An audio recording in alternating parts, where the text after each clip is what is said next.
Hey everyone, Mah-Dry-Bread here. Pokemon Heart Gold with only one Krogunk was yet another brutal solo run. Let's follow that up with a bad ability run. Today's the day that we figure out would I be able to beat Pokemon X with a team of only one Archon. Alright, this might be a hard one. So Archon is a really interesting Pokemon. It's a super high attack and pretty good speed fossil Pokemon from Gen 5.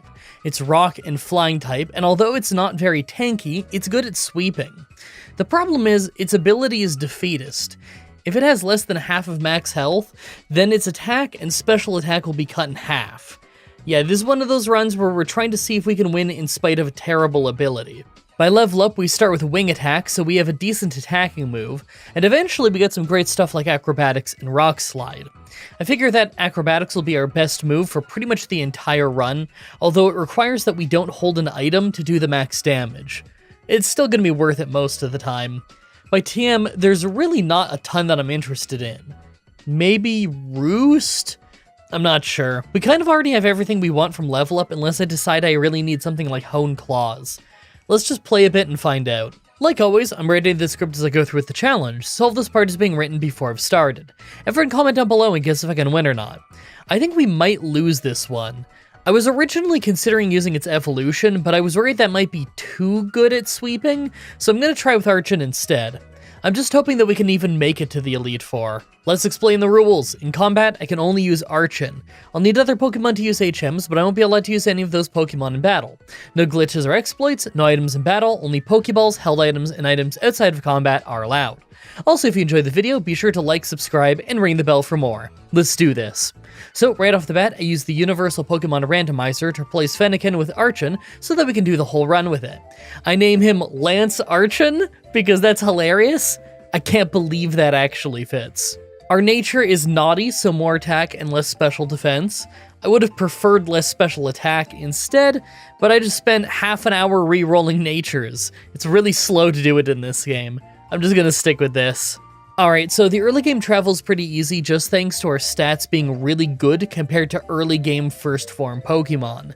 I'm still fighting everything I run into though, since I want to get the levels early to keep our momentum strong. I figure the Bug Gym should just be a sweep with wing attack, and Sycamore will probably be easy too, but that Rock Gym seems to always give me issues. One good Rock Tomb is probably enough to drop us below half health and make us pretty useless, so I need every level I can get on my way. So believe it or not, but the Bug Gym was not a sweep. We were slower than Vivillon, and we actually couldn't get a one-shot either. We still won, but did you see how close we came to losing half of our attack? I get the feeling that our ability is going to make a lot of otherwise easy fights into kind of difficult ones. After that was Sycamore, and I thought he could be a problem because of Squirtle, but he just used Withdraw, so we were fine. I remember actually having issues with this guy when I did a Regigigas run in Pokemon X. That was kind of wild. Also, a little fun fact, I think I'm supposed to be picking from Gen 1 starters here, but the randomizer I used seemed to have broke it. What's your favorite Gen 1 starter? Female Nidoran, Hoppip, or Azurill? Let me know in the comments. I'm a Nidoran guy myself. Alright, we're now on the long trip to the Rock Gym. There are tons of routes on the way there, so I'm gonna be able to fight tons of trainers for levels, and you know I'm not passing any up. Rock doesn't resist rock, and we're also part flying, so that means we're gonna be weak to all of their rock moves. Now, oddly enough, we do learn some ground moves like Dig, but we can't learn them until we're past the Rock Gym, so that won't help us. We likely will just have to brute force that fight, but at least after that, we have to do the early fight with the fighting gym leader, then it's the actual proper gym leader fight shortly after that. Gyms 3 and 4 should both be easy, but man, Gym 2 might be a real problem. Let's just get there and see how it goes. On our way though, I took the Jaw Fossil. I knew that if I didn't say what I took, you'd all ask. Actually, now that I think about it, everyone ask anyway. Comments are good for the YouTube algorithm. So here's me against the very first trainer in the Rock Gym. We do almost no damage to Relicanth with a critical hit, and then we go down in one hit. We literally can't get better moves for this gym than Shadow Claw and Rock Throw at this point, and this is with us holding a Hard Stone for more rock damage. I think I'm gonna really need to seriously grind before I could even get to the gym leader, let alone win this fight. So I level all the way to 28, and yet we still go down just as easily to the exact same Relicanth. Again, this is not the gym leader, this is the first trainer in the rock gym. The worst part is that I can't even spam double team at the start because Dwebble can use rock moves, and those knock me out too. I might need to be a crazy high level before I can beat this gym. I just gotta keep grinding. So next I get up to level 32, and now we're faster than Relicanth even after we get hit by Rock Tomb. But it doesn't matter because we still easily lose. I'm really starting to think that we can't win this gym below level 40. This is insane. After grinding for hours on end, we hit level 38, and we were doing exactly enough damage to two-shot Relicanth with Rock Throw. I was about to say it's time for rare candies because of how insanely slow grinding has gotten, but we beat the first trainer at least. I really doubt we can beat the gym leader though. Now I was worried the gym leader would still be a fail from us, but his first Pokemon is weak to rock, and his second one just doesn't have much defense, so we were able to win on the second try. The first try was a loss just thanks to us missing Rock Throw. I can't believe we're finally done this awful fight. Then, of course, in the weird extra fight you have to do with the fighting gym leader before the actual gym, we swept our team. They're fighting types, of course we were gonna win. Alright, I think we're past the worst of the early game now. We have 2 rival fights and 2 gym fights coming up, and I literally think we're gonna sweep all of them. Our rival doesn't tend to become difficult until later in the run, and we have the fighting and grass gyms coming up. I'm just gonna take off our held item and sweep them with acrobatics. There really shouldn't be any issues. Let's find out. So first is our rival, and we just sweep her team just fine. I don't think we'll have any issues with her until Victory Road. Next is the fighting gym, and obviously our hard-hitting flying type takes out our whole team like it's nothing. After that is yet another rival fight and yet another sweep.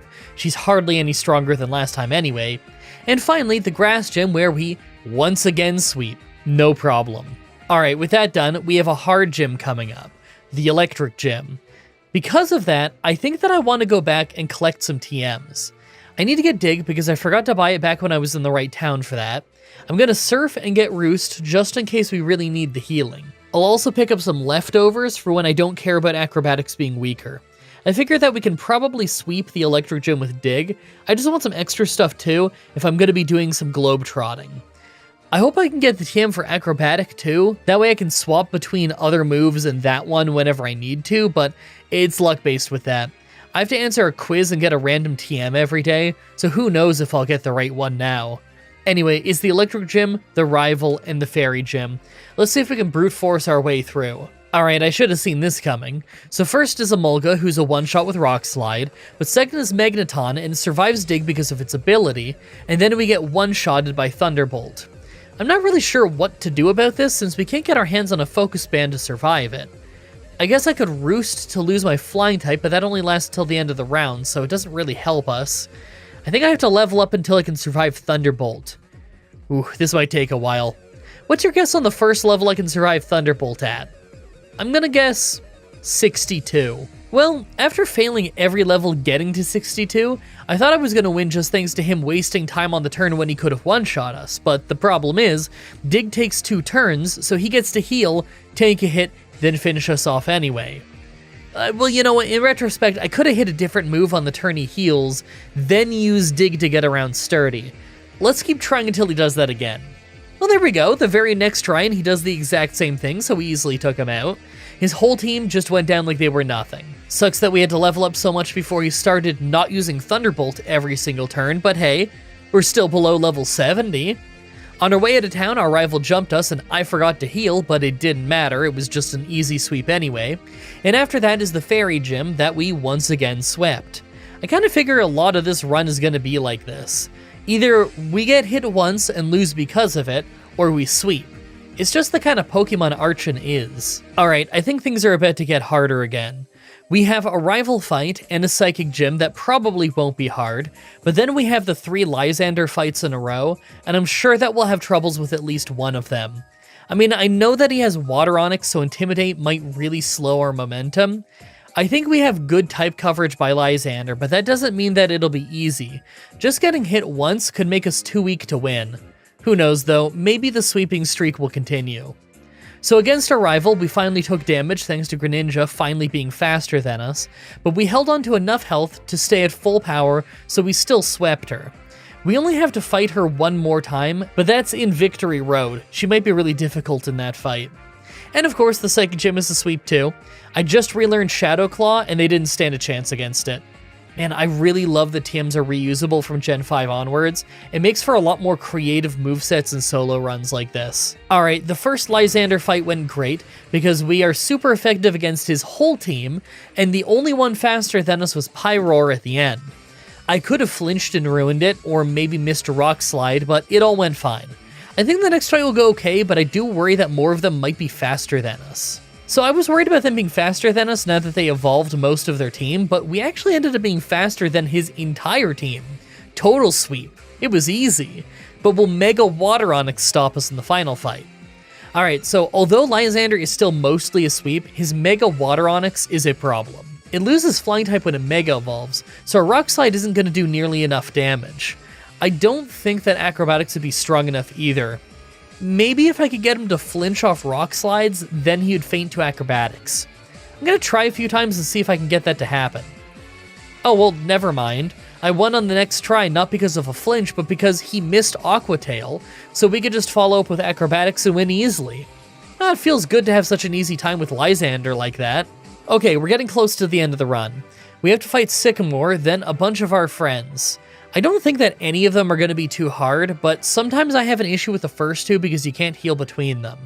But it still probably won't be brutal. The Ice Gym after that might be a problem. We might just sweep them with Rock Slide, but I could also see one of them one-shotting us with something like Blizzard or Avalanche. If any of them have Sturdy, then we could run into a serious issue, but I don't exactly remember what they have, so I guess we're going to find out. Yeah, Sycamore's entire team was a sweep. How much you want to bet all of our friends are a sweep too? Yeah, that's about what I expected. We outsped and swept them all. Okay, but the Ice Gym could be hard, right? Alright, so we almost swept, but the problem is Avalugg at the end can one-shot us with Avalanche. It's not the end of the world though, I'm sure I could just try a handful of times. We'll be able to win as soon as we get a flinch. Alright, never mind. This time he used Curse and threw the whole fight. We won no problem. That was crazy easy. Alright, well all we have left is Victory Road, so I went ahead and grabbed the TM for Earthquake. I figured that we're still going to want a ground move going forward, and that's quite the upgrade. Other than that though, I think I'm happy with most of our moveset. I think that the rival fight might be hard, and I'm not sure how the Water Elite 4 member is going to go, but other than that, I actually feel pretty good about our chances of at least making it to the Pokemon Champion. I don't know if I'll win, but I figure we probably could by level 100. Let's see how long we get stuck against our rival first, though. Alright, so Meowstic at the start is just a one-shot after it uses Fake Out, but the problem is Greninja is faster than us and gets us with a huge Ice Beam. That kicks in our Defeatist ability, so we can't get a one-shot. If I had a Quick Claw, then maybe I could Rock Slide my way to victory, but I don't. Even then, I guess it's probably not a one-shot and I would still need a flinch. I'm gonna get a few levels and see if we become faster, then it might not be too bad. So, I got up to level 85, and surprisingly enough, we're still slower and faint the same way. I really thought that 5 levels would be more than enough. Maybe level 88 is enough? We have 158 speed. I figure that would be enough. Wow, level 88 and we're still fainting the same way. Alright, level 90 must be enough. Nope, we fainted the same way. Although, on the good side, we're leaving him with a sliver of health. I'm gonna bump him to level 92. Even if we're slower, we can still two-shot him. I doubt I could win the rest of the fight with our ability kicked in, but who knows, it's worth a shot. Alright, so at level 92, we got our one-shot, but because of being slower, we lost most of our health. We have such insanely high attack, though, that we still swept the rest of our team. It's crazy just how hard we hit. Now that we're the Elite Four, let's take a look at our stats. Well, our health is great, and our attack is absolutely insane, but we were still so frail that I could see us getting brick-walled by one super strong Pokemon with a type that we can't handle, like a water type that we can't seem to one-shot. Then again, I also think that a good chunk of the final battles are just going to be a sweep. I can't see stuff like the Fire Elite Four member being a serious problem. I don't think the Dragon one will be that bad either. Make your final guesses on if we can win this or not. Let's do this. First is Fire Trainer Malva. I started with the Fire Trainer first because I figured this would be an easy one. We swept our way to Talonflame. It was faster and did a bit of extra damage when we missed, but really it couldn't hurt us, so the whole fight went fine. Second is Steel Trainer Wickstrom. First, we one-shot Klefki with Earthquake, we one-shot Scizor with Acrobatics, we get hit by a huge power gem from Probopass thanks to it surviving with Sturdy, and because of that, we ended up fainting against Aegislash when we only did half of its health and damage, then went down to Iron Head. You know, I don't think I actually need Acrobatics in this fight. Scizor might be a one-shot with Rock Slide.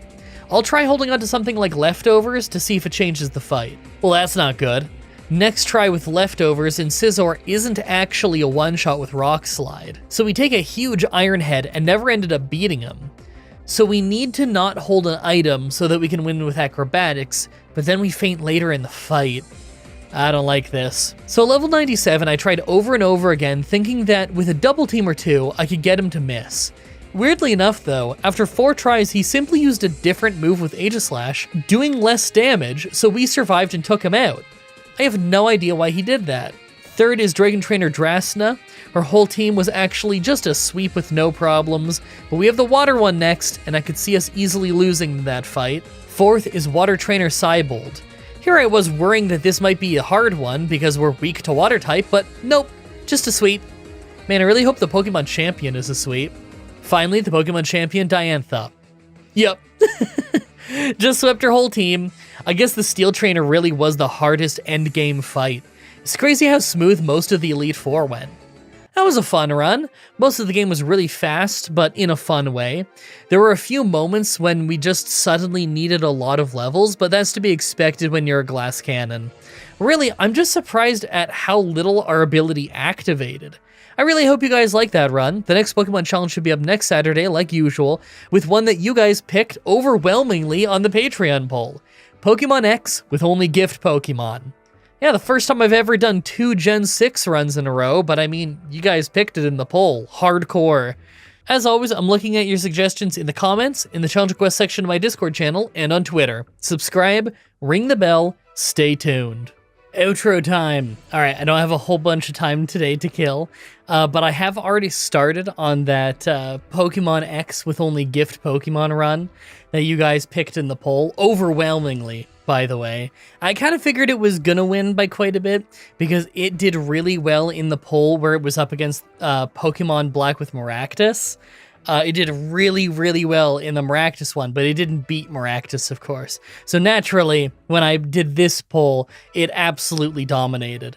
And I appreciate that you picked it because, man, that run is breezing by so far, and it's always nice to have a little bit of an easier work week, especially after April, where I streamed every single day.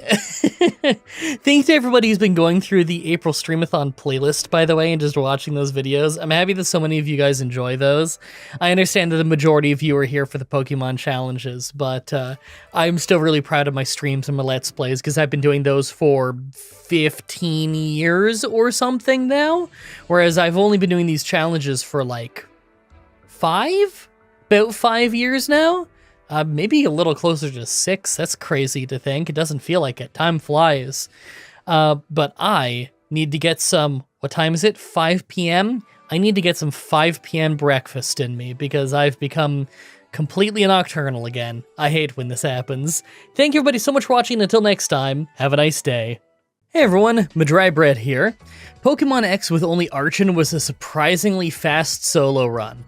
Let's follow that up with a fun team run. Today's the day that we figure out would I be able to beat Pokemon X with a team of only gift Pokemon. Alright, so we're using the gift Pokemon list from Bulbapedia for this. That means that we get to use our starter, the first gen starter you get after the first gym, the fossil Pokemon that we get shortly before the second gym, and both the Lucario and Lapras that you get right after the third gym. That actually gives us a pretty strong 5 Pokemon team, and we get everyone really early in the run, so this might be a pretty fun one. Like always, I'm writing the script as I go through the challenge, so all this part is being written before I've started. Everyone comment down below and guess if I can win or not.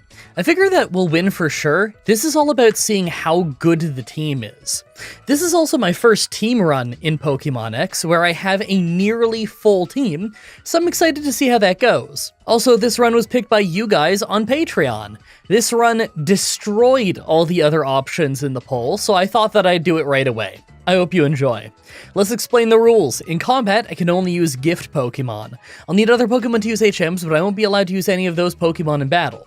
No glitches or exploits, no items in battle, only Pokeballs, held items, and items outside of combat are allowed. Also, if you enjoyed this video, be sure to like, subscribe, and ring the bell for more. Let's do this. No need for the randomizer today, since we're actually using a normal starter for once. I decided to go with Fennekin. We lucked out, and I only had to restart once to get a good nature. We got Modest, so more special attack, less physical attack. It's gonna help us a lot. Alright, so the early game travel is going fine. We're using a normal starter, so of course it's gonna go fine. Right now, I just want to speed through the early part so that we can get most of our team. We just have an easy bug gym, followed by a fight with Sycamore that probably won't be hard, but could be if he fights smart. Then we get our second Pokemon, and I'm really excited for it. Well, that's a first. We actually fainted in the bug gym. It was because Surskit is first, and it's actually got a water move, so we're taking a lot of damage. Between that and her using a potion, we were one hit away from beating the gym. Okay, I'm just gonna go get a few levels. There's no way this takes long. Alright, 2 levels later, and we evolved and then totally mopped the floor with her team. I figured it wouldn't take long. And of course, Sycamore's whole team was easy. Squirtle didn't even try and hurt us for some reason.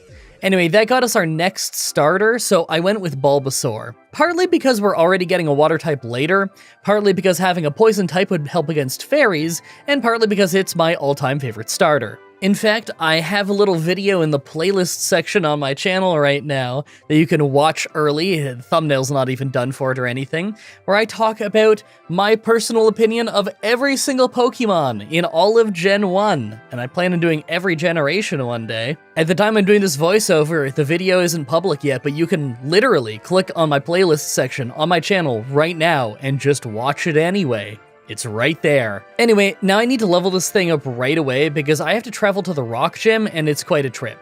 On my way there, I took the jaw fossil. I knew that if I didn't say what I took, you'd all ask. Actually, now that I think about it, everyone ask anyway. Comes are good for the YouTube algorithm. And I took that jaw fossil right to the Pokemon lab to turn it into Tyrunt. I love this Pokemon so much. I used it back in my first time ever playing Pokemon X, and it was awesome. I recorded my first time ever playing Pokemon X, by the way.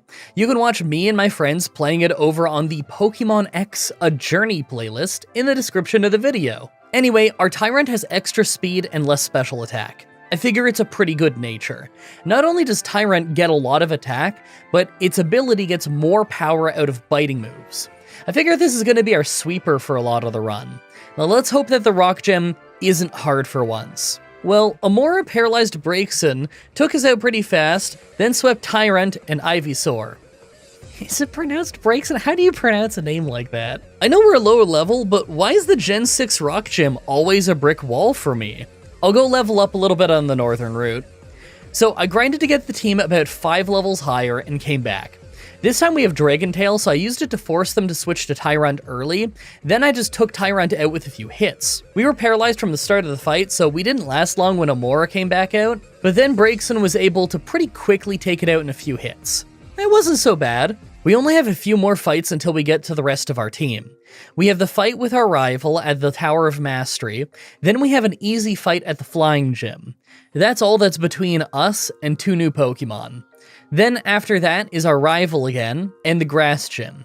I figure the rival fight will be even easier since she only levels up a few times and we get 2 new Pokemon. Plus, I can't see the Grass Gym being hard since we have a strong fire type. Really, I'm not all that worried about the rest of the gyms in general, but you never know. Personally, I'm hoping for an easy time until Lysander. So first for our rival is Meowstic, but we just bite it down in 1 hit. And second is Absol, so I use Bite and Strength to overpower it. Our Rocky Helmet helped us with the damage too. Frogadier was last, so I just had Ivysaur take it out in a couple of hits of Razor Leaf. That was easy, but I do kind of worry that she could be pretty hard later on when she gets ice moves. At least I'm pretty sure I'm remembering right that Greninja has ice moves. I think it gets Ice Beam near the end. The fighting gym right after was super easy now that we have a proper Psychic type on the team. Hey, it's time to go fill out our team with the last 2 members. Alright, time for the last 2 Pokemon. First, we get Lucario from the Mega Evolution tutorial. I guess that means I'm able to use Mega Evolutions if I want to, but I don't know. I kind of feel like it would make the run too easy, you know? Not that this is the hardest run idea in the first place, but I kinda wanna see if I can do it without Mega Evolving. Regardless, Lucario is a really solid Pokemon, so I have high hopes for it. And then right after that, on our way out of town, we're just handed a Lapras. I actually take this Lapras on every one of these runs, because I like using it for Surf and Waterfall, but this time, we can actually use it in combat. It has preset IVs that are pretty decent overall, so it's never going to be a dud, and it's always going to have quite a bit of health. Lapras is just a great Pokemon in general, and it's something that's really good with both water and ice moves, so it really helps us fill out the type coverage on our team. Now let's go fight our rival in the grass gym. Yeah, the next rival went pretty much exactly the same as last time. She got luckier with me missing a 95 accuracy Razor Leaf, but she didn't really do much damage as I missed, so everything was fine. And of course, the grass gym right after was super easy. We have the fire starter. Of course the grass gym was going to be pretty easy. Well, that means we have another 3 major fights coming up, and these might be harder. We have the electric gym, our rival again, and the fairy gym. I figure that I'm going to want to learn Dig to help deal with the electric gym, although it won't really help with Emolga. I might just brute force that one with some of the rest of our team. Then we have our rival, and I seem to remember that she gets a bit more difficult around either the fairy gym or the psychic gym. Probably the psychic gym, now that I think about it. This next one might not be too bad. Then it's the fairy gym, and although I usually have an easy time with it, our starter is psychic type. Maybe Venusaur will be more helpful, although we don't really have any good poison attacking moves yet. I can't get my hands on the Sludge Bomb TM for quite a while, so I think we're gonna have to just try the fight and see how it goes. So the electric gym was actually really easy. Emolga was a one-shot with Flamethrower, Magneton used a million Hyper Potions, but we spammed Flamethrower and he was surviving with Sturdy, so he only ever got to do one move. And Heliolisk at the end was just a one-shot. Easy as could be. Next is the rival fight, and the only reason it didn't go the exact same way as last time is because of Light Screen making them take more hits. We still hardly got hurt, so it was fine. Well, this isn't exactly how I thought it was gonna go. We ended up beating the entire fairy gym just by spamming Flamethrower. I mean, I knew that it was gonna work against Mawile, but I just kept using Flamethrower to see what would happen, and we ended up winning. Once again, another easy fairy gym fight. It's funny, I find a lot of the gyms in Gen 6 are really not that bad, either than the Rock Gym. The Rock Gym is always just brutal. Well, we've got a lot of fights coming up that I think might actually be hard. We have the first rival fight that tends to be hard, a Psychic Gym that I think will be easy, then we have 3 fights against Lysander in a row. I figure the first Lysander fight might be easy, but he's usually pretty difficult by the last one. Water Onix might be a problem, but I guess I have the TM for Thunderbolt now, so maybe I should teach that to someone on my team before I get to the final Lysander fight. I think Lapras is my only one that can learn it. Overall though, I'm not super worried. The Experience All has done a pretty great job of making the whole team usable. I think I'm going to have to do more of these gimmick team runs in Gen 6, it just seems like a really good generation for it. Alright, let's see how these fights go. First is our rival, we ended up fighting in the hail. Tyrant takes out Meowstic fast, but not until after we lose half of our health. I wish it would evolve already, but that only happens if I level it up early in the morning, and I'm pretty nocturnal right now. Anyway, Greninja goes down easily to Venusaur, and next is Flareon, who actually really hurts Lapras, thanks to a crit before we take it out. Last is Absol, so I just hit a couple flamethrowers with Delphox for a pretty easy win. Next is the Psychic Gym, and it starts weird with us freezing Sigalith. It instantly thaws to hit us, then we take it out. Second is Slowking, so I had Venusaur use Petal Dance for a really easy one-shot. Last is Meowstic, so I sent in Tyrant and bit it down easily. Time for the boss rush with Lysander. So first is Mindfu, who's a one-shot with Psychic, and second is Water Onix, and I didn't have a great answer. Tyrant ended up dropping to 1 health off a single hit, we did some damage, then we went down. Venusaur was able to take it out thanks to Petal Dance, and Water Onix hitting himself in confusion after Outrage. Pyroar is next, and it did some solid damage with a couple of Fire Blasts, but we took it out with 2 hits of Surf. And last is his Murkrow, so I sent in Lucario to overpower it in a couple of hits. It wasn't a hard fight, but we didn't have any great answers for some of his team. I should for sure learn Thunderbolt before the next Lysander fight. After a bit, I get to the next Lysander fight. Mienshao is a one-shot with Psychic, and next is Water Onix, so I have Lapras use Thunderbolt a couple of times to take it out. But it almost wasn't a 2-shot, and we took massive damage, so I don't know if that's going to work in the next fight. Pyroar's next, and it took out Lapras, but Tyrunt is finally evolved, so I was able to overpower it with Earthquake. We still got close to fainting though.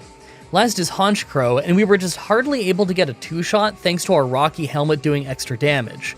We won, but I kinda think that we might not win the next Lysander fight. I'm gonna have to be really careful. Time for the last Lysander fight. Mineshow is of course a 1-shot again, but this time Pyroar is a problem. Lapras takes it out thanks to a critical surf, and we lost half of our health right away to a Fire Blast. Next is Honchkrow, and we ended up critting a Thunderbolt for great damage, but we went down to some Night Slashes quickly, so I had to send in Tyrantrum to finish it with Strength. Last is Water Onix, and I sent in Venusaur knowing he was gonna go Mega Evolve. We missed the first Sleep Powder and almost fainted to Outrage, but our second one hit. We then seeded him, and hit a huge Petal Dance. Between that and the seed damage, we actually won on the first try. Okay, with that done, we have to go fight Sycamore, the boss rush with our friends, then the Ice Gym. I think that all of that is gonna be pretty easy. Maybe Sycamore could take out some of our Pokemon, but outside of that, I don't see us having any serious problems until the rival fight at Victory Road. That one's always hard. I think I want to pick up the TM for Sludge Bomb on my way. I figure that having it on Venusaur is going to be a lot more useful than Razor Leaf. So let's see. Never mind about Sycamore being able to make any of our team faint. Total cakewalk. They're mostly just 1-shots. How much you want to bet not a single one of our friends can make a single one of our Pokemon faint? I could see maybe one fainting, but I could also see this being a borderline 1-shot sweep, so it wouldn't surprise me either way. Make your guesses though, I'm curious as to what you think. Yeah, that's what I thought. They didn't get a single member of our team to faint. I guess that Regigigas solo run I did is really the only time these guys are difficult. Maybe I need to do a solo X run with something a lot weaker. After all of that was the Ice Gym, and it was really easy. We got awful confusion luck at the end, but Flamethrower was still just 1-shotting them. So once again, we had an easy time at the Ice Gym. Alright, all that's between us and the end of the game is Victory Road. We've got the rival fight midway through that tends to be pretty difficult, then we've got the Elite Four and the Pokemon Champion. I figured that we could actually end up failing this rival fight, but I don't think we're going to need to grind or anything. I figure that maybe we're going to have to try it a few times and figure out how to do it. As for the Elite Four, maybe it won't be too bad, but we're also a little under-leveled, so I could see that being its own problem. Mostly, I'm worried about the Water Trainer, since that seems to be the one I'm most likely to have issues with in a lot of these challenge runs. Let's fight our rival and just see how it goes. First is Meowstic, so we have Tyrantrum bite it to take it out in one hit, and second is Greninja, so I switched to Venusaur. We took big damage from an Ice Beam, but we one-shot him in return with Petal Dance. Next is Flareon, so I sent in Lapras. It hardly did anything to us as we took it out, although it burned us on a second hit. Altaria is next, and I had to keep Lapras in for Ice Beam. We actually got kinda close to fainting. Back to Tyrantrum to deal with Absol, and although Night Slash took us to low health, we still just got a 2-shot for the win. That wasn't so bad. Now that we're at the Elite Four, let's take a look at our stats. Well, I like our team, and I want to say that the Elite Four won't be too bad, but some of our team is actually quite a bit lower leveled than them. Like, is Lapras going to be able to do well against Malva if it's only level 54? I'm not sure. This might take a few levels before we can win, but I'm sure that we can win. Make your final guesses on if we can win this or not. Let's do this. First is Fire Trainer Malva. First is her Pyroar, so I just had Tyrantrum Earthquake it down in a few hits, while it was doing almost nothing to us. For Torkoal, I sent in Lapras. We lost half of our health to a Stone Edge, but we got her to waste a full restore, then got our 2-shot. Talonflame hit us with a huge Flare Blitz as we were hitting Surf. We actually ended up fainting after she healed and hit us again, so I had to send in Delphox to finish it off with Psychic. Chandelure is last, so I sent in Tyrantrum to just end up getting confused, hitting ourselves, then we got taken out with Shadow Ball fast. I sent in Lucario, and Dig did great damage, but one Flamethrower took us out. Back to Delphox, and we landed our last hit. That was a win, but man, a lot of our team fainted. Second is Water Trainer Cybold. First is Clydesir, who is just a 1-shot from Venusaur, and I stayed in to keep using Petal Dance as Starmie came in. Problem is, he was using Light Screen, so we didn't get our 1-shot. We ended up taking a hit before we took him out. I switched to Delphox as Water Onix came out, mostly so I could spam Psychic and just waste time until the Light Screen is done. We ended up fainting fast, and he got a Dragon Dance in. Out to Lapras for Thunderbolt, and he used more Dragon Dances before I took a huge hit, then took him out. Barbarnacle is last, so I sent Venusaur back in and got our one-shot. This actually took 2 tries because of bad Light Screen and Water Onyx timing, but it wasn't too horrible once I figured it out. Third is Steel Trainer Wickstrom. Right away, Klefki used Spikes as we used Sleep Powder since I forgot I had Venusaur out. I switched to Delphox while Klefki was asleep to easily one-shot it with Flamethrower. Probopass is next, so I switched back to Venusaur to Petal Dance for passable damage. He was using a Flash Cannon on us and healed up, but we became confused and hit ourselves. We did great damage, but we fainted, and Delphox ended up finishing it off. Scizor was of course a one-shot with Flamethrower, and last is Aegislash, who takes a big hit, finishes us off with Shadow Claw, then we send in Tyrantrum to Earthquake for the one-shot. Hey, not a bad first try! Fourth is Dragon Trainer Drasna. Right away, Dig does great damage to Dragalg, and we take it out in 2 hits without getting hurt much.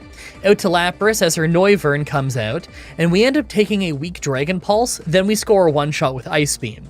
Druddigon was nearly a one-shot thanks to a crit, but we fainted, so I had to switch to Tyrantrum. She full restored as we hit an Earthquake for decent damage. We hit her again. She hit a Dragon Tail to force us to switch to Lucario, she healed again, then we hit a few weak moves before we went down to Revenge. Delphox was able to come in and finish Druddigon off. Last is Altaria, and we don't have Lapras anymore, so I started using Psychic and actually got a 2-shot. Another first try, although it was kind of a close one. It wasn't a very clean fight. Finally, the Pokemon champion, Diantha. First is Hwalucha, who was just a one-shot with Psychic, and second is her Tyrantrum. As fun as a mirror match would be, I played it smart and sent in Venusaur instead. Petal Dance was a one-shot, and I doubt I needed the crit. Aurorus was next, but all it used was Light Screen and a full restore, so we 2-shot it with Power-Up Punch. Goodra's next, so I just kept using Power-Up Punch knowing that Light Screen was still up. We ended up fainting instantly to a crit, so I sent in Lapras to try and finish it. Ice Beam really didn't do much at all though. She full restored and she hit us with a huge Focus Blast. We ended up fainting as Light Screen wore off. Out to Delphox, and we were getting hit by Muddy Water, but we scored a big Psychic to finally finish her off. Gorgeist was an easy 2-shot with Bite, and last is Gardevoir, so I ended up staying in to keep biting. Moonblast ended up one-shotting us after a bite though, so I had to send in Delphox to spam Flamethrower. We landed with 3 health, she full restored, then we did exactly enough damage for a 2-shot. That was really close, but we just got another first try win. Once again, really fun Pokemon X team run.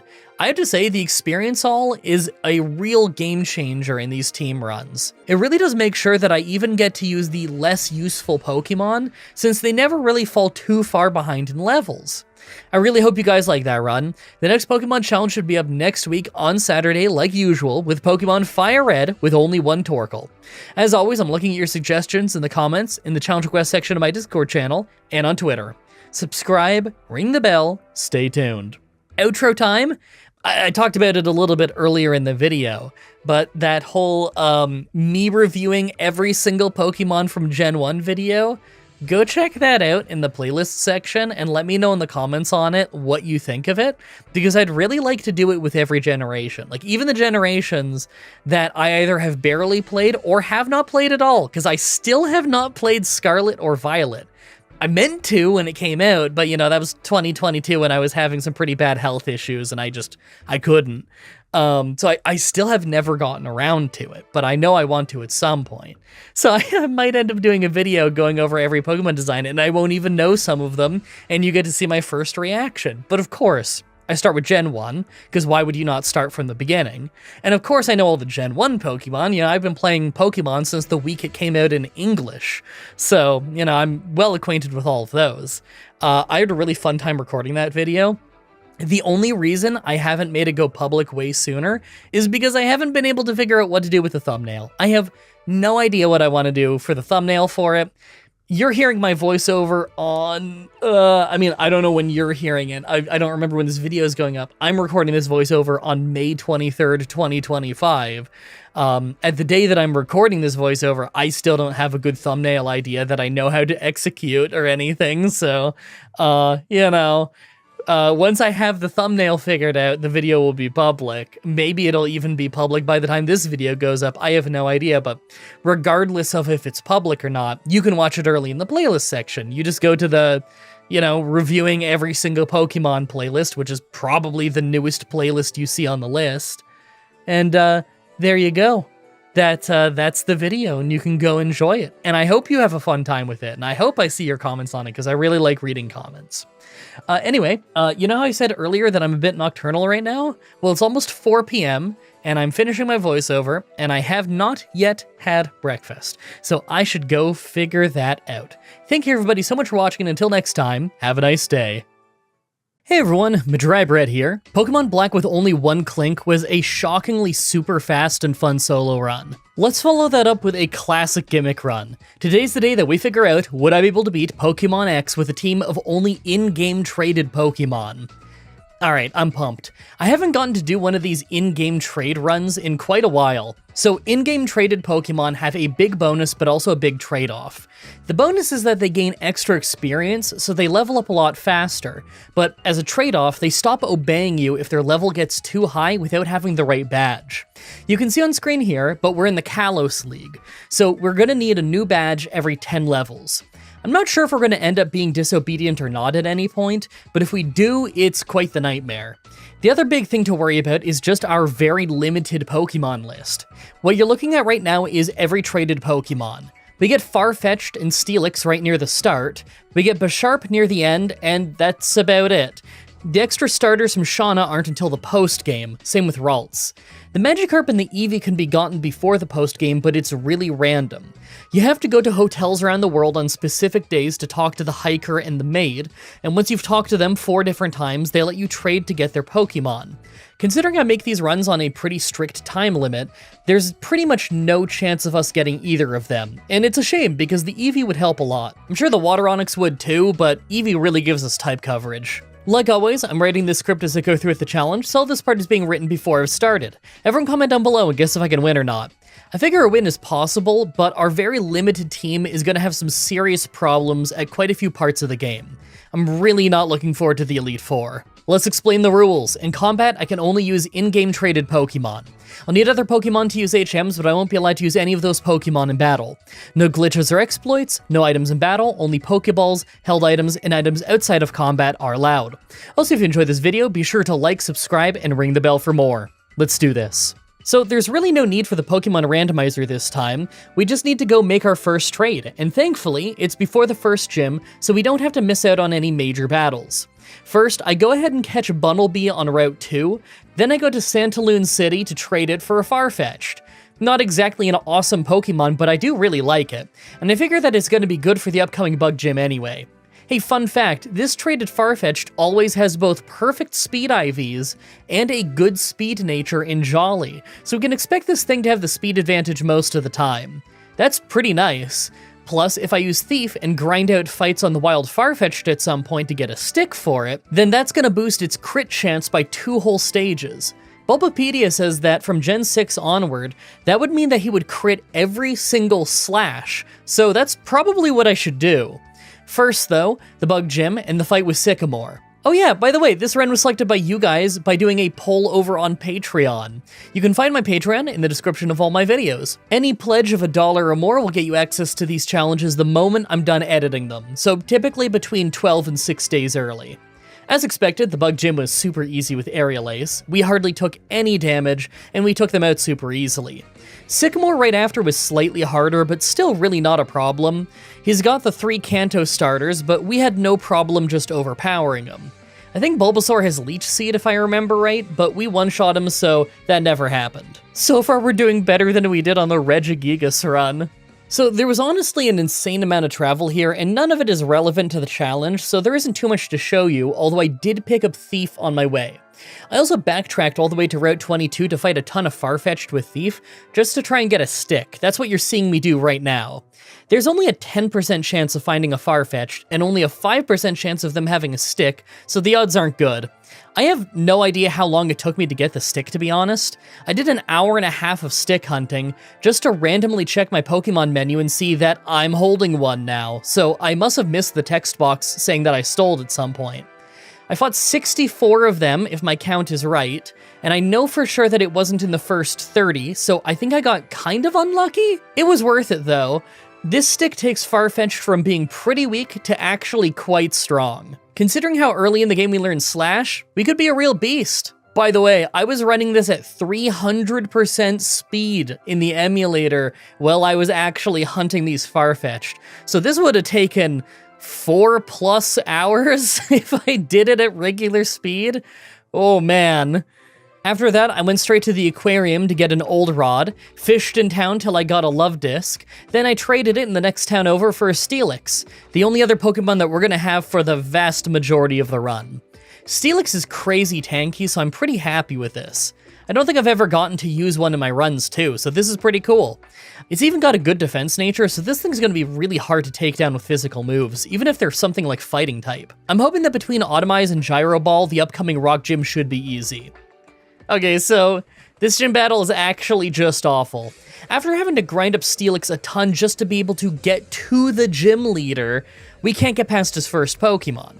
Sometimes he uses Rock Tomb a ton, and we're fine to build some speed, but other times he spams Aurora Beam, doing tons of damage and even dropping our attacks sometimes. Gyro Ball is basically useless in the whole gym even if we max out our speed, so that doesn't seem to help. He even uses a Hyper Potion if we just hit him twice, since it's not a knockout. The worst part is that we're super close to level 30, and if we hit level 30, our team stops obeying us, and that might make the fight next to impossible until we get to a way higher level and just overpower them. But I really don't want to resort to that, because that'll make the next few gyms go from being easy to a nightmare, because of the disobedience. I'm gonna have to just try this a ton and see if I can figure out a way to win. So I tried this again a few more times. This time I opened with Strength once, then used Smackdown twice. If it goes well, then we can take him out and bypass the Hyper Potion, but sometimes he uses Aurora Beam a lot to take us out, or get our health to almost nothing. Using Automize to get faster than him is usually a good move. The problem is, next is Tyrant, and we can do a bit of damage, but always faint and have to send in Farfetch'd. We can do some decent damage with Thief if we get crits and we get Swords Dance in, but we still faint in 2 hits. This isn't impossible, just incredibly difficult. I have to keep trying. Farfetch'd has a great crit chance. Maybe I can crit twice. Okay, so an entire 8 attempts later, and we actually got a 2-shot with Smackdown right at the start. We must have gotten really lucky with the damage range, because that didn't happen on any of the other tries. Thanks to that, we got to the Tyrant fight with more speed and a lot more health. Normally we wouldn't have made him faint, but the rocky helmet that I'm having Steelix wear is really paying off. He ended up taking tons of contact damage during all of his bites, to the point that we took him out without even having to resort to Farfetch'd. Now they'll obey us up to level 40, so we can finally level up a little bit again. Alright, we're on the road, but we still don't have much headroom when it comes to our level. We have a rival fight coming up, then the fighting gym. I figure the fighting gym won't be too bad as long as they don't have anything that hard counters Farfetch'd. Steelix may have amazing defense, but being weak to fighting type means that it might still not go well. So it's really up to Farfetch'd. I figure this is where grinding to get the stick is really gonna save us. Let's hope for the best. Rival time. First is Meowstic, who actually took out over half of Farfetch'd's health before we could take it out, but second was Absol, and it could hardly hurt Steelix at all. We had to speed ourselves up a little bit, but we took it out with tons of health left. Last is Frog Grenadier, and its Water Pulse hurt us a lot, but he then switched to Quick Attack for no reason and threw the fight.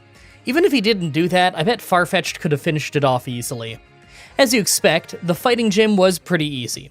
Farfetch'd could take out the first 2 Pokemon really easily, then I switched to Steelix when Hawlucha came out, just to be safe, and we were hardly taking any damage at all from the flying presses. No issue at all. Okay, I think the next 2 fights are probably going to be easy. We have another rival fight and then the grass gym. The rival was a bit hard last time, but not too brutal, and I figure that's going to be more or less the same next time. The grass gym should be really easy though. It's not that brutal of a gym in general, and our Farfetch'd should make really short work of it. It's the electric gym after that I'm not really looking forward to. Our rival was actually a breeze this time, much easier than last time. She doesn't seem to have anything that can handle how tanky Steelix has become, and the rocky helmet is just awesome on something that can tank hits as well as Steelix. And yeah, as expected, the grass gym was a breeze. Steelix one-shot the jump luff at the start, and Farfetch'd was able to one-shot the rest with Fly. No issues at all. Alright, we've had smooth sailing ever since beating the fighting gym, but I think things are about to get harder. We have the electric gym next, a rival fight, and then the fairy gym. Now, I'm holding out hope that the rival will be easy like last time, and Steelix will be able to handle the fairy gym well, but I think the electric gym could be hard. Farfetch'd is probably going to be useless in that fight, and I'm worried about getting paralyzed. I think some of his team might have static, and that could get Steelix. I mean, unless that changed in Gen 6, I don't really know for sure. We finally got some headroom when it comes to leveling up, so I could grind if I need to, but obviously I'd like to avoid that if I can. We'll just see what happens. Well, it turns out the electric gym was actually really easy. We learned Dig on our way, so we had super effective moves for the whole fight.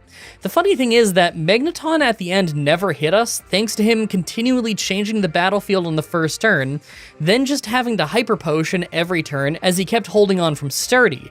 The moment he ran out of Hyper Potions, he had to change the battlefield again, since it wore off. I guess I was wrong to worry about that one. Right after that is a rival fight, but it went basically the same as the last couple times. Farfetch'd took some damage from Meowstic right at the start, but then Steelix totally destroyed the rest of her team with no problems. After that is the Fairy Gym. Mawile was first, so I had Steelix one-shot it with Dig after we took almost no damage from Crunch. Second was Mr. Mime, who was also a one-shot, but it actually got a Reflect up before it fainted. Last is Sylveon, but it dropped our attack with Charm right away, and we were doing almost nothing between that and the Reflect, so I ended up switching to Farfetch'd. We got taken out pretty fast and didn't do much damage, but we were able to switch back into Steelix and scored a one-shot with Iron Tail. Not bad. So we're getting close to the part of the game where we have our 100 Lysander fights. Okay, it's not 100, it's like 3, but it's still pretty wild that you have to fight 3 boss fights in a row with the same guy. It's all within like an hour. We have to fight our rival, then the Psychic Gym, then it's the first Lysander fight. Our rival has been pretty easy for like 3 fights in a row, so I'm really not that worried. I figure that the Psychic Gym won't be too bad between us resisting Psychic with Steelix and us having Thief on Farfetch'd, but I don't know what to expect with Lysander. I've only beaten this game twice in my whole life, so I don't really remember his team all that well. Let's just hope it's not too bad. Steelix has really been saving us this run. Wow. The rival fight actually went pretty badly for once. Yeah, she added Flareon to the team, but that was pretty easy. The real problem is that it was hailing.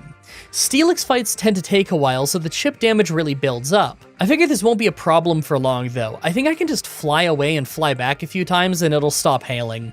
I remember in the previous challenge in X, I went to go get a held item and it wasn't hailing anymore when I came back, so I'll do that. So I tried a bunch more after the hail stopped. This time I took out Meowstic pretty fast with some Iron Tails, then switched to Farfetch'd to slash down Flareon in a couple of hits, losing almost half of our health in the process. Greninja was always a problem, but this time we just hardly survived a Dark Pulse and got one slash in, then Steelix was able to survive a hit and hardly finish him off. Last is Absol, and although we got crit twice in a row and nearly fainted, we just hardly took him out. That was such a close call. We really needed the extra health that we lost from hail. The Psychic Gym itself was super easy though. Steel resists Psychic, so they couldn't really do much to Steelix. I tried using Farfetch'd a bit, but he fainted pretty much right away. It didn't matter though, Steelix had a really easy time with the rest of her team. I guess it's time for Lysander now. First is Minefu, who just uses high jump kick, so Fly makes a miss, he takes damage from missing, and then we easily finish him off. Water Onix is next, so I sent in Steelix, and although we did good damage with Rock Slide, Aqua Tails took out tons of our health before we got the knockout. I sent Farfetch'd back in to deal with Pyroar, but we just got Fire Blasted down after one slash, and of course, Steelix got outsped and finished off. You know, I've been avoiding trainers for a while. I'll just go clear out a big route or two and see if the levels save us. So after taking out a couple of routes, we got the team up to level 60 and 62. This time we were able to easily take out Water Onix with Farfetch'd, and almost took out Pyroar with him too. That meant we ate a Fire Blast on Steelix, but after we took out Pyroar, it was just a weak Murkrow left.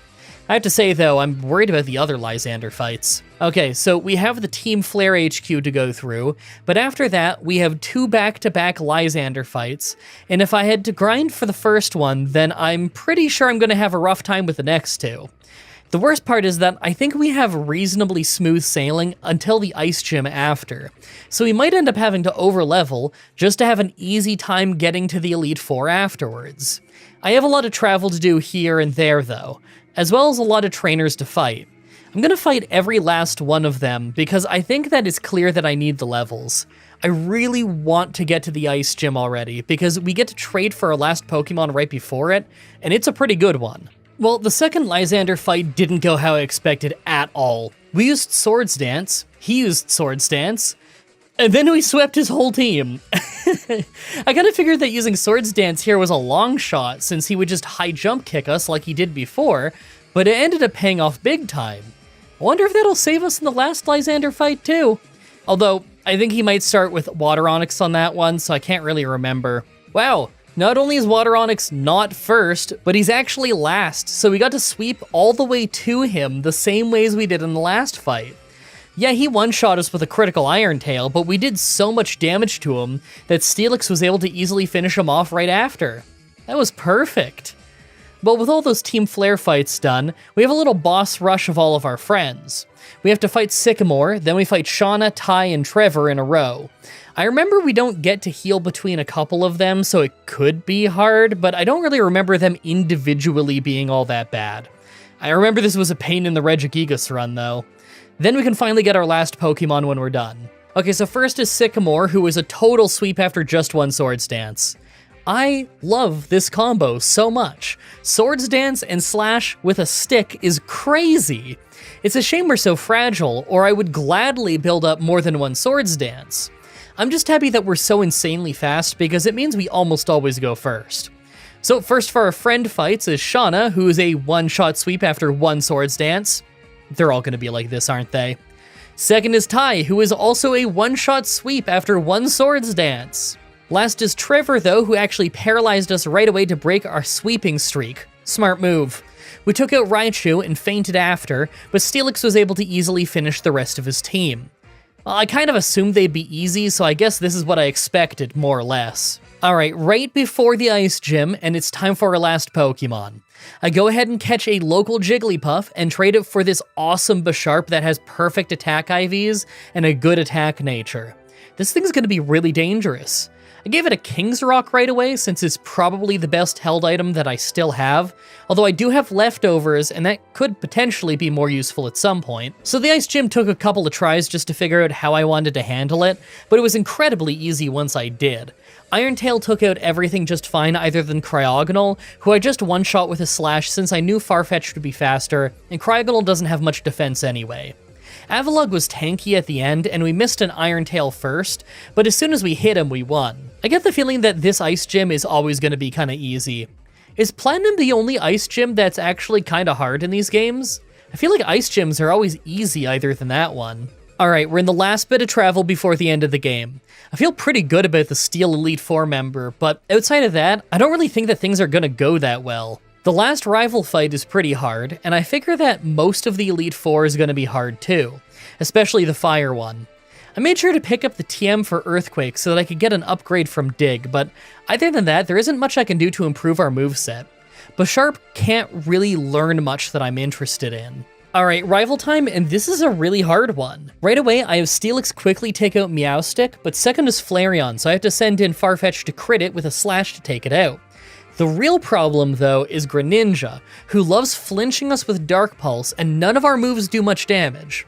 On this lucky run, we got a defense drop on him with Iron Tail, so Farfetch'd was able to take him out with a Slash, but that doesn't happen often. Second from last is Altaria, who we take out in 2 slashes, but we land with almost no health left.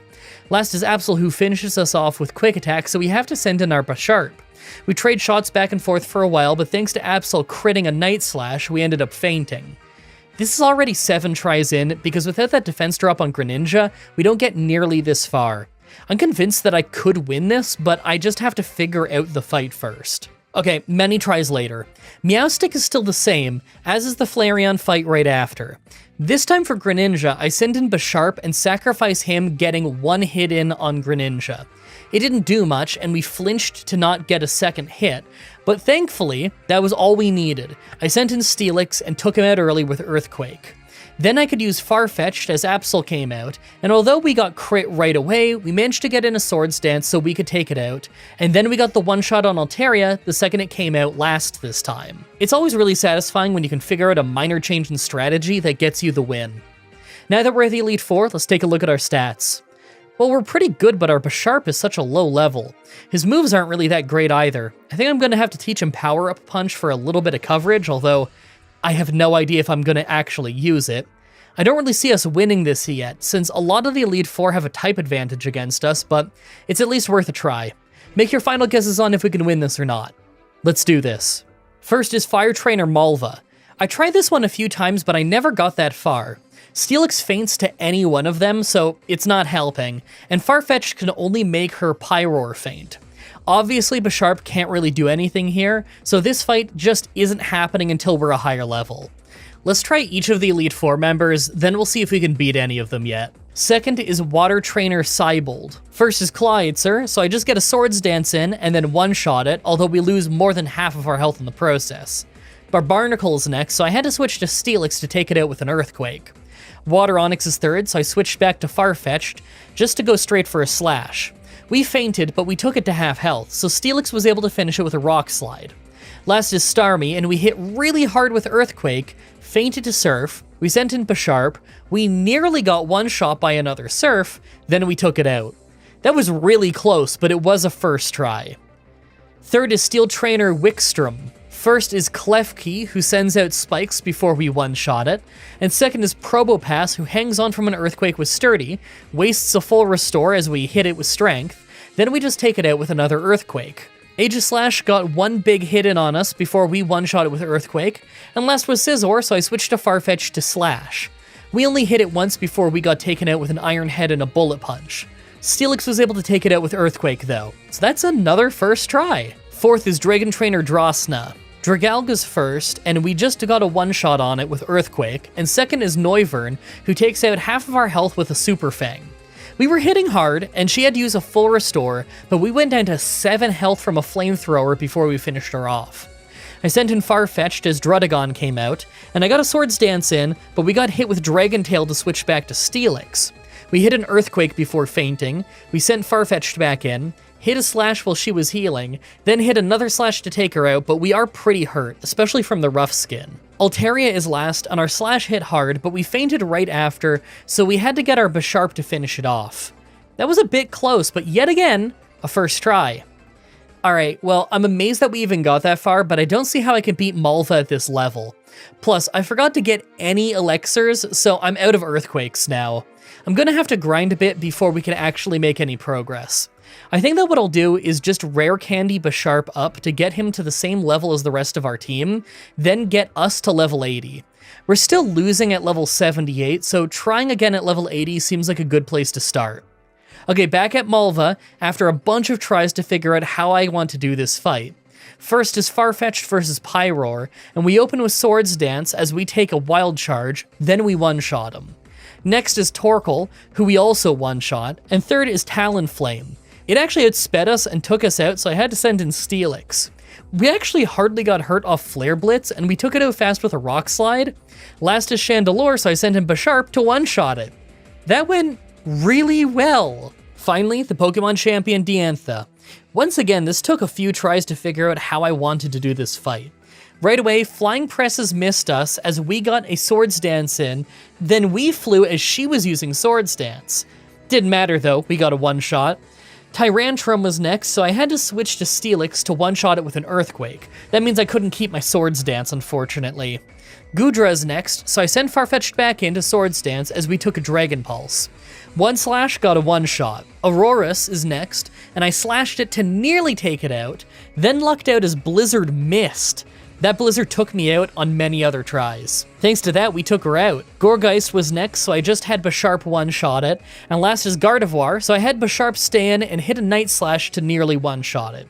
Moonblast did great damage to us, she full restored, we hit another Night Slash, she kept using full restores, and eventually she actually fainted. It took a few tries and the luck of Blizzard missing when we did, but we did win. That was actually a lot better paced than I thought it would be. There wasn't a ton of grinding, we had some really fun Pokemon, and a lot of the battles were really interesting. I love how that one went. I really hope you guys like that run. The next Pokemon challenge should be up next week on Saturday, like usual, with Pokemon White 2 with only version exclusives. As always, I'm looking at your suggestions in the comments, in the challenge request section of my Discord channel, and on Twitter. Subscribe, ring the bell, stay tuned. Outro time. Oh, my voice is getting a little bit hoarse, but I'm powering on through. That was a really fun run. I think I'm going to start doing more X runs more frequently. One, because it did really well on the poll. You guys clearly want to see more of it. But two, now that I actually know how to do rare candy cheats on Pokemon X, I thought you couldn't before. No, it turns out that just the way you do it is way different than in any other emulator. You put them on the game rather than putting them in like just an emulator option. Also, it says that your save file is corrupted if you try to load while you have it. It's really weird. So what you have to do is you have to pop it on when you need it, and you get your rare candy or whatever, and then you have to like turn it off after. It's so weird. It's actually an all medicine sheet, but it doesn't give you all medicine. It just gives you a bunch of whatever medicine you already have. So like there was a point where like I realized I had no elixirs and I had to go back for them, and that was an enormous pain during the Elite Four, but whatever, it's not a huge deal. As always though, I only use the rare candies if my effort value is already maxed out, and also if I've already fought all the trainers in the area on the way there, because usually just fighting the trainers gets me to an appropriate level. Okay, I say that. There's some solo runs where fighting the trainers does not get you to an appropriate level and I have to grind in the wild, but it happens. Also, just because I realized I've never actually said this on the show, yes, I see your millions of comments about the cactus Pokemon whose name escapes me right now. It starts with an M. I see the comments and everything. It's on my list, I swear. I see it gets asked for all the time. So like, I want to make it like a big special thing, because clearly you guys want it. I think apparently it started because like just one person kept asking for it forever and it took off with everyone else, which is nuts, by the way, because there's someone on my channel who's been asking for like a Driftbloom run for way longer than that. And I've never seen that one take off. I mean, I think I did the run in like a different game or something, but I still need to do it in the one that they were asking for. I think it was Black they were asking for. I have it written down somewhere. It's not a huge deal. I will do it at some point. Trust me, it's just, I kind of feel like it should be like a big thing. Maybe I'll put it on the poll. You know what? I'll put it on the Patreon poll and it'll probably just obliterate all of the other results, because it sure seems like it from how much you guys comment it. Then again, knowing how YouTube behaves, I'll put it up. No one will see it because YouTube barely promotes people you subscribe to anymore. They changed it back in like September of 2023 so that like, dude, you can click one video of one genre and all of a sudden it's just force feeding you a million of that same video, unrelated. Like, it's not showing you any of your subscriptions anymore. You gotta go to your subscription feed for that. But then you got the problem of like, okay, let's say you're subscribed to some people, but you only really watch like one or two series that they do. You don't watch every video that they do, right? A lot of you guys are like that with me, and that's perfectly fine. I don't care. Watch whatever you want to watch. You don't even need to watch me. I don't mind. I know a lot of you don't watch my Let's Plays, even though they're really good. But the way the algorithm used to work, if you just watched my Pokemon challenges like every single week, but you didn't watch the Let's Plays, that's fine. You just go to your homepage and it'll show you when I put up the new Pokemon challenge, and it won't show you when I put up the new Let's Play. That's exactly what you want. Now it doesn't seem to care at all about if you're subscribed to someone. So the only way you'd be able to find it is if you go to your sub feed. But if you go to your sub feed, then there's also a lot of stuff from the channels that you don't watch the stuff from. You only watch like some of their stuff, but now you're seeing all of the stuff, even the stuff that you're not as interested in. And yeah, maybe you should give some of that stuff a chance, because look, a lot of YouTubers put up different kinds of videos, and usually all of them are quite good. It's just not always your cup of tea, or maybe you haven't given it a chance yet. But, I kind of think the old system was better than the new system, where you'll click like, I don't know, one video about some obscure fishing thing, and now it's cramming everything fishing related hardcore down your throat until you click one other random thing, and then that's all it shows you. Man, I clicked like one YouTube short that was like a judge being sassy when giving their sentence to some person, and now every day is just that. Oh my god, they're never gonna fix it, are they? They're totally never gonna fix it. Oh, I gotta get to editing this video. Sooner I edit it, the sooner I can get it up on Patreon, and you guys can watch it early. Thank you everybody so much for watching, and until next time, have a nice day. Hey everyone, Mah-Dry-Bread here. Pokemon White 2 with only one Klink was a hard run with a fun Pokemon, so let's follow that up with another really fun Pokemon. Today's the day that we figure out, would I be able to beat Pokemon X with a team of only one Maractus? Now you may have already seen me use Maractus in Gen 5, but if you haven't already, then here's the rundown. Our stats are better than that of most solo Pokemon that I use. It's really not that bad. We're a solo grass type, so we have some common weaknesses, but stats-wise, we've got something that we can work with here. By level up, we learn a lot of really interesting moves too. Some of this is new, but a lot of this was already in Gen 5. Giga Drain, Petal Dance, Growth, and Peck are all still moves that I'm very interested in, although I could see us using stuff like Needle Arm or Pin Missile until we have our final moveset. By TM, the list is a little bit limited, but I'm absolutely taking Aerial Ace. I think going with the same moveset as last time is the right move. Giga Drain, Petal Dance, Aerial Ace, and Growth. We tank hits as we power up, heal back up with Giga Drain, and then sweep with Petal Dance. Like always, I'm writing the script as I go through with the challenge, so this part is being written before I've started. Everyone comment down below and guess if I can win or not. I figure that I can win, but I don't think I've done this generation with a grass type yet, so I'm excited to see what parts give us problems. Who knows, maybe we'll have an easy rock gym for once. I just hope that the Fire Elite 4 member doesn't end our run. Let's explain the rules. In combat, I can only use Maractus. I'll need other Pokemon to use HMs, but I won't be allowed to use any of those Pokemon in battle. No glitches or exploits, no items in battle, only Pokeballs, held items, and items outside of combat are allowed. Also, if you enjoyed this video, be sure to like, subscribe, and ring the bell for more. Let's do this. So, right off the bat, I use the Universal Pokemon Randomizer to replace Chespin with Maractus so that we can do the whole run with it. I name him Cacturn, like last time. We're modest to the top, and I wasn't sure how I felt about it at first, since there's an attack drop, and we are actually using both attack and special attack, but I think it'll be fine. We get so much more use out of Giga Drain and Petal Dance than we do Peck and Aerial Ace anyway. I'll roll with it. So we're doing our early game travel, and I actually don't know how well this is gonna go. The first gym is the Bug Gym, and although it sounds like it'll be easy, it actually has given me some minor issues before. I think this might actually be the hardest Bug Gym fight we've ever had in X, though, because despite having a very strong Pokemon for this early in the game, we're weak to Bug type. We do have Peck, so we have a decent move, but moves like Infestation can probably make us faint until we've grinded a bit, so I plan on fighting a lot of wild Pokemon on my way to the first gym. I figure the Sycamore fight after that won't be too bad though. I usually get a little worried about it because of type coverage, but I think the Regigigas run was the only one where it actually gave me any issues, weirdly enough.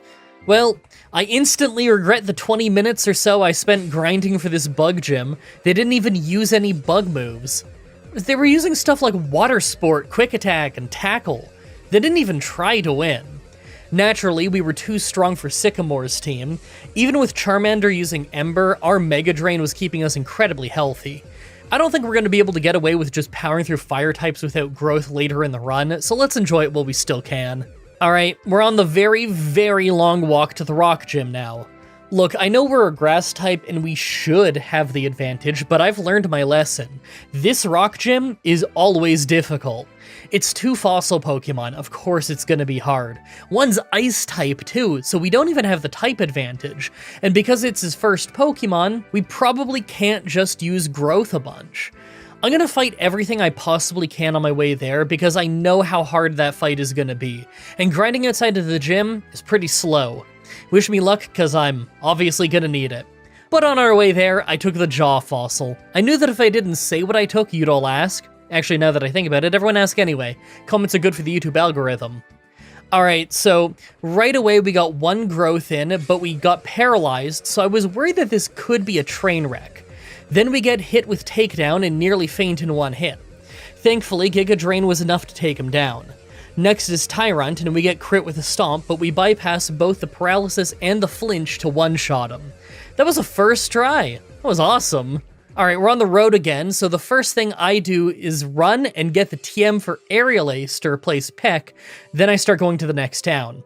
We have a rival fight, the fighting gym, the rival again, and the grass gym. I don't really think the rival fights are going to be too bad, mostly because I think we'll have plenty of time to build up growth against Meowstic at the start, so I'll probably sweep them. The gyms, though, I'm not sure. I know the fighting gym leader has Hawlucha, so we have to deal with a flying type, and the grass gym might be annoying just because Giga Drain isn't going to work very well. Growth and Aerial Ace might make it easy, but if we get paralyzed or put to sleep, then I could see it being pretty hard. Let's go find out. So first is the rival fight, and this is actually incredibly close. I kept using Growth to get as strong as I could before using Giga Drain, but it wasn't enough to one-shot most of her team, and we were still taking huge hits.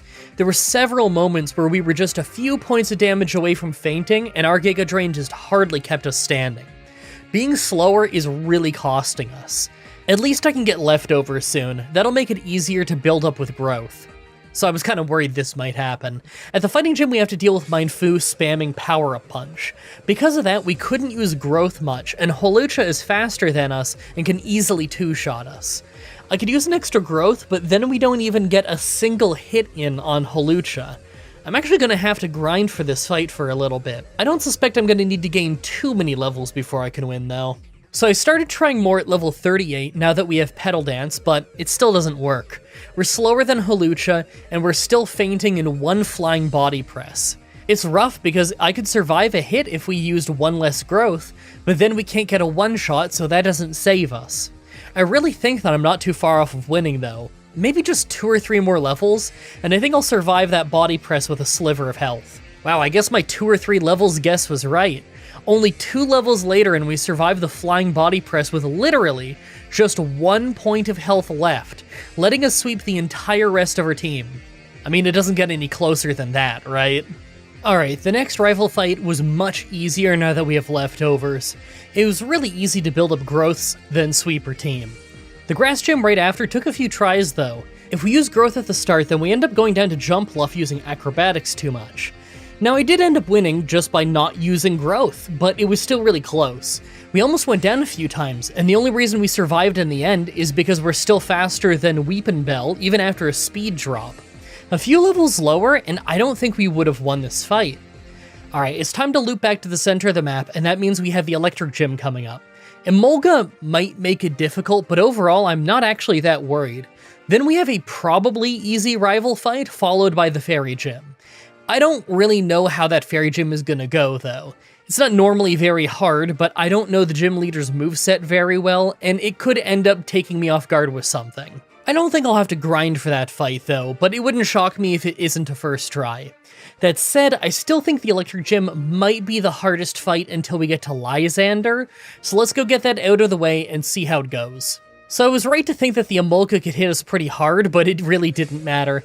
Giga Drain heals us by so much that as soon as we got to the rest of his team, it was pretty easy. Now, the next rival fight was actually a lot harder than the previous one. Delphox can nearly one-shot us, so what I have to do is use Growth over and over until I know that Light Screen will wear off next turn, and then pick that turn to Giga Drain Meowstic.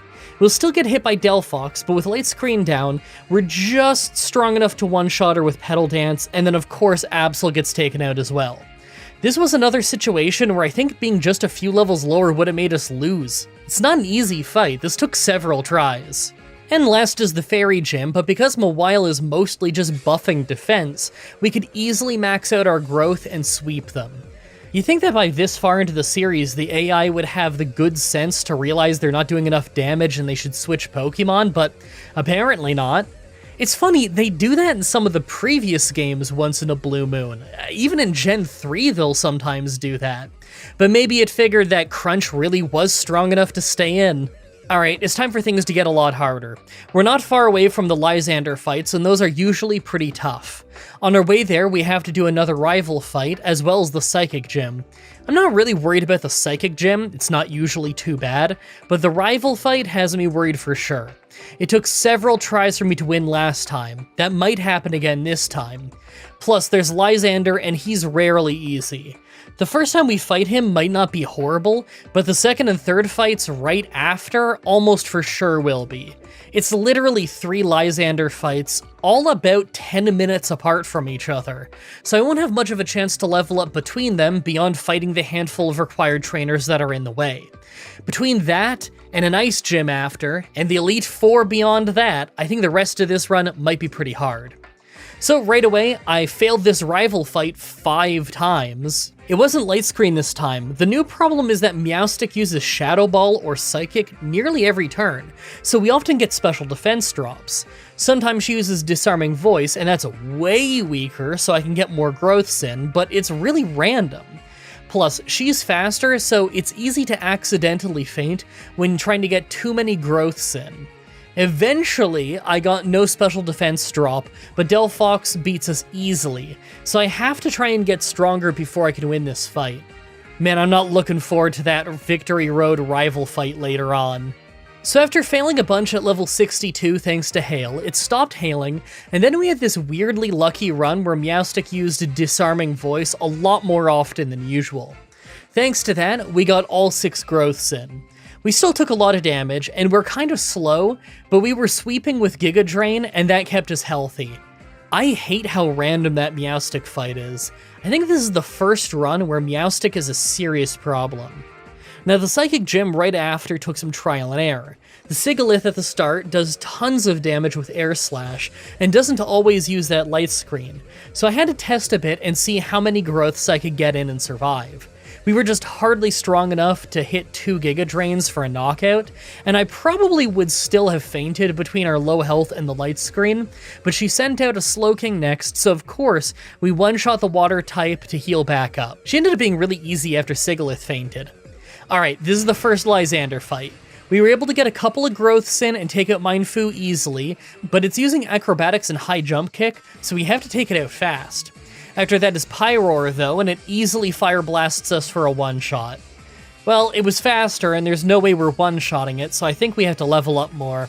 Hey, at least my effort values are long since maxed out. Alright, well, this was surprising.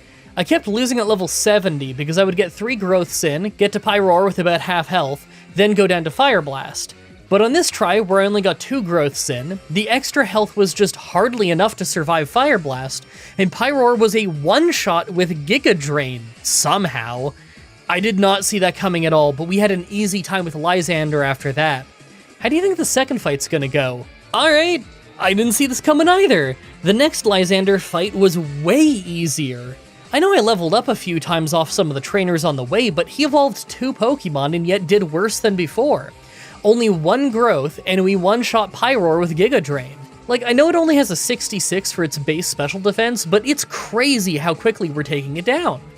Alright, this is nuts. I get to the last Lysander fight, and yet again, it finds a way to be even easier than the last time. This time, Mienshao never even attacks us. We just get 1 growth and sweep him.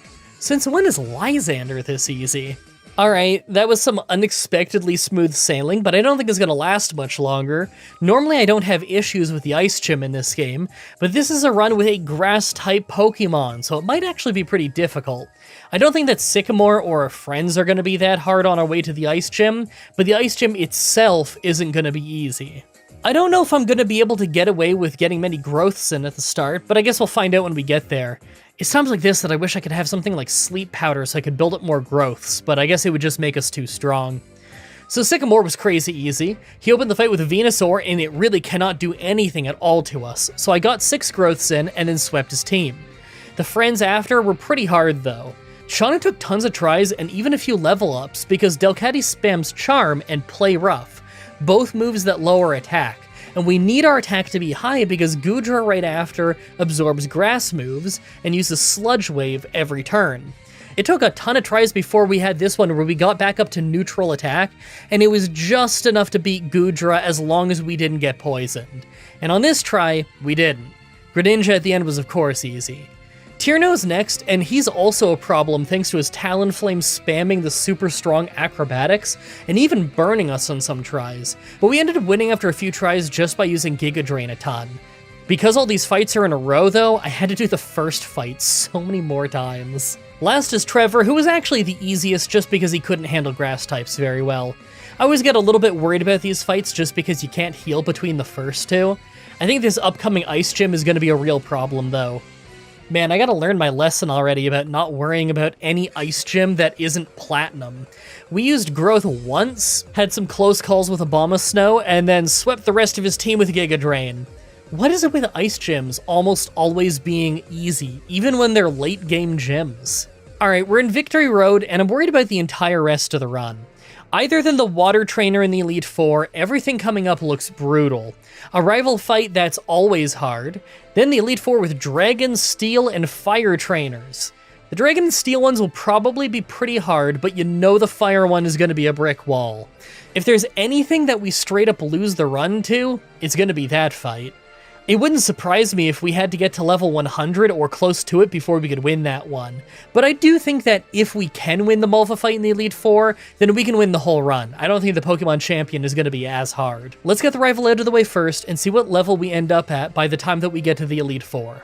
So when I first got to the rival, I just kept failing over and over. There's a lot of randomness in what Meowstic does like usual, but even on my best runs, I kept leaving a bunch of her team with a sliver of health. So I go back in and try a few more growths, but then the low health would make me end up fainting. I ended up having to come back a few levels later, and now because of the one-shots, we had a pretty easy time. I don't like how higher level is just to get this far though. I'm pretty worried about the Elite Four. Now that we're the Elite Four, let's take a look at our stats. I'm not really sure how I feel about my chances. Our special attack is amazing, but grass really isn't the type you want to be in this Elite Four. The water one should be easy, but the entire steel team resists all of our moves, and the fire team is probably going to totally overpower us. Maybe at level 100 with a few growths we can brute force it, but I'm really not sure. Make your final guesses on if we can win this or not. Let's do this. First is Water Trainer Cybold. He was just an easy sweep with Giga Drain and Petal Dance. Of course the Water Trainer was going to be easy. Second is Dragon Trainer Drasna. I took 2 tries at this right away, but even with some growths, Giga Drain was doing almost nothing. Aerial Ace got our first Pokemon kinda close to fainting, but it was just too tanky and we couldn't handle the Sludge Bombs. I think I could knock it out after a few levels though. I'm gonna do that.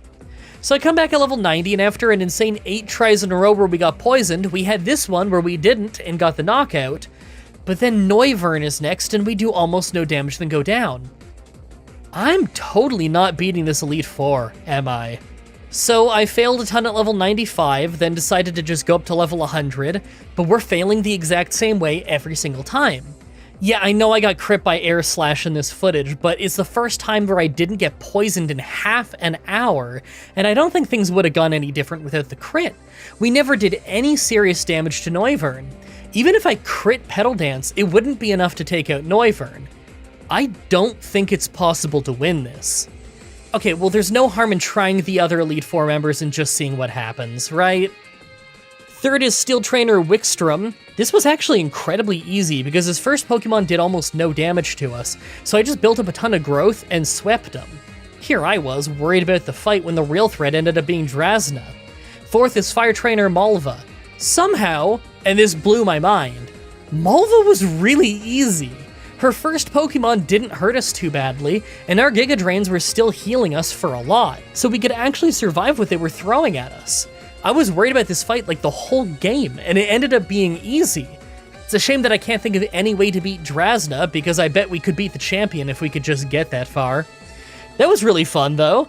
I'm a little disappointed to fail the run so deep in, but hey, at least I got one fight away from the ending, and it was an incredibly decisive loss, so at least I didn't need to try for hours clinging to hope for a win. I put about an hour into that fight, and it was obvious I couldn't do it. I mean, Noivern is a beast. I really hope you guys like that run. The next Pokemon Challenge should be up next week on Saturday, like usual, with Pokemon Fire Red with 1 ball toy. As always, I'm looking at your suggestions in the comments, in the challenge request section of my Discord channel, and on Twitter. Subscribe, ring the bell, stay tuned. Outro time. I can't do a long one today. Disappointing, I know. Some of you tell me that these outros are legitimately your favorite part of the video, which is crazy to me, but at the same time I kind of get it, because there's also a lot of you who say that the best part of my streams is the pre-stream, the part that doesn't get recorded and put on YouTube. All the just goofing around at the start. Speaking of streams, by the way, though, I just made a side channel that's gonna be for stream archives. Ooh, that way I don't need to gunk up the main channel with it all the time. I thought about it for a while, but I think I finally want to do this. All the future stream throughs are going to go up on that channel instead. That way, when I do the Let's Plays again on the main channel, it's much easier at a glance to tell the difference between the Let's Plays and the stream throughs, because the stream throughs will be on the streaming channel, and the Let's Plays will be on this channel. I know some people probably just want me to only do Pokemon challenges and Bethesda challenges and whatever on this channel, but no. I've ran this channel full-time for 15 years.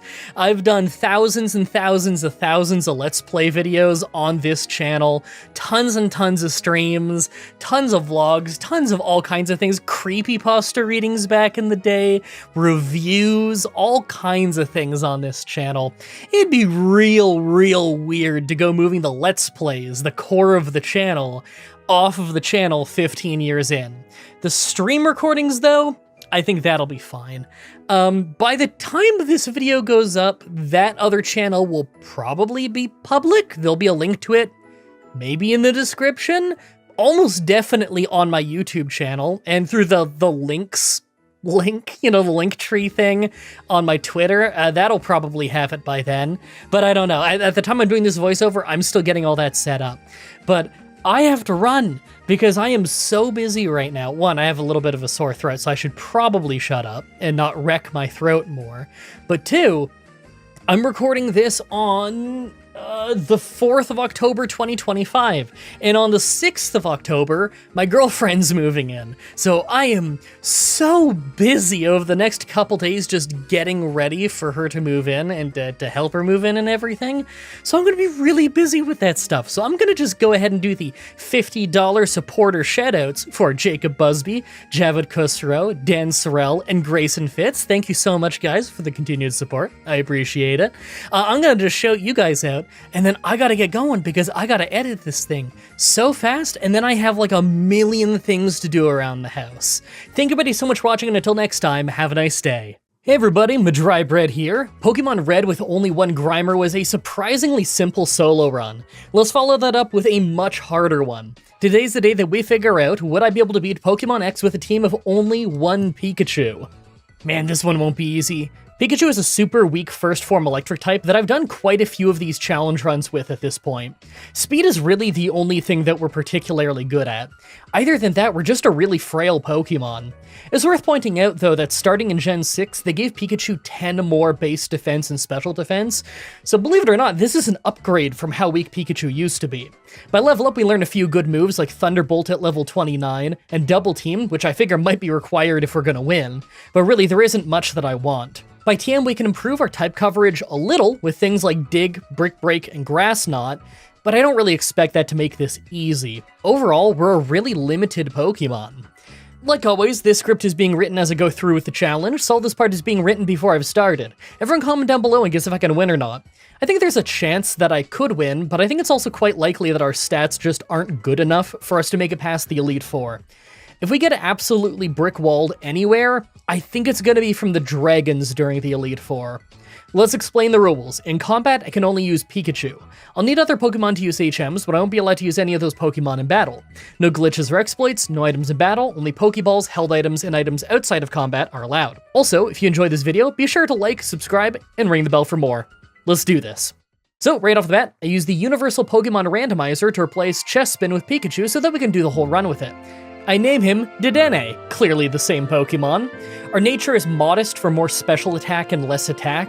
I tried punching our Pikachu into an IV calculator, but obviously we can't get his exact numbers. All I know is that our special attack is pretty good, and our attack isn't. That might come back to bite us since we're gonna need both physical and special attacks this run, but I do like that kind of challenge, and it's the best Pikachu that I've gotten so far, so I think I'm gonna give it a go. Alright, so I know what you're all wondering right away. Am I gonna get the light ball from the Pikachus that you can find in the wild near the start of the game? Well, I know that I want to, but I don't think that I should yet. The Pikachu's highest encounter rate is only 6% in the forest, and 5% of that time, the wild Pikachu will have Light Ball. It's an item that doubles Pikachu's attack and special attack when held, so it's a huge upgrade for us, and probably required if we're going to win this run in the end. I mean, 6% encounter and 5% of them having Light Ball is pretty bad. Just catching every Pikachu I see is going to take forever, so I think what I'm going to have to do is do the Bug Gym and the Sycamore fight, and then I can go get my hands on the TM for Thief. That's going to let us get the Light Ball a lot faster, and we're going to need it because you know the Rock Gym is usually horrible in these challenges. Hey, at least it's a Rock Gym with no Ground-type Pokemon for once, so we can actually use our good moves, but I still don't really expect it to be easy unless the Light Ball lets us sweep them. Let's go get the early fights out of the way. Also, by the way, sorry about the messed up looking footage at the beginning of the run. I didn't realize that I still had my emulator maximized from my last recording session of the Ultra Moon playthrough on the channel, and I forgot that when it is maximized, it messes up how it's captured on the challenges. So until partway through the Rock Gym, it's gonna be messed up. It's just the top screen and it's a little too zoomed in. Really sorry about that. Thankfully, it doesn't mess up any really important battles. So I got to the Bug Gym at a pretty low level of 10, and it was a close call. You'd think being super effective against our whole team would make it easy, but we actually got hit pretty hard with Bubble and Infestation. If it wasn't for Static Paralyzing Pavilion to give us the speed advantage and thus a free turn, I think we would have fainted. Alright, this was crazy. How did I never know about this? I lost Professor Sycamore, and then we just moved on and he let me progress anyway. I always thought that winning here was required the whole time. I guess I just restarted the game whenever I would faint. Well, I guess now I can pick up our Gen 1 starter. Hey guys, let me know down below what your favorite Gen 1 starter is. Sandile, Male Nidoran, or Machop. I love all these Pokemon, but I think I'm gonna go with Nidoran. It looks especially cool in this game. Alright, now it's time to grind for the Light Ball, but much to my surprise, I can't learn Thief. I guess I should have double-checked that when I looked up the TM move list, but I'm so used to most Pokemon being able to learn it. Still, I started grinding for a Light Ball, and it wasn't nearly as bad as I thought it was going to be. I was wondering why I kept running into so many Pikachu despite being a pretty rare Pokemon, but then I remembered something I saw once on Bulbapedia. The description in-game doesn't tell you this, but if the Pokemon at the front of your party has either Static or Magnet Pull, then you'll run into more Electric Pokemon in the wild. That's actually really useful right now since it made finding Pikachu really trivial. I was ready to spend a good half an hour on this, but because of Static making Pikachu so common, we got a Light Ball in the first few minutes. It really wasn't bad at all. And hey, if you appreciate these videos and you want to watch more Pokemon stuff, check out the Pokemon Ultra Moon playthrough with me and my friends. Or maybe my streams of the first ever full Pokemon Nuzlocke that I've been doing in Fire Red. Both are here on this channel, and I know that you'll enjoy them. Now I need to go get to the Rock Gym. On my way there, I took the Jaw Fossil. I knew that if I didn't say what I took, you'd all ask. Actually, now that I think about it, everyone asks anyway. Comments are good for the YouTube algorithm. Alright, well, first try at the Rock Gym, and we pretty easily get taken out by the first Pokemon. I figured that we wouldn't stand a chance yet, so it's alright. We're not that far from level 29, and that's when we get Thunderbolt. I bet it really won't be too bad after that. So I get to level 29 and learn Thunderbolt. Well, we're faster than Amora, even after speed down from Rock Tomb, so we took it out, but the Tyrant after took us to 1 health off another Rock Tomb, and the speed down made us go second to get taken out on the next round. It was rough, but I'm sure 1 Rock Tomb miss would let us win, so I'm gonna keep trying. Only 2 tries later, and thanks to a critical Thunderbolt getting an early knockout, we got an easy win. Now we can go make some progress. Alright, I gotta say, I'm feeling pretty good about the next long chunk of the run.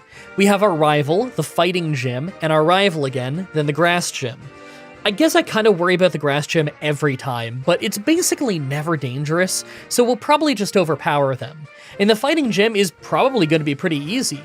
We're frail, but we also hit pretty fast and hard with special attacks, and her best Pokemon is weak to electricity. That just leaves the rival fights, and I'm not really sure how those are going to go. I could see us maybe needing to replace Quick Attack with something that hits a little harder like Return. Who knows though, maybe it's going to be really easy. But before we get there, we run into this very bad snag, a required trainer with Golett. It's immune to literally every single attacking move that I can learn at this point in the game. That means we have to go lose every power point I have against wild Pokemon, and then come back to this fight and hope we can win with struggle. This could be a weird one. Alright, so I ran mostly out of power points, just having 1 Thunderbolt and 3 double teams left. I tried that a few times, and I kept running into this problem where if we can't dodge enough, then the damage from our own struggling will make us faint before we can knock the go-lit out. After a bunch of failed tries, I realized that if I just ran out of double teams early, I could just avoid the uproars in the first place and go straight for struggle against go-lit to win. And it worked! I really hope I don't have to fight any other ghost and ground types, or at least not until after we get Grass Snot from the Grass Gym. So the rival actually took a couple tries. You see, if we do this fight normally, and we just Thunderbolt our way through, then Meowstic uses Light Screen, and we don't end up doing enough damage to survive all the way to the end. We just faint to Quilladin at the end. It's probably Quilladin, right? Because Quill Paladin, you know? But once I tried again and I stalled by using a bunch of double teams against Absol to wait for the Light Screen to be over, we won pretty easily. After that was the fighting gym, but it was a one-shot sweep. Hawlucha was actually faster than us, but it just used Hone Claws instead of attacking, so we were fine. How's the next rival fight gonna go, though? Well, our rival actually ended up being even easier, despite not leveling up very much between the last time and this time. It was enough to one-shot Meowstic, so I never had to worry about Light Screen. Guys, it finally happened. The Go-Goat in the Grass Gym has Bulldoze, a move we're weak against. We can't hit him hard enough to keep him from taking us out. It's fine though, maybe I can double team enough at the start to get past it. Alright, the very next try we used 3 double teams at the start, then literally just never got hit a single time the entire battle. It's not like we gave them a million chances or anything, but it's just kind of funny that nothing hit. We probably could have dodged just 1 Bulldoze and been fine. Alright, so as I feint my way across the desert over to the power plant, we can talk about upcoming battles. I think the Electric Gym is going to be easy since we can learn Dig, and I figure that our rival will be easy as well. Then it's the Fairy Gym, and that was only hard one time, and I can't think of any reason why it should be hard this time. I think we might actually just have an easy time for this middle part of the run, and things will get hard again around the time of the Lysander fights. So the Electric Gym was actually really interesting. First was Emolga, and it wasn't a one-shot with our new return, so it hit us with Aerial Ace. We resisted though, so we didn't get hurt too much, and we took it out. Heliolisk is next, and it goes down from 1 hit of Dig, but Magneton is interesting. I dig right away as he sets up electric terrain. We hit Dig, and he survives because of Sturdy with a Sliver. He hits a Mirror Shot, and it lowers our accuracy. We hit Return as he uses a Hyper Potion. Then we use Dig again, but not before getting hit by a Thunderbolt and nearly made us faint. We won, but it was really close. Against our rival, most of our team were just one-shots, but Chestnut was really tough. Thunderbolt was doing the most damage, so I had to keep using that, and we lost most of our health in the process. I don't think this is too bad yet, but I could see us having to level up more by the time of the final rival fight. Next is the Fairy Gym, and the Mawile at the start was easy, but Mr. Mime was a long fight. She used Light Screen right away, so I started buying time with Dig to try and time it out so that Light Screen could wear off. Thanks to her Hyper Potion, we were able to stall for quite a while without taking damage, and took it out as the Light Screen went down. Last is Sylveon, who did a lot of damage with Thunderbolt, but we still managed to take it down. It was close. Alright, well that last little bit was harder than I thought it was gonna be. Kinda makes me think that the next few fights won't be as easy as I thought either. We have our rival, the Psychic Gym, then the 3 fights with Lysander. The Psychic Gym should be easy since we're good against a lot of her team, and I'm not really sure about our rival, but it might be fine. Lysander though, I'm never really sure about. His Water Onyx should be easy, but the rest of it, I just don't know. I'll just fight most of the trainers on my way there for levels, and we'll see what happens when I get there. Alright, I was worried this might happen. Most of our rivals' team aren't one-shots anymore, so we take some hits getting to Chestnut, just to end up quickly fainting to a Brick Break just being too strong for us. Well, we can't learn anything super effective against him, so all I can do is prepare better. I'll try getting just a few levels. So I lost a bunch of times at level 58 thanks to not being able to two-shot Chestnut, but at level 60 I was able to, and as a result we could hardly survive. Because it's hailing now though, we almost didn't. I had literally 1 health by the end of the fight. Thankfully, the Psychic Gym itself was really easy. We swept most of it thanks to having a type advantage. I really don't know how Lysander is gonna go, though. Alright, well, I got to the first Lysander fight, and he was actually just a one-shot sweep. I mean, I knew he had some Pokemon that were strong against, but I didn't think it would literally be a sweep. Well, the second Lysander fight was just a sweep as well. There's no way we're gonna sweep all 3, right? This is Cyrus and Platinum all over again. Pikachu's just great at taking down the leaders of evil organizations, I guess.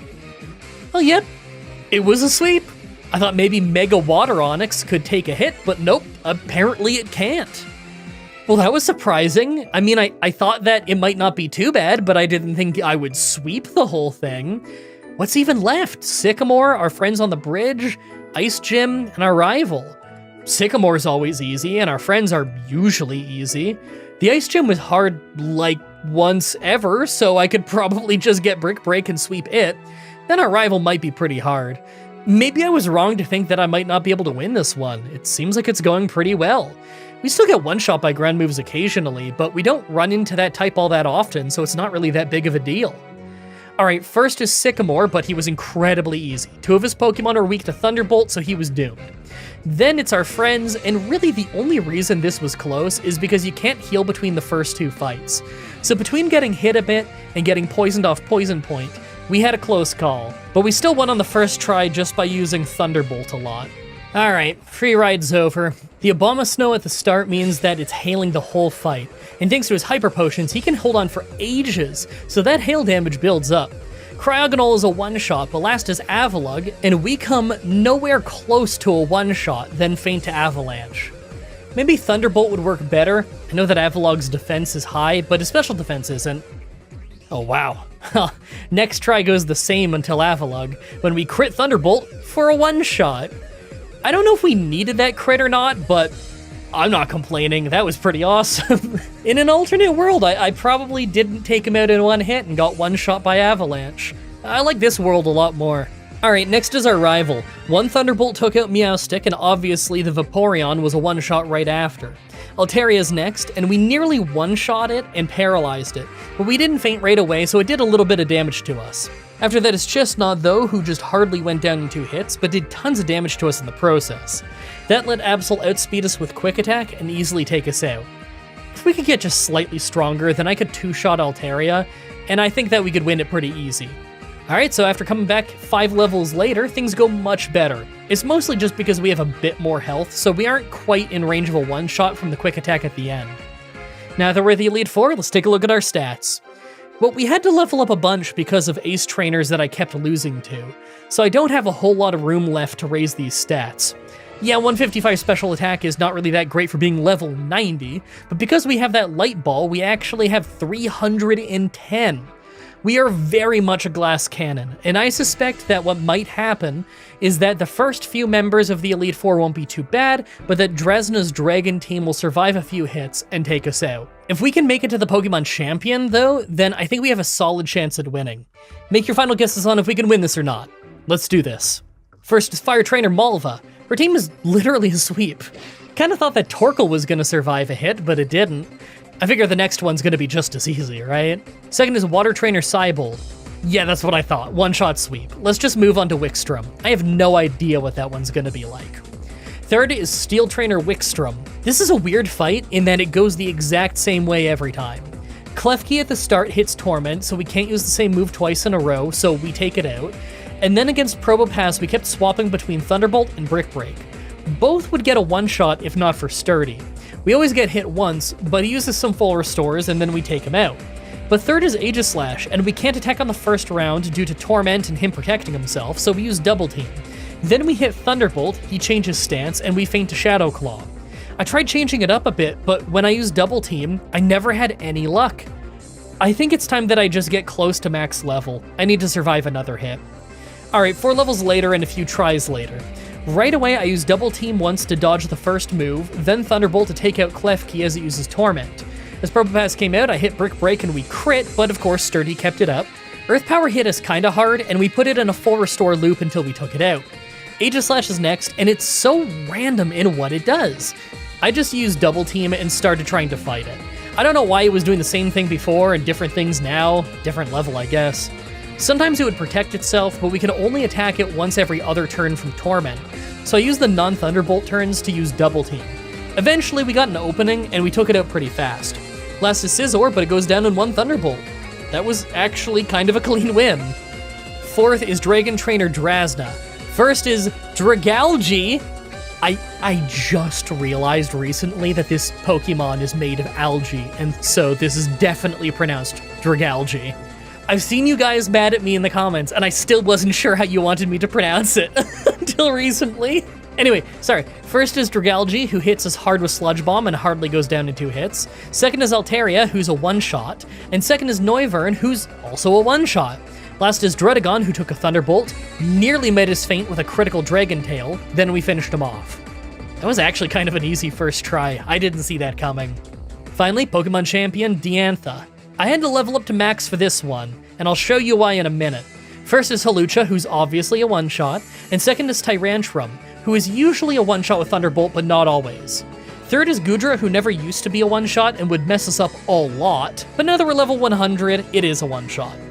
Auroros is always a one-shot with Brick Break, but next is Gourgeist, and it's only sometimes a one-shot with Thunderbolt. That messed me up a lot at level 95, but at this level, it survived, used Trick or Treat, healed, then got one-shot. It's not too bad. Last is Gardevoir, and we lost most of our health to a Shadow Ball, then kept hitting Thunderbolt, watching her drop to a Sliver, and then she full heals back up. It happened 3 times in a row before our 4th Thunderbolt finally got a one-shot. You know what, all things considered, that was a really smooth run. I went into it thinking that I'd probably get brickwalled late in the run, but it actually went pretty well. I really hope you guys like that run. The next Pokemon Challenge should be up next week on Saturday, like usual, with one you guys picked over on Patreon. Pokemon Emerald with a team picked by a random number generator. Yeah, we're doing another RNG run so soon after the previous one, because, I mean, the gold one obliterated the Patreon poll, so I put up the Emerald one, and it obliterated the poll again. I guess you guys just really like the RNG runs. Hey, I can do it more often. I think it's a really fun gimmick. As always, I'm looking at your suggestions in the comments in the challenge request section of my Discord channel and on Twitter. Subscribe, ring the bell, stay tuned. It's outro time, and I haven't streamed it all in like 2 weeks because I've been so unbelievably busy with stuff, and I am still super unbelievably busy with stuff. So I really hope that you guys have been enjoying all the Pokemon Ultra Moon that has been tiding you over. I still have a little bit more of that to edit and put up, and of course I record more almost every week on Sunday, and then I try to edit it early on in the week to put up in the playlist and everything so that you guys are tided over.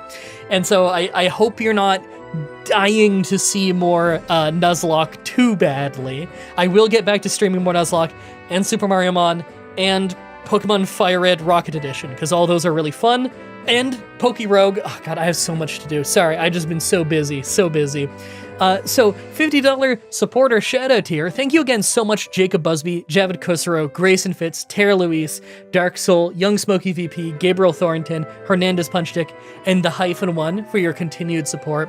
I need to get editing so fast so that all those wonderful names I listed and all these wonderful names you see on screen right now get to watch the challenges early in the YouTube member thing and the Patreon thing.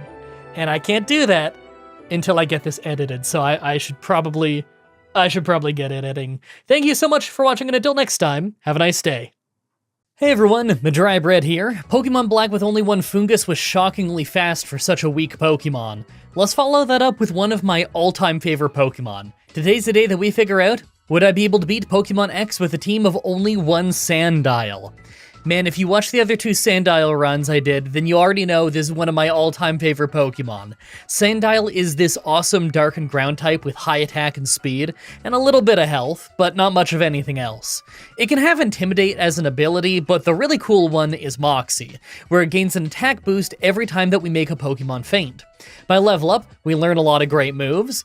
Bite, Mud Slap, Dig, and Earthquake are all things that are going to have some use. Maybe Crunch too, although I could argue that the flinches from Bite are probably going to be more important. Still, between the Dark and Ground moves, Hawlucha is the only Pokemon that I can think of off the top of my head where we're going to have some serious trouble. By TMs, we can't really get a whole lot that I'm interested in. Maybe something like Rock Slide or Stone Edge could be good for specific fights. I could even see Hone Claws having niche use if we find a fight where we don't take much damage early on, but we really need more attack later. I think for the most part though, we're going to be using our level up moves. Like always, I'm writing the script as I go through with the challenge, so this part is being written before I've started. Everyone comment down below and guess if I can win or not. I'm pretty sure that I can make it far, although that random double battle with the fighting types in Victory Road might require we hit level 100, and the Hawlucha near the end of the game could easily brick wall us. Let's explain the rules. In combat, I can only use Sandile. I'll need other Pokemon to use HMs, but I won't be allowed to use any of those Pokemon in battle.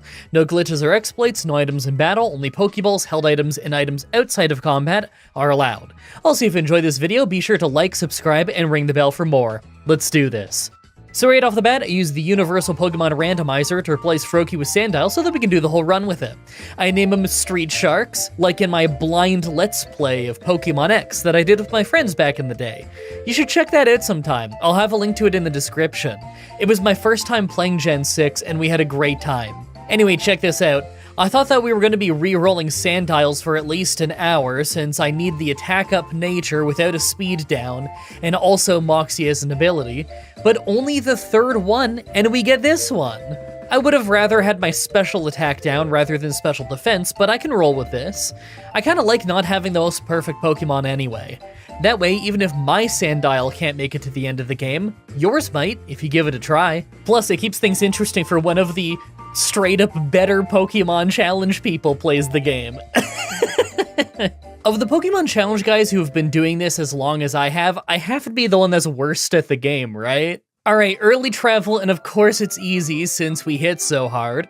I'm confident that the first chunk of the game is going to be pretty easy until we get to the Rock Gym. Then, I don't know. They don't resist our moves, but you know how that Gen 6 Rock Gym tends to be. Maybe we'll have some good ground moves by then and we could win with that, who knows? I figured that either the Rock Gym or the Fighting Gym, I wrote Ground Gym, there isn't one of those, is gonna be the first real threat. So let's just go breeze through the Bug Gym and Sycamore. Naturally, the Bug Gym was basically just a super quick sweep after clearing out all the trainers in the area. Probably the easiest time we've ever had with the Bug Gym in this game, and that's including the time I played through X with Regigigas. After that was Sycamore, and him starting with Bulbasaur did mean we took a big chunk of damage so far, but obviously we couldn't lose. Moxie makes it really easy to sweep weak Pokemon like this. Hey, time for another Gen 1 starter. What's your favorite Gen 1 starter? Hoppip, Clink, or Pidove? I like the design of Hoppip a lot, but I think Clink is probably my favorite Gen 1 starter. Gear Grind and Shift Gears are just fun moves. There's a reason I've used it in some challenges already. Let me know what your favorite Gen 1 starter is in the comments. And on our way there, I took the Helix Fossil. I knew that if I didn't say what I took, you'd all ask. Actually, now that I think about it, everyone ask anyway. Comments are good for the YouTube algorithm. Alright, this was pretty funny. First try at the Rock Gym, and despite being a lower level than them, we got a bunch of flinches on them in a row, so we didn't take any damage at the start of the fight. Tyrant was able to take us out by using Rock Tomb to get rid of our speed advantage and then Stomp to overpower us, but a win at a lower level would have been pretty funny. I'll go get a few levels and then come back. I mean, worst case, we can get to level 31 to learn Dig, then I'm sure it would be an easy win. Yeah, that's what I thought. The moment we hit level 31, we just swept the team with no issue. Well, the early game hasn't been too bad. I had to have a short grind, but that's not a big deal. I do think that things are going to get pretty difficult soon, though. The rival fight will probably be easy, but then it's the Fighting Gym, the rival again, and the Grass Gym. We're pretty weak to both fighting and grass types, so I'm not really sure what our strategy is going to be. Hawlucha has me pretty worried since it resists dark and straight up can't get hit by ground moves, so I might want to learn Return for that fight. The Pokemon Champion has Hawlucha too, doesn't she? That's going to be pretty brutal, but I guess I'll worry about that when I get there. As for the Grass Gym, I figure we're just gonna spam Bite and hope we get flinches early on. I'm sure that Moxie will power us up enough to just get the sweep after that. And hey, while we walk, now's a great time to tell you about this video's sponsor, Factor Meals. Well, for the uninitiated, Factor Meals is a service where you can get awesome meals delivered right to your door. These are fresh, never frozen, chef-prepared meals that were made fresh that week. You can pick from several meal plans to cater to your personal tastes and needs. Chef's Choice, Vegan, Keto, Protein Plus, and Calorie Smart. I always go with Protein Plus personally. It's really filling and makes it really easy to hit my protein goals. Plus, they recently doubled their menu size and added all kinds of new seafood and protein options. What you get in the box is 6 to 18 chef-prepared packaged meals that have never been frozen. How many you get is up to you when you sign up. Preparing your meal is about as fast as it can be. Each package has both microwave and oven instructions on it, with it taking about 2 to 3 minutes in the microwave and 10 to 15 in the oven. Recently, they've really been expanding the protein options. I was talking about that earlier. Just in this most recent shipment alone, we got ground beef, steak, chicken, salmon, and tilapia. The food variety's only been going up, and it blows my mind how well everything heats up. The chicken was tender, the cheese and the potato was delicious, and I never really knew that I would enjoy eating roasted mushroom as a side, but it was really good. And there was a sauce on the side that was great for keeping the meal from feeling too heavy, well, with all the cheese and potato and whatnot. My girlfriend went with this cheesy taco bowl and loved the sheer quantity of veggies. Not just the broccoli, but also the cabbage underneath the ground beef was great.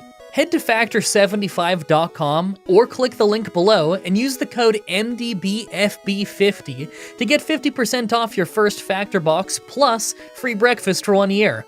That's code MDBFB50 at factor75.com to get 50% off plus free breakfast for 1 year. Thanks to Factor Meals for sponsoring this video. Go and show them some love at the link at the top of the video description. Now we got a rival to go fight. Alright, first is our rival, and although we can take out Meowstic fast, we take a lot of damage and always just go down to Needlearm from Quilladin right after. That's alright though. I bet we could just bite instead and probably have him flinch after a few tries. Well, never mind. Next try Quilladin just doesn't use Needlearm for no particular reason. I remember reading a comment once saying that Gen 6 has a lot of trainers that just pick random moves, but I'm not exactly sure what they meant by that. Like, I figure it's not Gen 1 style, where it's literally just a 25% chance of using each move on the bad AI trainers. I probably would have noticed if the AI was that random. There has to be at least some thought-out rules, like how Meowstic always uses Fake Out first.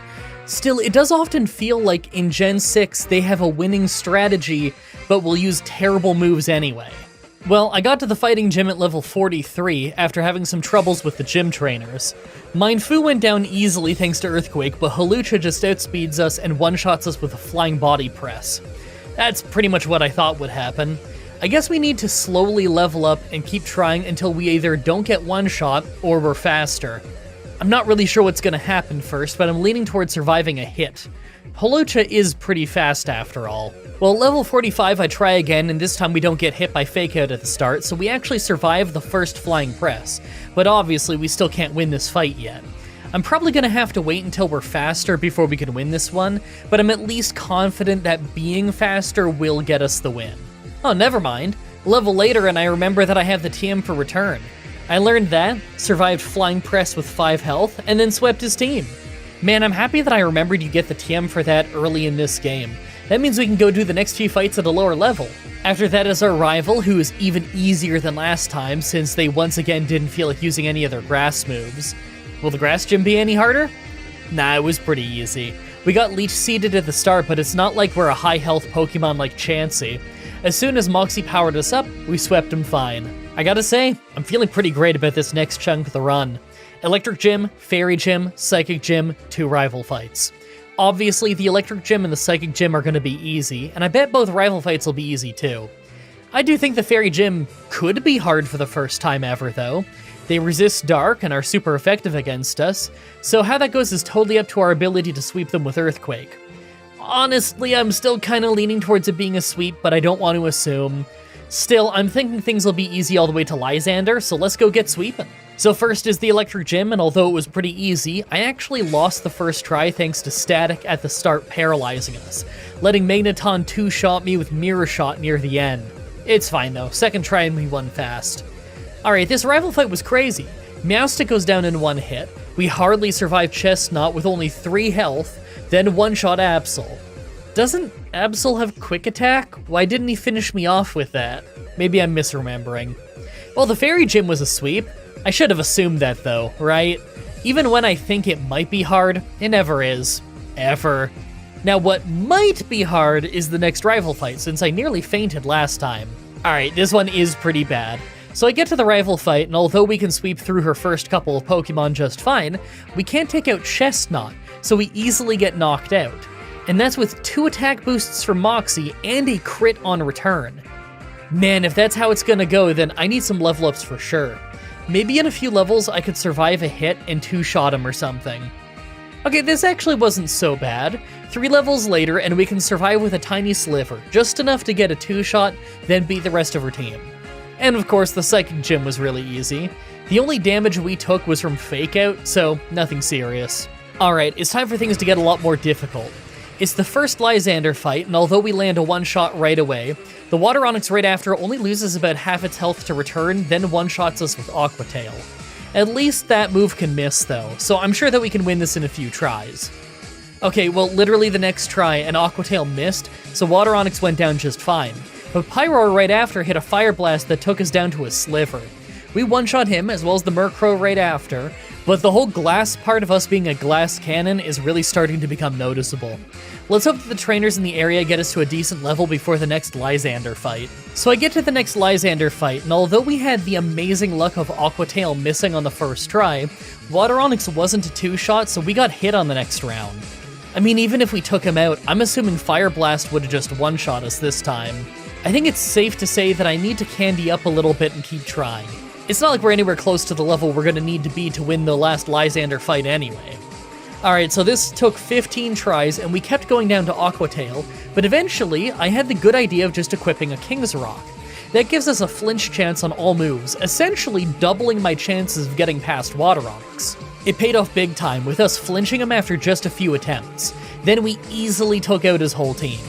I really do think the final Lysander fight might require we level up quite a bit, though. You know Mega Water Onyx is going to be a real problem. Well, first try at the final Lysander fight, and he just outspeeds us and one-shots us with High Jump Kick. I mean, I can wait for a miss, but considering that I need a flinch or a miss on Water Onyx later, and likely a miss on Pyroar as well, I think leveling up a bit for the speed advantage makes sense. Actually, this fight might not be too bad. 3 levels later, and we can outspeed and one-shot our way through his whole team until we get to Water Onyx, and he always sends that out last because it's his Mega Evolution Pokemon. It's not a one-shot, though. It's nearly one thanks to just how many times Moxie activates. All I need is one miss or flinch, and this should be an easy win. Alright, it took 11 more tries, and in some of them I thought it was going to be a one-shot on Water Onyx, just thanks to the upper end of our damage range being pretty strong, but in the end, it was an Aqua Tail miss on the 11th try that got us the much-needed win. Alright, whatever, I'll take it. It's time for some of the last travel of the game. It's just Sycamore, our friends, the Ice Gym, then a rival left. I think that most of this will be easy, but the last rival fight could be difficult. Actually, what I'm a little bit more worried about is that double battle in Victory Road with the fighting trainers. There's been a few runs where we have to get to an incredibly high level and try tons to win that fight. It doesn't really help that I'm not allowed to use the other Pokemon to help us. Not that they could have with how low their levels are anyway, they're just HM Pokemon. If the fight ends up being anything special, then I'll show it, because I figure it'll end up being harder than the rival fight anyway. I think my initial guess is probably right though, that we can probably get through the Elite Four, but that even at level 100, we might get brickwalled at Hawlucha at the Pokemon Champion. Who knows though? Maybe I'm just worrying too much and it'll be a one-shot with return or something. First is Sycamore, whose entire team was a sweep, no problem there. Then we fight 3 of our friends in a row and we swept them too. I guess the Aerodactyl at the end could have hurt us if confusion had caused problems, but it didn't, so we won fine. Well, for the first time in recorded human history, the Ice Gym was a problem. We actually just get one shot on the first round by Ice Beam. I guess I'll get a few levels to make sure we do enough damage, then I'll keep trying until we get a flinch with the King's Rock. So after many failed tries, we get our flinch and sweep to Avalugg, but he survives and hits Avalanche to take us out. Okay, well I'm not messing around and waiting for a double flinch, especially when I know I'm gonna have to level up more soon anyway. I'm gonna get some more levels so that Avalugg is hopefully a one-shot. So at level 85, I tried a few times and ended up at Avalugg again.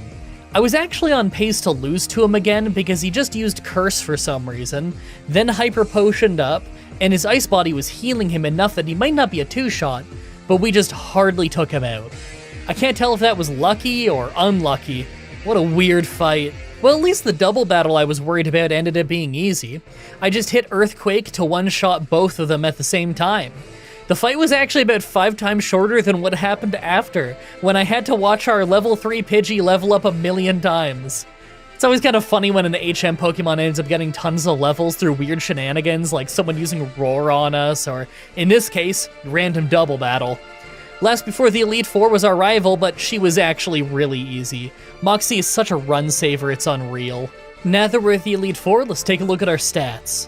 Well, we had to level up 1,000,000,000 times thanks to a random Alakazam near the end of Victory Road, so our stats are pretty high. I mean, look at that attack, it's incredible. The speed is great too, but we're still really frail. Our defense is a little better than I thought it would be, but I think that's because I used an iron near the start of the run. I made sure to replace Mud Slap with Hone Claws.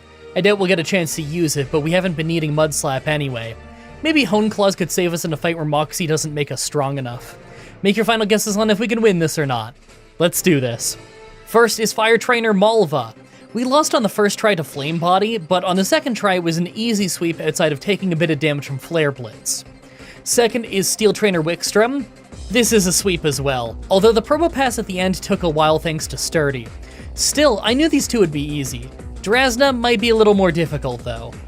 Third is Dragon Trainer Drasna. This one was a bit scary. I used Hone Claws at the start once and tanked Surf, and then swept Till Noivern at the end. Then we took quite a bit of damage from Dragon Pulse before we got the knockout. Maybe that Hone Claws wasn't necessary though, I'm not sure. It's time for the hard Elite Four member though. Fourth is Water Trainer Cybold. Well, that wasn't what I expected. This was the easiest one. No Hone Claws, we just swept with Earthquake. Well, that was way too smooth. Drasna's gonna be a nightmare, I bet. Finally, Pokemon Champion Diantha. Well, Hawlucha threw the fight by using Swords Dance instead of fighting, so we got the one-shot, and then we literally just swept her entire team. And that was with me making the amazingly bad move of using Return, forgetting that Gourgeist, of all things, was a ghost. Didn't matter, we didn't take any damage. Look, I know this is a glass cannon run and a lot of fights are going to be really fast and anticlimactic. It's kind of the nature of the beast, but it is hilarious how fast that went. This has to be the shortest my script has ever been for the Elite Four and the Pokemon Champion. Like, this is ridiculous. Once again, Sandile was really fun to use.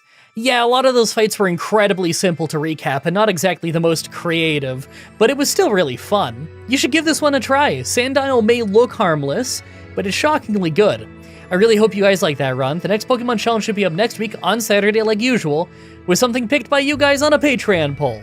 I'm not sure what it is yet. I haven't run the poll yet at the time of writing this. As always, I'm looking at your suggestions in the comments in the challenge request section of my Discord channel and on Twitter. Subscribe, ring the bell, stay tuned. Outro time. I'm pretty busy today. I gotta get this edit done real fast. Not only is it a little bit of extra work because I have this sponsorship going on, but also I gotta get to bed early tonight because tomorrow morning is Sabu's big dental surgery where he needs to have the teeth cleaning thing because his gums have gingivitis or whatever. Usually he needs this once a year, which is really brutal, but he didn't need it last year, thankfully. He was a little better about letting me brush his teeth, although really he doesn't let me get at most of them. And the dental food was doing an okay job of keeping them a little bit cleaner, keeping them a little bit better maintenance. And in fact, this is the first year where his teeth themselves are not the issue, it's just his gums. But, you know, it's pretty all hands on deck on giving him his pill the night before, and then he can't eat overnight, and then he can't drink anything in the morning, and he needs to have another pill, and then I take him in, and I mean, it's a surgery, because it's cat dental work. I just got the consent form for the surgery, and printed that off the other day. $1,186. Oh, and that's if I don't put on all of the extra little features and things like the nail trim, which I don't need him to get a nail trim. I can handle that myself. And what the pre-ECG thing, I already did the blood work. I'm sure he's gonna be fine. The ECG's never picked up anything. In the past, I would give him the extra little things because I just, you know, want to make it the best for him. I cannot afford that, are you kidding me? 1,186 Canadian? I swear, it didn't used to be this expensive, but Canada, man. Which is why it's a really good thing that I have this sponsorship, because it helps me do things like take care of the boys. You know what else helps me take care of the boys? All those $50 supporters that I should be shouting out right now. Such as Jacob Busby, Javid Kusaro, Grayson Fitz, Tara Louise, Alessandra Hedgeblog, Joel Mann, Dark Soul, Young Smoky VP, Cal Anderson, and Crystal Sunrise. Thank you so much for the continued support. Exciting news, by the way. I, after months of saying, man, I would really like to stream more, have finally been streaming more. In the last, I don't know, week, I've streamed RimWorld 3 times. There's a new DLC for it, which is very exciting. The Odyssey DLC just came out a couple months back, something like that, and I'm finally getting around to playing it now. Been having a really fun time. We're in a jungle this time instead of a boreal forest like last time. I've been live streaming it on this main YouTube channel that you're watching right now. I'll probably do some of the streams on my Twitch. Link in the description, of course. But I've been uploading the recordings of it over on my new YouTube streaming channel thing, Mah-Dry-Bread Streams. You can search that in the search bar. Maybe I'll remember to put it in the description, and maybe I won't, but you should go subscribe over there. And plus, I think there's not even ads over there because the channel's so small it's not even, like, monetized yet or anything. So I don't like qualify for any of that stuff yet. It's a really small, really new channel. But if you build up some watch hours on there, then I could monetize it. But save for that you can watch it ad-free for, actually, okay, hold on, I shouldn't promise that you can watch it ad-free, because I think on modern YouTube, if a channel's not monetized, YouTube might run ads on it anyway, so that YouTube just gets 100% of the money. I mean, if so, that's really annoying, but that's inevitable. You know, I do need to get the channel past the point where it becomes monetizable at some point. Anyway, the streams have been really fun. I've been also using it for fundraising to help, you know, afford stuff like Sabu's dental work, and how I just had to fix my computer recently after the liquid cooler died and shot liquid into the computer, which thankfully at least it fired it into the radiator. It would have been way more expensive if it fired into the computer and broke more things, although it was really overdue for some upgrades, so that's why it was so expensive. Thankfully, my computer broke and I did all the upgrades right as the RAM prices were starting to get expensive, and so the RAM kit I got hadn't risen in price yet, but most of the other ones did. So I got in, like, the week before every last RAM kit was made $1 billion here in Canada. So, oh my god, that was so close! I needed a new motherboard, RAM, and CPU, and I got another drive, so it was like 1,600 Canadian dollars. It was pretty brutal, but man, if my computer lasted like 3 weeks longer, and I had to get the new RAM and everything just a little while later, it would have been $2,000 or more dollars. It would have been insane. But at least the computer has worked completely properly since then. I haven't had any of the weird issues I used to always get. Everything's working. It's not underclocking constantly. The temperature is the lowest it has ever been, even though I'm using an air cooler that is much cheaper than my old liquid cooler. I'm never doing liquid cooling again, I swear. Just get a good air cooler. They do an awesome job.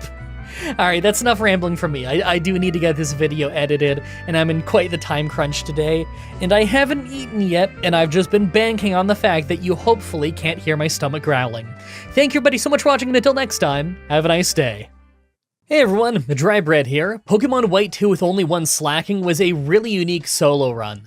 Let's follow that up with something new. Today's the day that we figure out would I be able to beat Pokemon X with a team of only one Snubbull. This was gonna be last week, but I'll let you know why it got changed at the very end of the video. Check it out, it's my first time doing a solo run with a fairy type.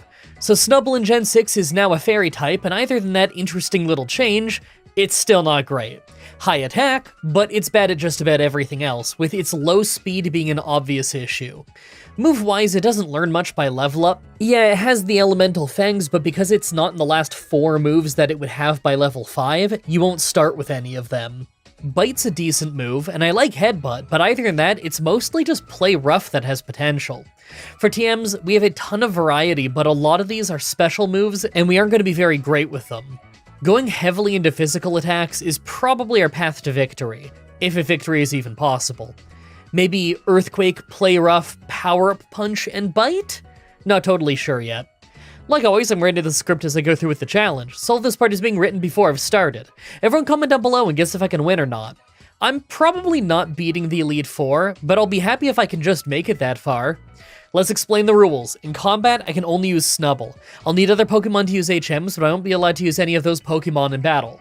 No glitches or exploits, no items in battle, only Pokeballs, held items, and items outside of combat are allowed. Also, if you enjoy the video, be sure to like, subscribe, and ring the bell for more. Let's do this. So right off the bat, use the Universal Pokemon Randomizer to replace Chespin with Snubbull so that we can do the whole run with it. I name him Davy Boy, like last time. Our nature is Adamant, so more attack and less special attack. Probably the perfect nature for us. We even got Intimidate, the better ability. This is the very first one we got. I have no idea what the IVs are, but it might be a pretty solid Snubbull. So I'm gonna be honest, just looking at the gyms, I don't know if anything is gonna be easy. This is my first time doing a run with a fairy type, so far as I can remember, and I don't see how it's gonna help us very much. There's no dark or dragon gyms, and the only gym that we resist is the bug gym, which is already the first gym. There's a fighting gym, so at least we have the advantage there. There's a Dragon Elite 4 member, but she also has a poison type and we're weak to that. And we're weak to steel, so the Steel Elite 4 member might be a brick wall. Either in that, we're just a slow, frail Pokemon with decent attack. I could see us getting stuck on that rock gym for ages because of it. This very well might be the hardest Pokemon X challenge I've ever done. Maybe Lysander won't be too bad, but who knows. Ouch. I get to the bug gym, the easiest one in the game, and it's a gym that we resist, and yet we lose twice in a row to being overpowered by Infestation, a bug move. You know, it's cool that we get some flinch moves, but us being so slow isn't really doing us any favors. We can't get a flinch if we don't attack first, so I guess I gotta grind. So I grinded up to level 15, and this fight was insanely close. A crit right off the bat knocked out Surskit, so it was all down to us versus Vivillon. She used Infestation a turn later than normal, but it's because she was using a Harden, so it still isn't great. We traded shots for a while, and in the end we only had 5 health left when we knocked her out. If I didn't get the crit on Surskit or the Vivillon fight went even slightly different, then we would have fainted. Next is Sycamore with the Gen 1 starter, and we actually could have lost this despite being a much higher level. The Bulbasaur at the start used Leech Seed, and because of that we needed an extra hit on Squirtle to make him faint. Plus, Charmander got us with Smokescreen, so we easily could have missed and lost because of that. But we didn't, so it was a first try. Before we go to the Rock Gym, we of course need to get our Gen 1 starter. Hey, what's your favorite Gen 1 starter? Chespin, Gothita, or Rhyhorn? I think I'm gonna have to go with Rhyhorn on this one. Rhydon is pretty much the original Pokemon, or at least very close to it, so it really makes me think of Gen 1. Now let's go lose to the Rock Gym. On our way there, though, I took the Jaw Fossil. I knew that if I didn't say what I took, you'd all ask. Actually, now that I think about it, everyone asks anyway. Comments are good for the YouTube algorithm. Well, I'm grinding. You might be wondering why you didn't see me lose at the Rock Gym Leader first, and that's because we got absolutely destroyed by the first trainer in the Rock Gym. We're about the same level that they are, and Bite is our best move that they don't resist, and it does almost nothing. Being so slow really doesn't do us any favors either. It's not even easy to grind, since a lot of the trainers outside of the gym can beat us too. It won't surprise me at all if I need to start using rare candies at some point before we beat this gym, just because it's taking so long. I'm still crazy sick while I record this challenge, by the way, so the time that I can put into this is a little bit limited. I wish I could go learn a better move, but all the good stuff isn't until well after this gym, so we might just have to roll with what we've got. I genuinely think we're not winning this fight until close to level 40. Future MDB here doing the voiceover, I'm good now. I'm barely sniffling, and I haven't coughed in a couple days, so I think I'm finally fine. I got an eye infection right after I got sick, but I've been taking medicated eye drops, and my eye is nearly 100%. So I'm finally over my million illnesses in a row. Okay, maybe it wasn't a million, maybe it was 2, but still, that doesn't happen very often, does it? So after fighting all the trainers in the northern route, I got to level 30 and tried the Rock Gym. Between the Rocky Helmet and Bite doing decent damage, we actually made the first Pokemon faint and got to fight Tyrunt. Although, being slower from the Rock Tombs does mean that his stomps can flinch us. We didn't flinch on this try, and even did decent damage, but he was hitting us really hard and we couldn't last long. You know what though, that went better than I was expecting. I'm starting to think that I could win this at level 35. So I got to level 35, and this still took several tries because we now just get paralyzed at the start. And because Tyrunt spams Stomp, we just often flinch or are fully paralyzed and miss a bunch of chances to bite as a result. But after a few tries, we got this one where we got just enough bites in to get the knockout. I have to say, it wasn't easy, but it was still better than I thought it was gonna be. Well, now we're on the move, and we've got a couple of rival fights, as well as the Fighting Gym and the Grass Gym. I guess the fighting gym is probably going to be easy since we're good against fighting types, and we should be learning Play Rough pretty soon. And the rival fight might be easy as well, but I'm not really sure about the grass gym. Leech Seed is still a dangerous move that I could see causing us issues. That said, we're gonna have leftovers by then, so maybe I've got nothing to worry about. I'm actually just excited for when we learn Play Rough, because it's the only fair move. I wrote that wrong. Because it's the only fairy move that we can learn that we're actually good with. It's only 90 accuracy, but the high power helps make it worth using anyway.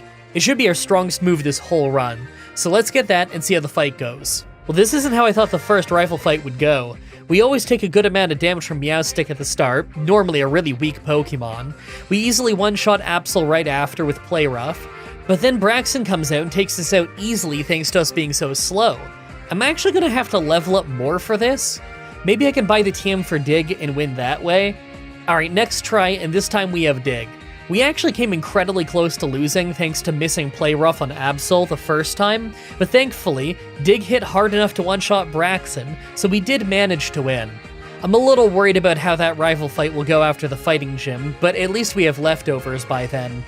As expected, the fighting gym was pretty easy. Just a sweep, and we were actually faster than some of her team too. No issues. Next is our rival again, but it's pretty easy this time. We're a much higher level, and Dig is still strong enough to take out her biggest threat easily. The grass gym didn't go exactly how I thought it would. It turns out that Leech Seed isn't the real threat. It's Weepin' Bell using Acid near the end.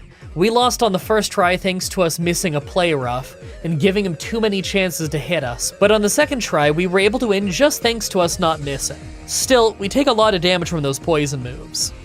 Alright, I'm actually pretty worried about the next major fight. We have an electric gym coming up, and he's got a steel type. I don't remember if he actually has any steel moves, but I know that we're gonna get paralyzed and we might not be doing much damage. I'm hoping that Dig can carry us through at least some of that fight. Then there's the rival and the fairy gym. Both of those I'm not all too worried about. The fairy gym seems to be easy every time, and our rival wasn't that bad last time. That said, I do remember that the fairy gym has him a while, and that's also steel type, so I guess it could be a problem. I'm not really sure. I feel like I'm not sure about a lot of these fights, to be honest. It's a combo of being a type that I'm not really used to using, and us being really slow. Being slow is really a massive handicap in solo runs. Alright, well this isn't how I thought it was gonna go at all. Right away, Emolga Volt switched while we were using Dig, so we went underground, then hit Magneton as he was setting up Electric Train. We then hit Headbutt while he was using a Hyper Potion, then outsped him, and we digged to dodge his attack and take him out without having to worry about a second Sturdy kicking in. That was a great start. Heliolisk is next, and although we one-shot him, we took massive damage from Thunderbolt. I thought I might faint when Emolga came back in, but we hardly held on from Volt Switch and one-shot him with Play Rough. That was a great fight. Right after that was our rival, but it was crazy easy.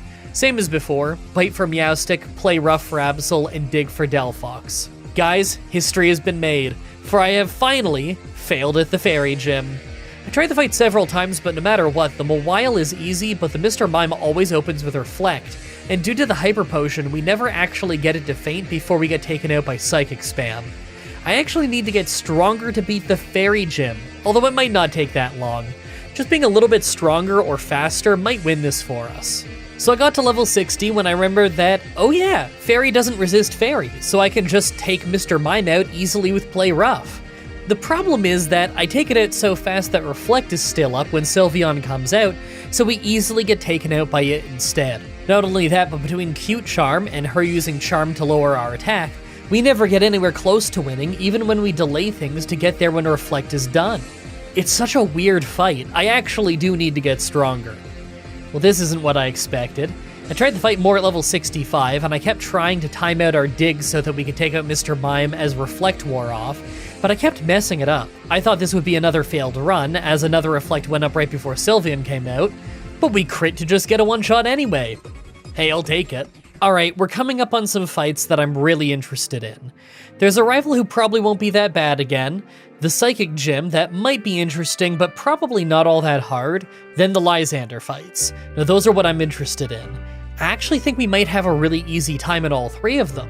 I remember that he's got a fighting type and a fire type, both Pokemon that we usually are able to handle pretty easily. Then in the final fight, he's gonna Mega Evolve Water Onix into a Dragon type, and that's another type that we're strong against. There's a very good chance that we're gonna have the easiest Lysander fights yet, despite being in a run where we're using a slow and weak Pokemon. I shouldn't get too overconfident though. You never really know how it's gonna go until you get to the fight. Well, first is the rival fight, and although we can one-shot most of our team, that Delphox hits for crazy damage with Psychic. We nearly fainted because of it. I'm starting to think that that last rival fight of the game might actually be the one that we have to level up for. Who knows though, I'll have a bit better moves by then. Next is the Psychic Gym, and would you look at this first try? Sigalith is faster than us and uses Reflect and hits pretty hard with Psychic, but we get it stuck in a Hyper Potion loop before we crit a bite on the last turn of Reflect to make it faint. Slowking right after is slower than us, and thus we have a pretty easy time taking it out without getting hurt too bad. And last is Meowstic, so I thought we'd be fine. Problem is, we missed Play Rough and ended up fainting after bringing her to a sliver of health. It was tragic. So I try again and think that this really isn't gonna work because Sigalith puts up a fresh Reflect right before it fainted. That means I had to use Dig a ton to waste time against Slowking and ended up with less health by the time we got to Meowstic. But thanks to her using Calm Mind and then not being able to finish us off with Psychic, we got a 2-shot and won. Not at all how I thought this fight would go. Alright, first Lysander fight, and it goes wrong so fast. Yeah, his Mind Fu is a 1-shot, but I didn't realize that Water Onix has Iron Head, so we easily got 2-shot. I'm gonna have to level up a bit before we can win this one. Alright, this is shaping up to be a major problem. At level 75, we can survive a few Iron Heads to get the knockout, and as long as we don't miss against Murkrow, it's a 1-shot, but last is Pyroar, and it's way faster than us, and easily finishes us off every single time because our health is so low even with leftovers. I might actually have to level up a lot before we can win all these Lysander fights. I was wrong to think this might be easy. So I had to try several more times at level 80 because a single miss of Play Rough or flinch from Iron Head makes us lose. But eventually, we got to the end again, hardly survived the Fire Blast, and got the win. That was just the first Lysander fight though. There's 2 more coming up, and I don't know how we're gonna win without hitting a way higher level. Now the second Lysander fight really surprised me. Despite us only having gained about 2 levels, we're now faster than Water Onix and can win a lot faster as a result. We still take a ton of damage over the course of the fight, and would have lost if we had missed a single Play Rough, but I didn't have to grind out a ton of attempts like the first Lysander fight. I'm sure the last one could be rough though. Last Lysander fight time, and although the entire first part of the fight went basically the same as before, the Mega Water Onix at the end was close. We nearly one-shot it with Play Rough, it nearly one-shots us with Iron Head, then we finish it off. Weirdly enough, the first Lysander fight was actually the hardest one. With that done, we're actually getting close to the Elite Four. We've got the fight with Sycamore, with our friends on the bridge, then it's the Ice Gym, and our rival. I think our rival might be the only really tough one of those fights, but you never know. Sometimes fighting the friends on the bridge is harder than expected. Now, when I'm on my way to Victory Road, I'm going to pick up the TM for Earthquake, but I actually don't know if I'm going to use that yet. It's not much stronger than Dig in this game, and at least with Dig, we can heal more with leftovers and buy more time if we have to. TMs are reusable in this game, though, so I can swap between them if I need to. I know I'm going to need a good ground move for the Fire Elite 4 member for sure. First is Sycamore, and his only Pokemon that probably could have messed us up used Worry Seed instead of literally anything dangerous, so it was an easy first try. Next is our friends on the bridge, and although we got beaten up pretty badly in that second fight from one random move hitting pretty hard, it was pretty much just an easy sweep outside of that. Well, this blew my mind. I tried the Ice Gym several times, and although we always breeze our way through the first couple Pokemon, Avalugg would just destroy us. Either he spams Curse for absolute ages and becomes basically invincible, or he would use Avalanche right away and take us out. I think I'm gonna have to learn Power-Up Punch, and maybe that'll save us. Alright, thankfully that Power-Up Punch totally did save us. We still took a ton of damage, and could have easily knocked ourselves out thanks to getting confused at one point, but it only took a couple of tries to win since learning it. I figured that move might save me at some point. Well, last rival fight, and right away, we one-shot the Meowstic with Play Rough after taking a hit from Psychic, then one-shot Delphox with Earthquake after getting hit by yet another Psychic, so our health was pretty low.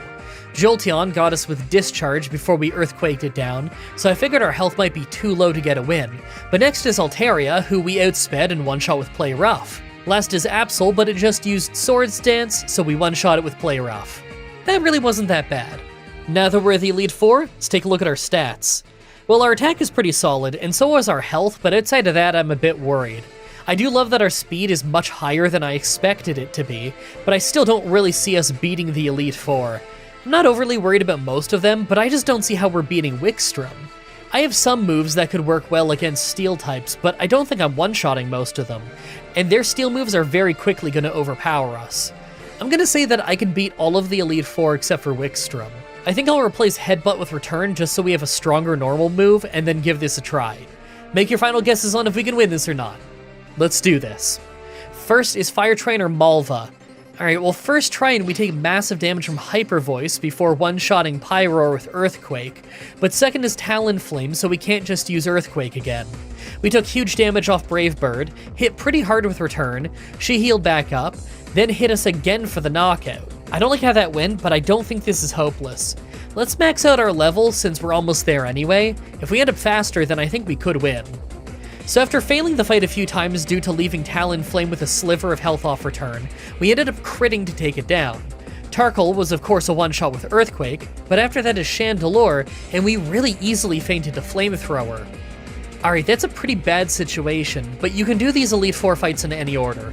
I'll try the other ones and see what happens. Second is Water Trainer Cybold. Clydsar takes a couple of tries because it usually survives, but on the third try, it's a one-shot. And next is Water Onyx, who uses Dragon Dance and a Waterfall for decent damage, but it's also a two-shot. Barbarnacle is thankfully a one-shot with Earthquake, and last is Starmie, who hits pretty hard and gets us to red health, but we just hardly two-shot it with Bite. Hey, at least we can beat one of them. Third is Dragon Trainer Drasna. Thankfully, this fight was actually really easy. Even after we flinched and got crit, we still easily won by hitting Play Rough 4 times. Considering I don't think I'm winning the next fight though, that might be our last win. Fourth is Steel Trainer Wickstrom. Yeah, this one wasn't even close. We one-shot Klefki, then Scizor really easily just hit Iron Head to take our health low, then Bullet Punched out Speedos and finish us off. I don't think we stand a chance there.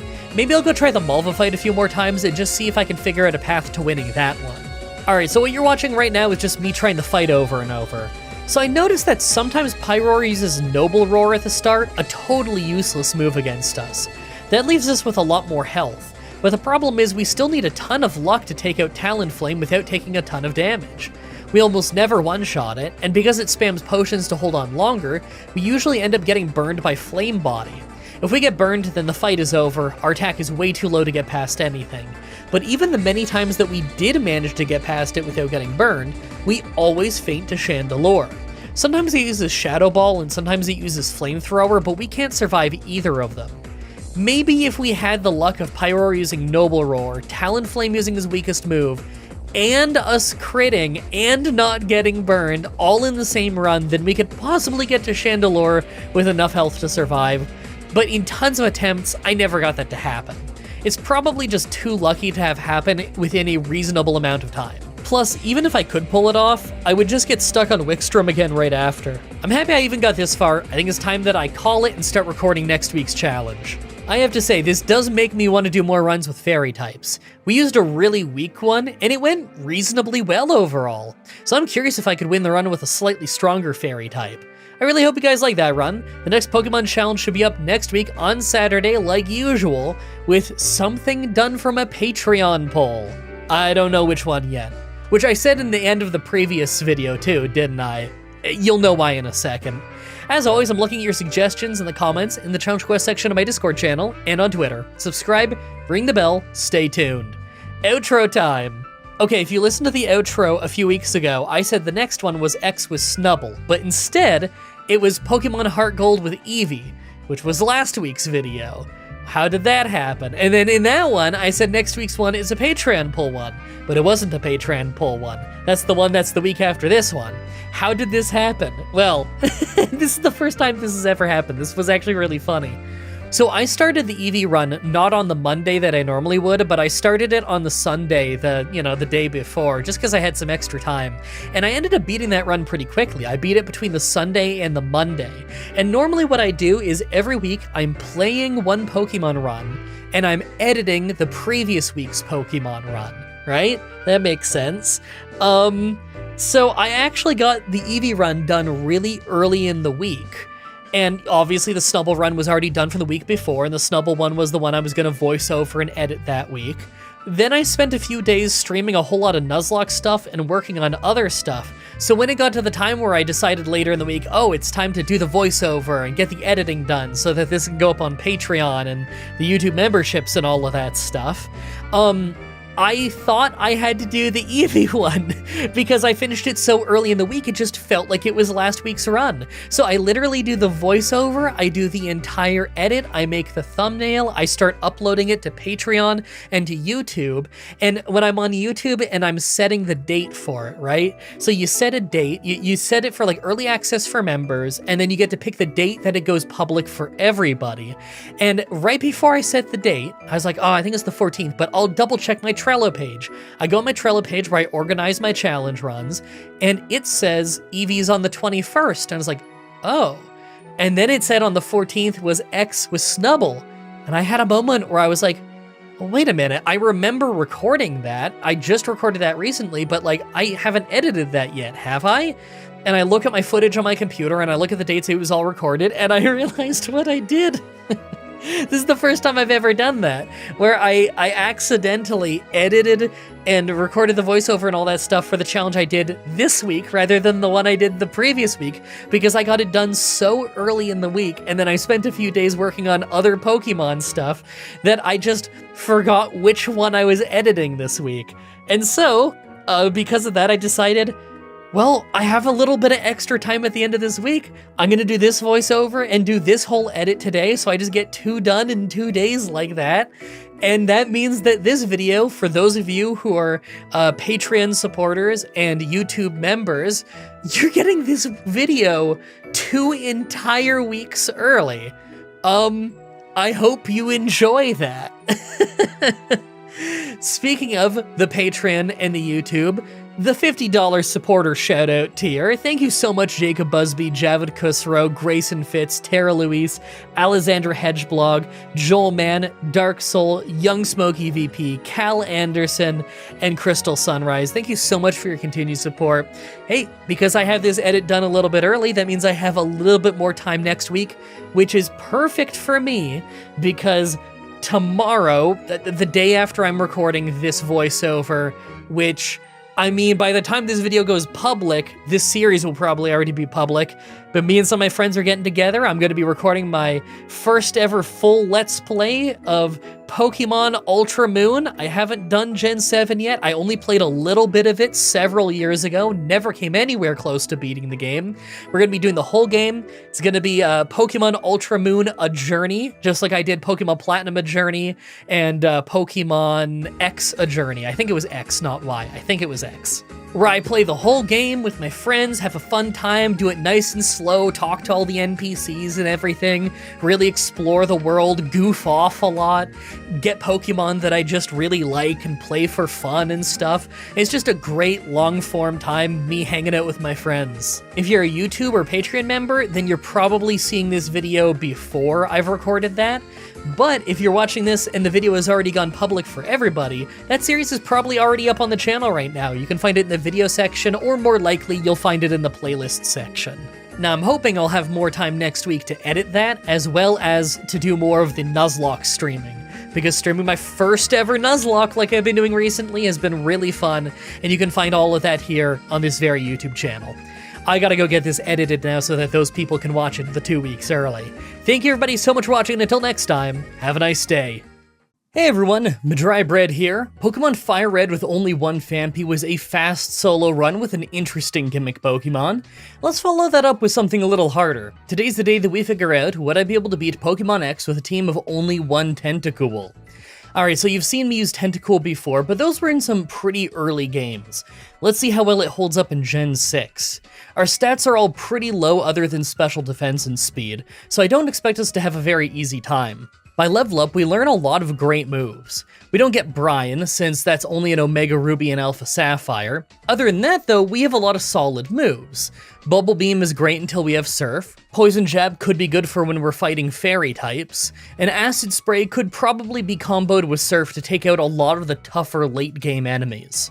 By TM, we also add a few better moves as well. Sludge Bomb could be a better alternative to Poison Jab so long as my special attack ends up being higher, and Ice Beam is good to have on any challenge. I'm thinking something like Surf, Ice Beam, Acid Spray, and then either Sludge Bomb or Return depending on what we need more at the time. Like always, I'm writing the script as I go through the challenge, so all this part is being written before I started. Everyone comment down below and guess if I can win or not. I'm pretty iffy. I still don't feel like I know Gen 6 well enough to really know. I do strongly believe that we'll get to the Elite Four and beat at least some of them though. Let's explain the rules. In combat, I can only use Tentacool. I'll need other Pokemon to use HMs, but I won't be allowed to use any of those Pokemon in battle. No glitches or exploits, no items in battle, only Pokeballs, held items, and items outside of combat are allowed. Also, if you enjoyed this video, be sure to like, subscribe, and ring the bell for more. Let's do this.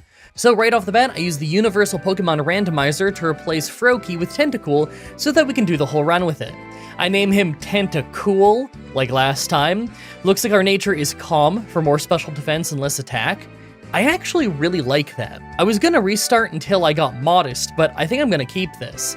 Special defense is already our best stat, so we'll probably end up with a ton of it, and I'm not planning on using our attack much anyway.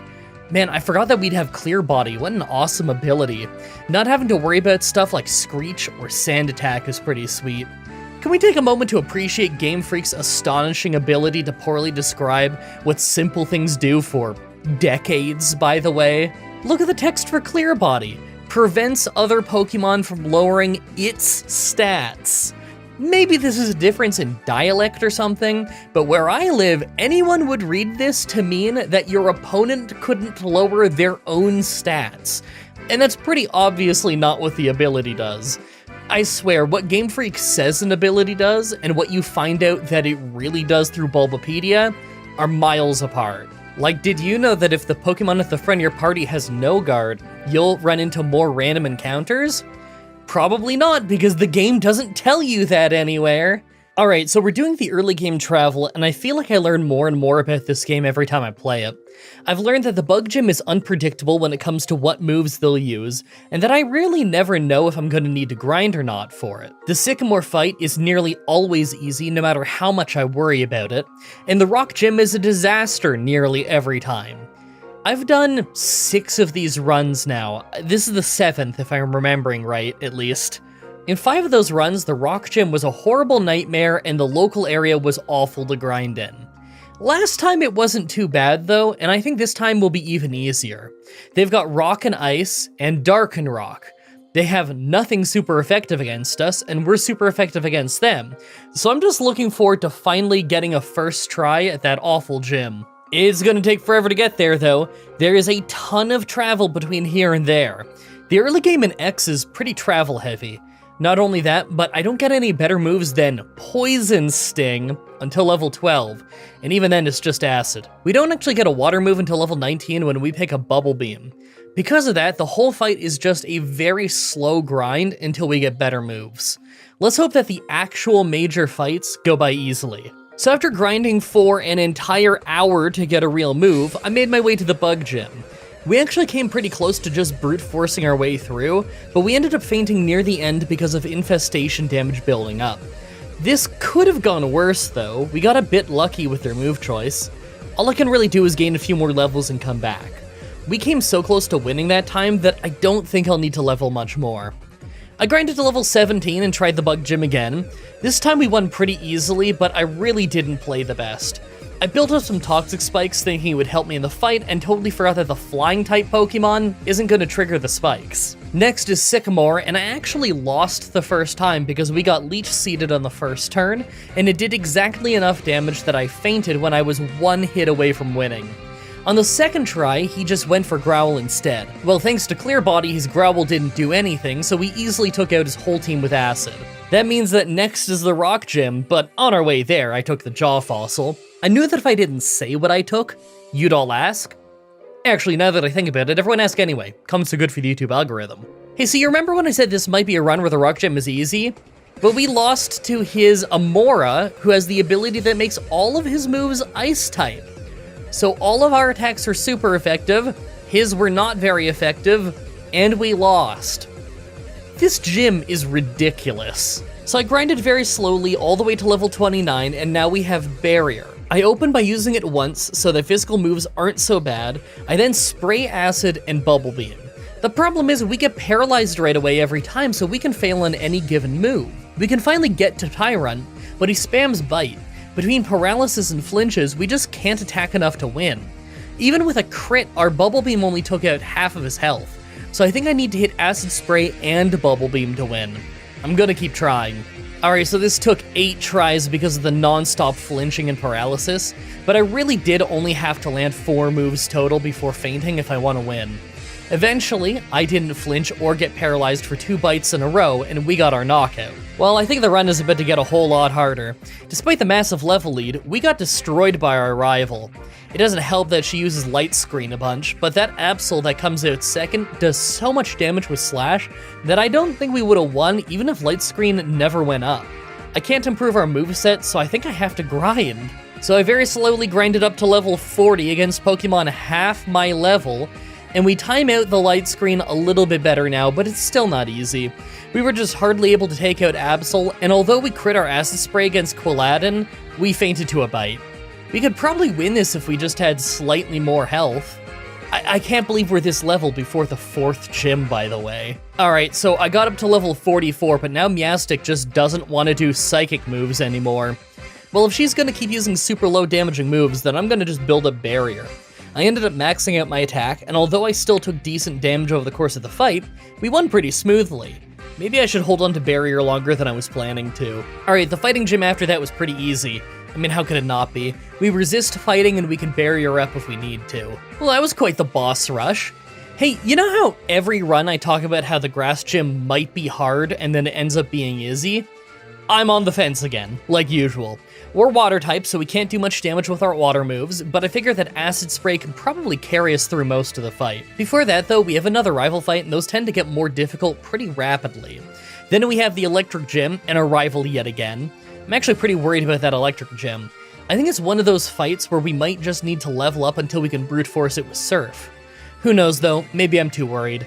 We do have extra special defense, so maybe that'll keep the Electric Gym from being too rough. Alright, well, our rival ended up being a total cakewalk now that we have leftovers. Between Barrier and our leftovers, there wasn't anything they could do to me. It's crazy, we have Clear Bodies so they can't lower our stats, super high special defense, Barrier to raise our physical defense, and leftovers to keep us healthy. Unless they have a type advantage or use status afflictions, there isn't really much they can do to me. Next up is the Grass Gym, and at first he was just using Acrobatics, so I started using Barrier. But after he missed Leech Seed, I realized I just lucked out and should take him out. Acid Spray did an awesome job against his whole team. So I gave the Electric Gym a few tries. On the first try, I got paralyzed by Magneton's Thunderbolt, and it was over from there. But on the second try, Emolga Volt switches into Magneton, who just sets up Electric Terrain and then spams a bunch of Hyper Potions.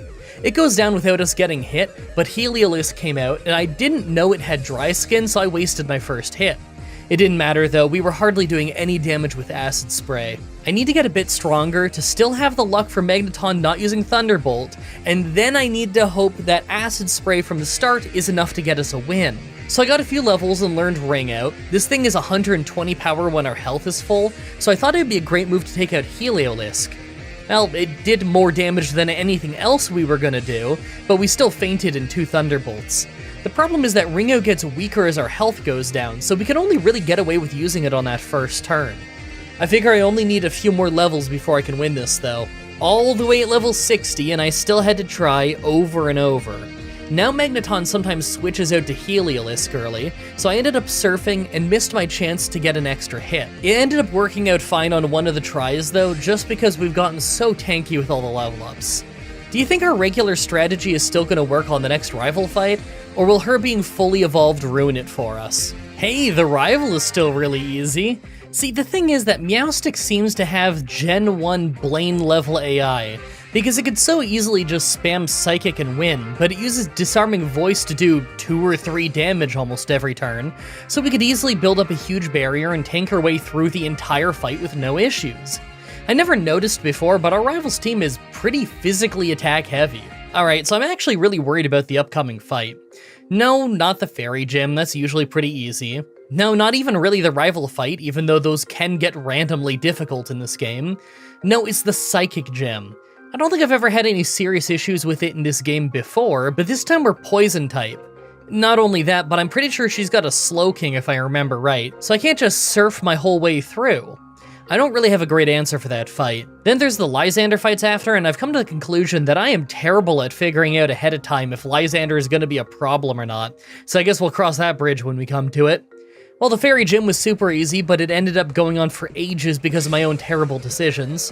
When I got to Sylveon at the end, I tried Ring Out. Not only did that do almost nothing, but Cute Charm infatuated us, so we were pretty much useless. She was hardly doing any damage to us, but we hardly attacked.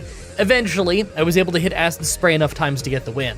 Well, the same strategy as before just worked on the rival. We're still only hanging on because of Meowstic's terrible AI, but thanks to her adding Vaporeon to the team, and Chestnut landing a decent hit, this isn't nearly as easy. A critical slash from Absol bypassed our barrier, and we nearly fainted thanks to that, but we managed to win. Same strategy is working, but maybe not as well. Alright, so I had to try the Psychic Gym a few times, because the start of it is really random on if Sigilyph opens with Light Screen or Reflect. When used as Reflect, I can two-shot it with Surf. If I use this Light Screen, we probably lose. The problem is the Slowking right after.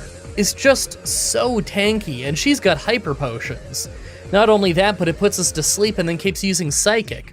Doesn't matter if we have high special defense, it just does way too much damage for us to handle at this level. So after tons of tries at level 70, where I almost never made it near the end because of Light Screen, I bumped up to level 75 and now she's using Reflect all the time. I don't get why the AI behaves how it behaves in Gen 6. It's mostly good, but occasionally it's just really confusing. Well, when it does use a Reflect, Sigilyph is easy. It also helps us against Slowking, who usually uses Yawn twice in a row, but sometimes it's smart enough to use Yawn and then go straight into Psychic, which is a big difference. At level 70, I rarely got past that thanks to the Light Screen, but now it's not so bad. If we sleep more than 2 turns, we'd probably lose, but we woke up pretty fast and the Acid Sprays built up power quickly. Last is Meowstic, who I rarely ever got to, and who beat us at level 70 each time that we did get to her, but now we have more health. It was still pretty close, but we were able to spam Acid Spray and eventually get the win. Okay, it's time for the boss rush with 3 Lysander fights. This is usually pretty hard, but not always. There have been a few runs where we actually had a really easy time with the Lysander fights, but for the most part it's difficult, since you fight him 3 times all within a short period of time.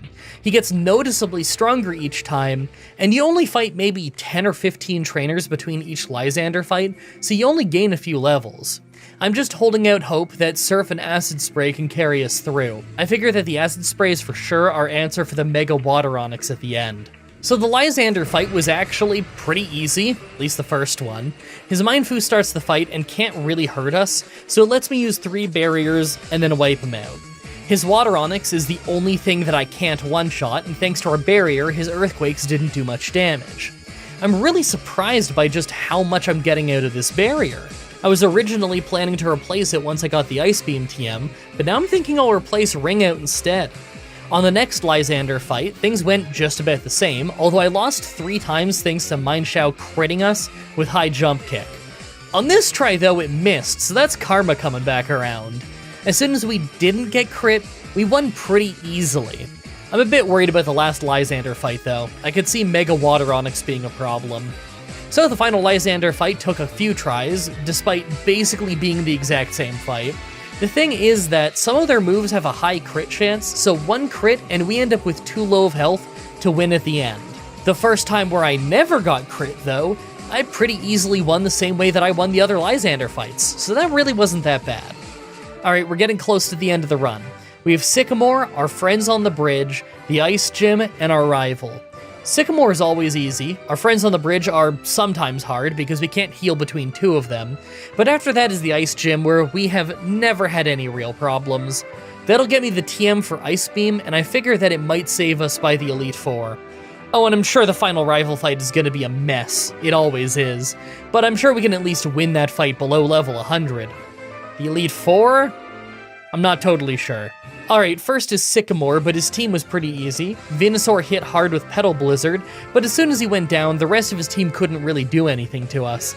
I just built up Blizzard and then shot them down. Next is our friends. First is Shauna, and she's the easiest one for sure. We just built up Barrier early so that nothing could hit us that hard, then used Acid Spray and Surf to take out her team. Tierno was harder and took a few tries. We have to build up barriers against Talonflame, then just hope that no one crits us. I know that doesn't sound too hard, but when we give them as many chances to hit us as we do, it's dangerous. Roserade hit hard, and we had very little health by the time Crawdaunt came in, but we still got the win. Last is Trevor, and I thought I'd lose because he opens up by paralyzing us. Then when we take his Raichu out, he has a grass Pokemon next, but it actually ended up being fine. The paralysis wasn't too bad, and he wasn't hitting us with very strong moves. And of course, the Ice Gym was super easy. We resist ice. There's really nothing they could do to us. Alright, I didn't expect this, but we have a serious problem. This random double battle in Victory Road that I normally just breeze through is an absolute brick wall. I always get two-shot, so I had to level up over and over and over until level 96, when I can finally survive 2 hits, but Gallade always survives longer and takes us out. As far as I can tell, I have to fight these two.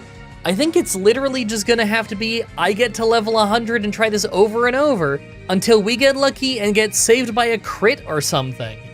This might take a while. Alright, so it turns out it took exactly 1 try at level 100, because we could finally take out Gallade a turn earlier. Still, that was insane. That makes me think that any random Psychic type can brick wall us at this point.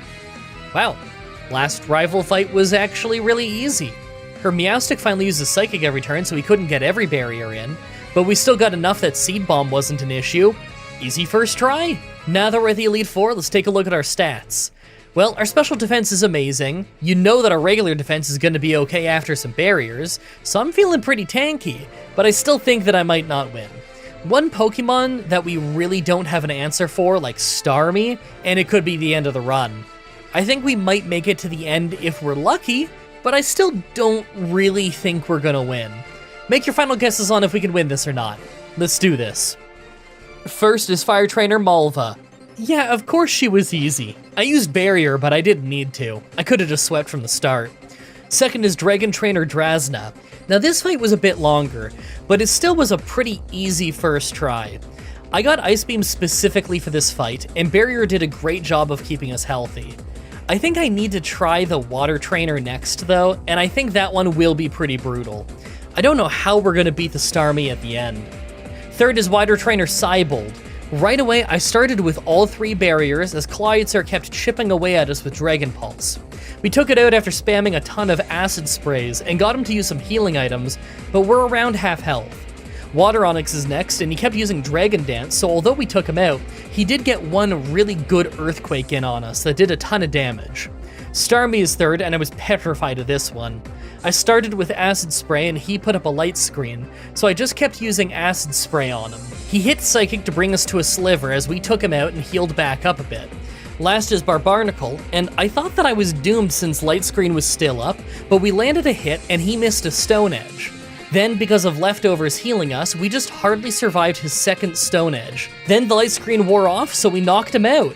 Not only did we just luck our way through what probably should have been a loss, we did it on the first try.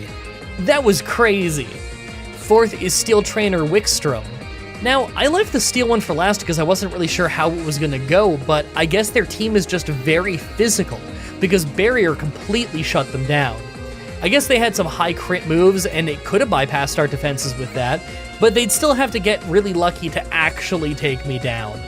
I can't believe the entire Elite Four was a first try. Finally, the Pokemon champion Diantha. Right away, Hawlucha was using Swords Dance as we built a barrier, so we got our barrier full easily.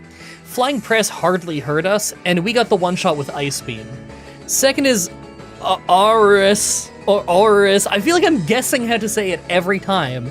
And everyone always gives me different answers on how to pronounce everything, because the anime is never correct on it either. Anyway, it was a one-shot with Surf, and next to Tyrantrum, who's not quite a one-shot, but the recoil from his head smash finished himself off. Gorgeist was next, and it could hardly hurt us, so I tried to make it faint a bit slower to get it to use full restores. It worked pretty well, and then I took it out with nearly full health. Gudra also used a full restore, and got some good hits in before I took it out, but we still have most of our health left. Last is Mega Gardevoir though, and we can't lower her special defense, since she traces our clear body. Surf does solid damage, but she obviously does a lot more with Psychic. We can take her to red health, but we still faint. Okay, if this doesn't require too much luck to get to the end of the fight in good shape, then maybe I can win this. Maybe it's within a damage range, or I'll luck out in crit. Alright, so I had to try this a bunch of times. There wasn't really a lot of luck going on in terms of getting to Gardevoir, although sometimes Aurora survived and used Light Screen. That could be mildly annoying. Most tries of the Gardevoir fight went the exact same as usual, but after about half an hour of attempts, I got this one where we crit our second Surf to get a very narrow victory. That was great! There were a lot of slow parts early on, and some of the grinding was rough, but it felt good getting into the Elite Four at such a high level, and having some narrow victories on both Cybolt and Diantha. I really hope that you guys like that run. The next Pokemon Challenge should be up next week on Saturday, like usual, with Pokemon Emerald, with only Steel types. As always, I'm looking at your suggestions in the comments, in the challenge request section of my Discord channel, and on Twitter. Subscribe, ring the bell, stay tuned. Outro time, I have so much to do. If you've been listening to the outros, you know that there's a new Haven and Hearth world dropping soon, and I'm going back to making tutorial videos on it, which I haven't done in like 8 years or something. So I've been working so hard on scripts for that, on voiceovers for that, on recording for that, studying for that. I have this big Google Doc with me and my village where we've been writing all kinds of stuff to try and teach everything that we can. I'm just working so hard on that. And today, when I'm doing the voiceover, is the 15th of November. So I have, like only 3 or 4 weeks. I think 3 weeks until the next world drops. It drops in early December. So I've got to have a whole bunch of these done before that, so I'm gonna be rushing to get this edit done and then get all that other stuff done because I have way too much to do. I want to get back to streaming more of those Pokemon ROM hacks soon because those were super, super fun, and I wanted to stream them like right after that big streamathon I did, but obviously I've been very busy with the Haven thing and with the Pokemon things and everything else going on in my life. So I will be getting back to those hopefully soon-ish. Probably not this month, maybe a little bit this month, I don't know. But all the VODs for that will probably go up on the stream channel, which I have as my second channel, the Mah-Dry-Bread streams channel. I'll probably have the recordings of the streams up over there, although if it's a series that already started uploading on this channel, like a lot of those Pokemon ones, then they'll probably just keep going up on here. Because it doesn't make sense if I started them over here and then I'd start putting the later episodes on the other one. That just wouldn't make sense. And there's no reason to take them down off here and then re-upload them on the other channel. Tons of people have already seen them and commented on them here and everything, so I may as well keep them here. But new future playthroughs of streams at least, including future Pokemon streams of different playthroughs of Pokemon games, those will be up on the other channel. Just the Let's Plays will stay on this channel, which is just, you know, me playing games usually with my friends, edited and everything that are not on stream. You know what I mean. You know what Let's Plays are. Man, I hope there aren't people so young watching that they don't even know the term Let's Play anymore. That would hurt my soul.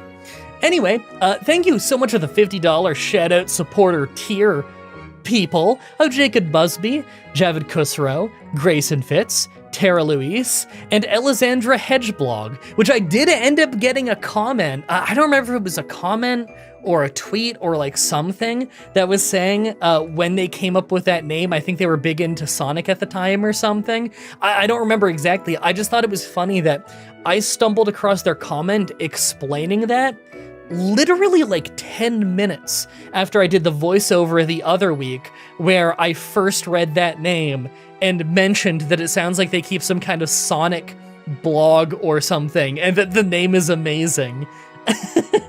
I love that name. Anyway, I have so much to do. I need to go teach people how to dry hides and make leathers in Haven and Hearth.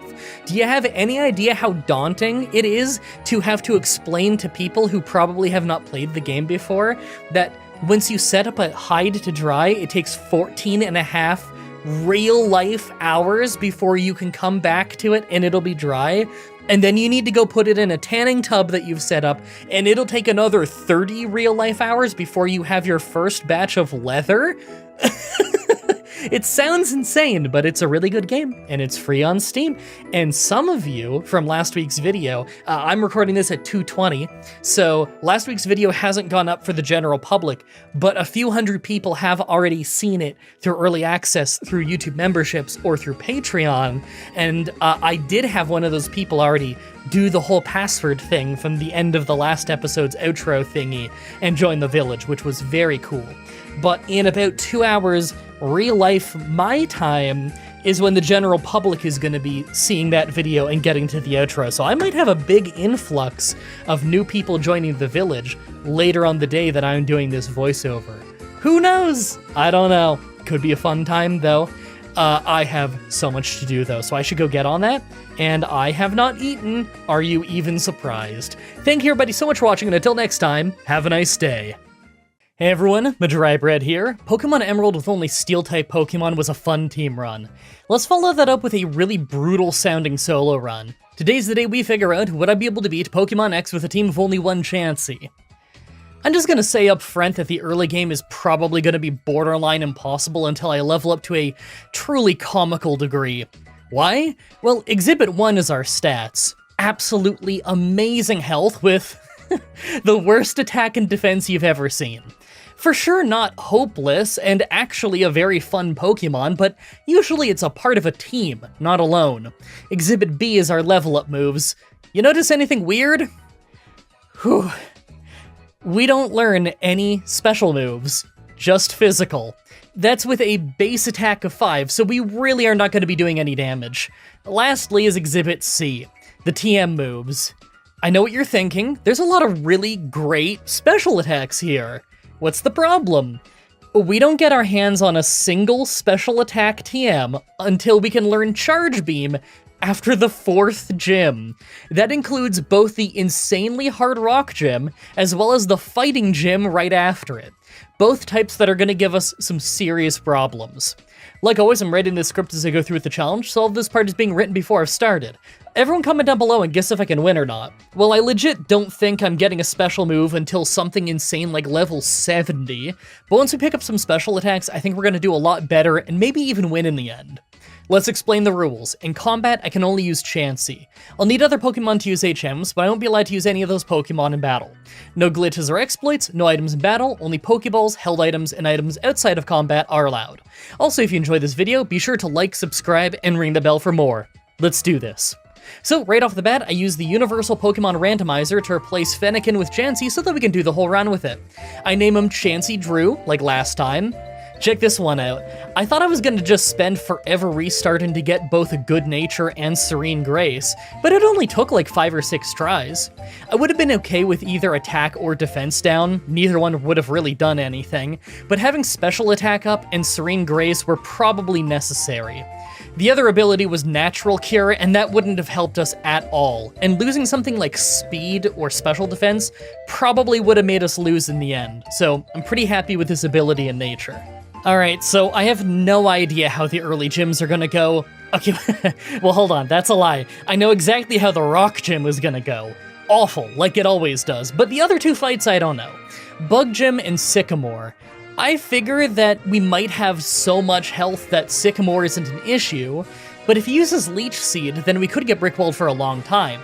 Like, getting Leech Seeded in a solo Chansey run is a worst case scenario. We'd be healing them way more than we could damage them. But maybe he doesn't use that. In the Bug Gym, I'm sure that they can't hurt us that much, but Infestation probably could. And maybe she uses that, or maybe she doesn't. She picks weird moves in that fight. All I know is that I'm probably going to have to do some light EV training.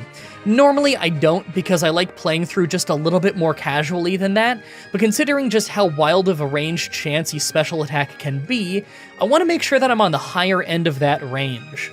Not that I can EV train that much, considering how much I'm going to be grinding on the very first Pokemon in the game. Chansey's special attack could be really low, but it could also get pretty high. If both our attack and our special attack are low, then we are doomed in a solo run. I'll find some early game special attack EV Pokemon to fight for a while, if I can get that far. Then I'll try the Bug Gym. Also, I don't know if you've been watching the screen or if you're just listening to this on the side while you do chores, but I just lost to Shauna at the start of the game. She didn't even have special dialogue for me losing. I don't think they ever anticipated that would happen. We are just so weak that a few growls left us doing only 1 damage. Early game travel is gonna be crazy slow. I lost to the first real trainer with his level 5 Zigzagoon too, so I guess I gotta grind against level 3 Pidgeys for a while. So the Bug Gym ended up not exactly being hard since we can heal with Soft Boil, but it did take ages. Infestation did indeed do a decent amount of damage, but with the ability to heal, it wasn't a real issue. Alright, Sycamore only took 2 tries, but it was a crazy fight. The first try was an instant loss to Leech Seed, but on the second try, Bulbasaur used Growl a lot. We got the knockout, but our attack is down a ton. Next is Squirtle, who couldn't really hurt us all that much. Soft Boiled really does keep us safe. It took a while, but he went down, and last is Charmander, who was just the worst. He kept burning us with Ember and using Smokescreen to ruin our accuracy. We already do almost no damage. Burns and misses on top of that makes it so much worse. I'm lucky that Chansey learns Refresh really early, so I can at least get rid of the burns. We won, but this fight took forever. Man, I love that using the randomizer messes up what Kanto starter you're offered. Hey guys, what's your favorite Kanto starter? Fennekin, Wurmple, or Duskull? Personally, I'm a Duskull kind of guy, but you let me know what your favorite Kanto starter is in the comments. Oh, and of course, on our way to the Rock Gym, I took the Jaw Fossil. I knew that if I didn't say what I took, you'd all ask. Actually, now that I think about it, everyone ask anyway. Comments are good for the YouTube algorithm. You know, I got told the other day that people in the Elden Ring challenge community, I guess, do the fossil gag now too. I wonder how many of them actually know that that came from me. I feel like I've been doing it for so long now, like 6 years now. It's been telephone game for so long. I think some people reference it and they don't know that came from me. It's kind of funny how these things kind of spread out into wider internet culture, you know? It's kind of like how I gave my template that I made for responding to copyright claims to one person, and then they spread it to the whole internet and never gave me credit for it. If you've ever seen that copyright response template that starts with, "I believe this claim was made in error," yeah, that was me. I handwrote that. Got no credit for it. Thanks. Alright, check out this first try at the Rock Gym. So I'm holding a Rocky helmet, so they take damage when they hit me. I'm spamming Minimize, and I can heal, and I can remove Thunder Wave. Despite that, I knew this was gonna be horrible. I mean, look at the damage we're dealing. I was seriously worried about running out of power points going into the fight just because of how little damage we dealt. Plus, anytime they hit us, they hit hard. Both of his Pokemon can two-shot us.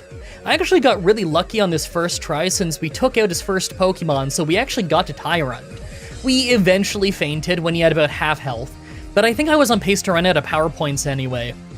I don't get any better moves for this fight, so I literally just have to level up until we can win this. We'd probably have to be close to level 100 to win this, if not for the Rocky Helm. I'm gonna be honest. Make your guesses on what level we need to be. I'm thinking somewhere between like level 32 and level 35. Alright, now this took several tries at level 30, but it was actually easier than a lot of rock gyms of the past. We do almost no damage with Pound, even if we crit.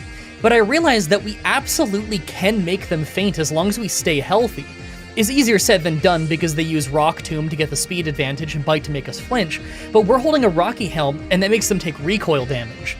Well, because we have incredibly low defense but high health, the recoil damage we deal in return is actually a lot of damage. In the end, we won by just maxing out evasion so that we wouldn't get hit too often, then we stayed healthy with Refresh and Soft Boiled. Well, that's not really how I thought things were gonna go at all, but I don't really think that things are gonna get any easier. We have a rival fight in the fighting gym, and I'm sure that's gonna be awful, but before either of those, we have this extra weird fight that you have to do with the fighting gym leader where she uses 2 Lucarios. Normally I don't bother showing it because it's an easy fight, but I think that'll actually be really hard this time. I mean, they're steel so they resist us, and fighting types so they're good against us. Unless the Rocky Helmet can save us again, I think this could be a brick wall for a while. Well, we instantly got 2-shot before we could do any damage at all. Yeah, I think I'm gonna have to be trying this fight for a very long time. Hey, at least I should have my effort values maxed out by now. I never even got a chance to train them intentionally since I was stuck grinding against Pidgeys for so long, but whatever. I can use rare candies and it won't mess with our stats at this point. Make your guesses on what level we need to be to win this at, because I'm gonna say, like, 50 to 60? Level 40! Now he spams stuff like Swords Dance when we minimize. After a few rounds of that, we did maybe 10 damage to him and then we fainted him on hit. Was I too generous saying level 50 to 60? Alright, so I got up to level 50, not even at the 3rd gym yet, by the way, and now the first power-up punch does next to nothing. I'm sure we could still get messed up pretty badly if they built up and hit us, but thanks to minimize and being able to take more hits, we were finally able to win this one. Pound is still just crazy weak though. I cannot wait to get a better move. Hey, check this out. On my way to the next major fight, we ran into a trainer with a ghost type. Naturally, I can't hit it at all, so I was trying to run out of power points, but he ended up taking himself out on our Rocky Helmet before it got to that point. Man, the Rocky Helmet is absolutely saving us. Like, how would this run be going right now if I didn't have that? I still can't wait for us to just get a special move, though. The rival after that actually wasn't too bad, although it's mostly because we're such a high level. Between that and Soft Boil and Minimize, we can survive a lot. They have to surprise us with a pretty nasty crit for us to not be able to heal in time. Alright, the fighting gym is going to be a serious problem. Hermine Fu wasn't bad, but Holucha right after always buffs his accuracy and then absolutely obliterates us with Flying Press. I really don't like that he has a counter for our Minimize. All I can do is keep leveling up and hope at some point Holucha takes himself out with recoil damage. Alright, an entire 10 levels later and at level 65, and you know what happened? The exact same thing. They build up a little bit and then hit Flying Press and it takes out over 300 of our health to easily make us faint. It's awful. Am I really not going to beat the 3rd gym until close to level 80? I'm tempted to take a move like Strength to do a little more damage and maybe get lucky, but I don't get to the move deleter for so long that I don't want to get stuck with a trash move for ages after getting our special moves. I'm sorry, what was this? At level 70, I used 3 minimizes and then Holucha just hit us 3 times in a row without increasing his accuracy first. Am I missing something? None of Holucha's abilities help with landing hits, and Flying Press doesn't have some kind of special accuracy property. It's just a fighting move that's also good against stuff that's weak to flying types. I just tried the fight again, and it happened again. Okay, there has to be something I'm missing, right? Guys, I figured it out with the help of Twitter. Buried here in the pile of text about all of the weird interactions the move has is a note that it can't miss if you use Minimize, and we take double damage if we do. That's horrible. I don't know how we can win this without Minimize. I gotta try though. Well, I can last a little bit longer in the fight if I don't use Minimize thanks to Flying Press doing less damage, but we still lose really badly every time. Hone Claws still makes it hit way too hard for us to win. I legit might have to be level 80 to win this. Guys, I finally did it. At level 75, after a few attempts, we finally got this run where the damage lined up just perfectly, that after dealing tons of recoil damage, we could just hardly finish it off with Pound. And after getting that knockout, Machoke was pretty easy with Minimize, Soft Boiled, and Pound. What a horrible fight. I'm gonna go grab the leftovers for a better held item, although I think the Rocky Helmet might still be more useful until we have a special move. I'll probably swap them here and there, we'll find out. After that was the rival, but she does so little damage that she was super easy to take down on the first try. What wasn't easy was the Grass Gym. Literally the first turn and we got hit by Leech Seed. It may not have hurt us very much, but it fully heals him every turn, so we literally can't deal damage. I guess I have to try over and over until Leech Seed never hits. I know that in the past it was random if you'd use that or not. Maybe we can get lucky. So I had to try this a bunch of times and just restart every time when we got hit by Leech Seed, but it really wasn't that bad. It only took about 3 more tries before we finally got this try where he mostly just used acrobatics. The entire rest of his team was easy, and that means we can finally get some new moves. Right away, I go to the desert to get Charge Beam, and then I use it to fight all my way back to Lumios where I can now get Echoed Voice. I figure both of these moves are gonna rock, but Echoed Voice is for sure what I'm gonna use for the next many fights. We have the Electric Gym, our rival, the Fairy Gym, our rival again, and then the Psychic Gym. And I figure it's pretty much just gonna be a sweep for all of them because of how high our level is. Plus, this game has reusable TMs, so I can switch moves back and forth between gyms to use whatever one will help us most in the moment. Let's go have some smooth sailing for once. Alright, first is the Electric Gym, and Echoed Voice quickly started sweeping. It only starts off as a 40 power normal move, but its power increases by 40 each time you use it in a row up to a max of 200. Interestingly enough, even if the move misses or gets blocked in some way, it maintains power, so we don't need to worry about stuff like Protect or Dig breaking the flow. Just as long as we use it every turn, it builds then maintains its power. Naturally, our rival right after was incredibly easy. You know what wasn't though? The Fairy Gym, because Mr. Mime has Soundproof. Hold on, I'll just learn Charge Beam. We have Serene Grace, so it's gonna boost our special attack every turn. It's a pretty sweet combo. Alright, after switching out for Charge Beam, we obviously very quickly won the fight, no problem. After that is our rival, but this fight was basically free. I'm gonna be honest, I don't know if she's ever gonna stand a chance at this point. With the level we're at, we could probably already win the final rival fight on the first try. Unless she can put us to sleep on the first turn, Leech Seed us, or hit a crazy physical attack, we're fine. After that is the Psychic Gym, and this was a bit slower than I was expecting. And it's all because Slowking likes using Yawn. Obviously, we don't take much damage while we're asleep, but it does break our Echoed Voice streak. Even though you have to use it every turn to maintain it, and it doesn't matter if it hits or not, trying to use it in your sleep doesn't count as using it, so she broke our flow a few times. Alright, we're traveling to the Lysander fight now, and although we'll probably be fine, I do think there's a slight possibility he'll be a problem. He's got a Mind Fu that turns into Mind Shao over the course of the fights, and it loves using High Jump Kick, a move that I'm sure is going to do crazy damage if it hits. Now, if I really wanted to be mean, I'm sure I could use Minimize to make a miss, but I don't even think that'll be necessary. You know, it's funny, I went into this fight thinking that I would just load up on stuff like Thunderbolt, Ice Beam, Echoed Voice, Flamethrower, you know, all these powerful special moves that have good side effects. But right now, I just don't really see a reason to get rid of Refresh and Soft Boiled. I'm kinda tempted to get rid of Minimize, though. Yeah, it's really good, but now that I have real attacks, I don't feel like I need it quite as much anymore. I'm thinking I might replace it with another attack so that we have more variety and just hang on to our Soft Boiled and Refresh for safety for the time being. We'll see, though. Alright, well, the first Lysander fight was really easy. They really couldn't do anything to us, and we took them out easily. The problem is the second Lysander fight, where High Jump Kick nails us for 498 damage. Yeah, we obviously couldn't win after that. I guess it's a good thing that I didn't get rid of Minimize yet. I'll have to use that. Well, thankfully on the very first try I did with Minimize, everything went fine. He used Swords Dance first, so we got an extra Minimize before he could attack, causing him to miss High Jump Kick twice. Easy fight, but how will the last Lysander fight go? Well, the last Lysander fight took a few tries because High Jump Kick actually one-shots us now rather than leaving us in red, so we can't take a single hit from it. But still, it really wasn't that bad. I can't tell you how happy I am that I kept Minimize though, because if I didn't, then I don't have a clue how I'd have won this.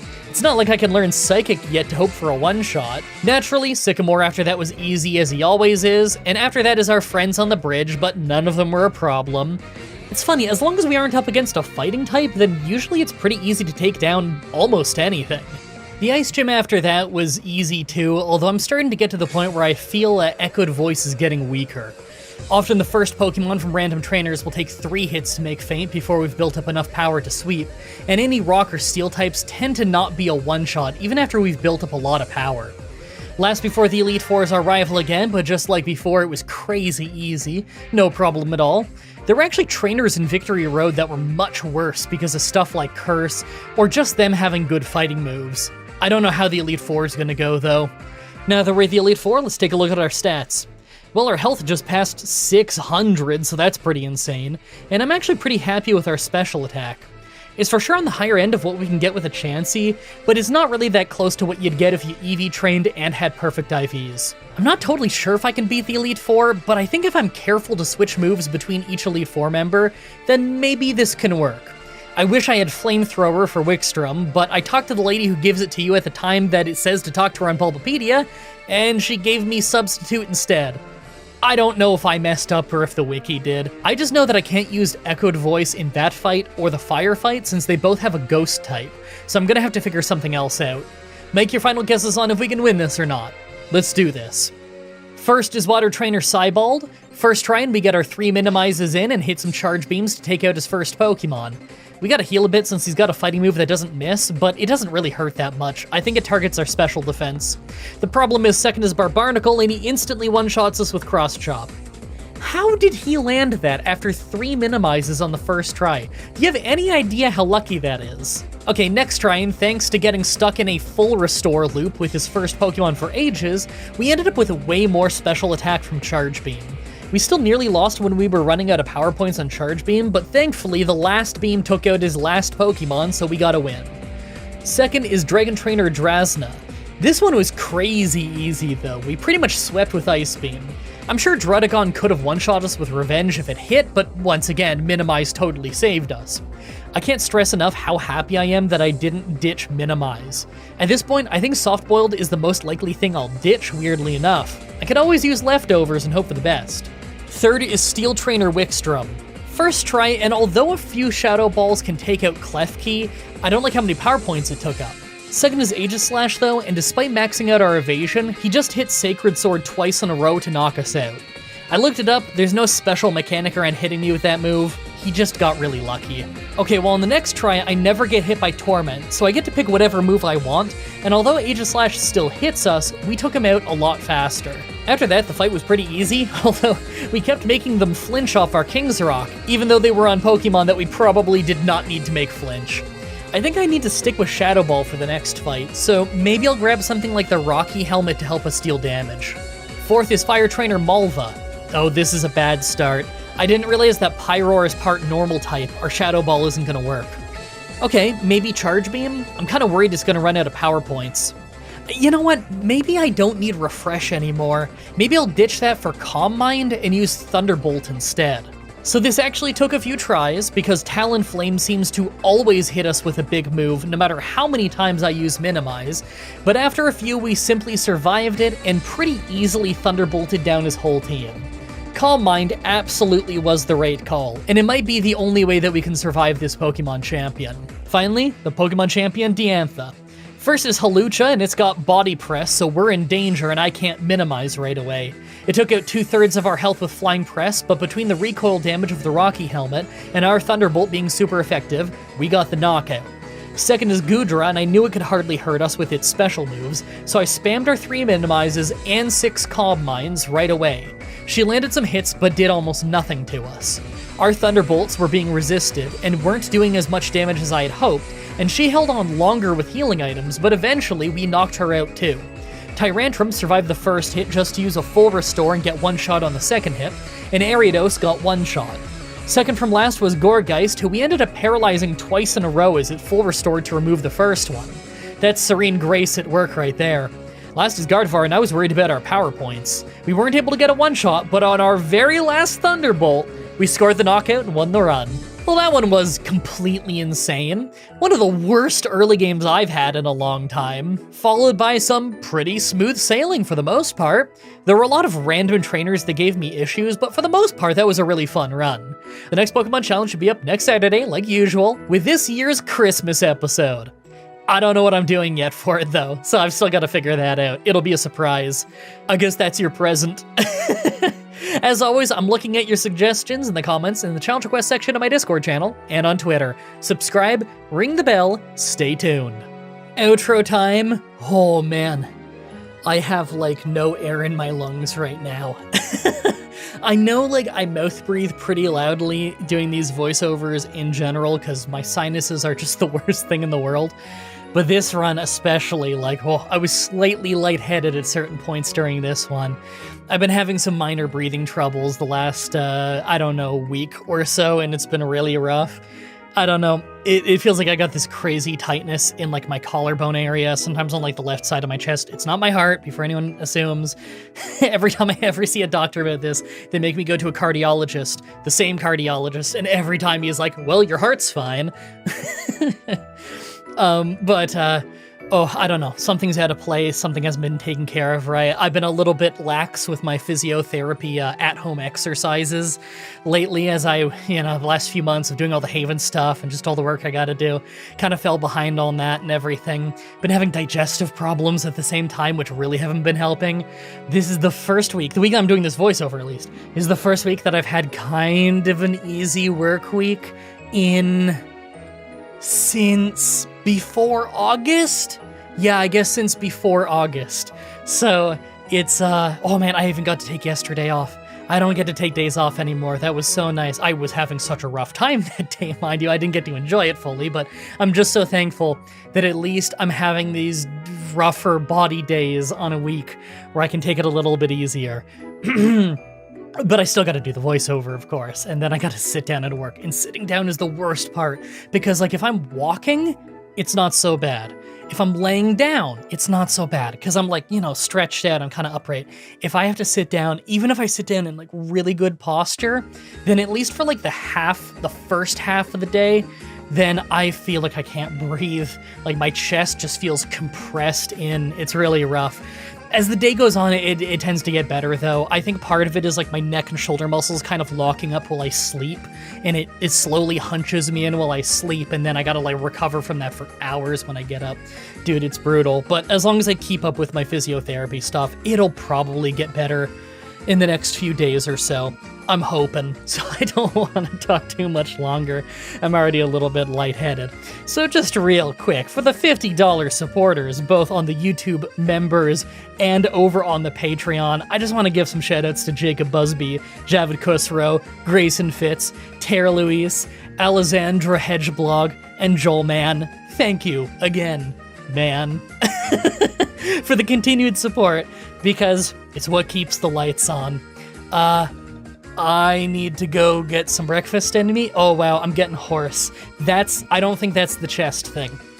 I think that's because the air is unbelievably dry in my place today, and it's been really cold and windy lately.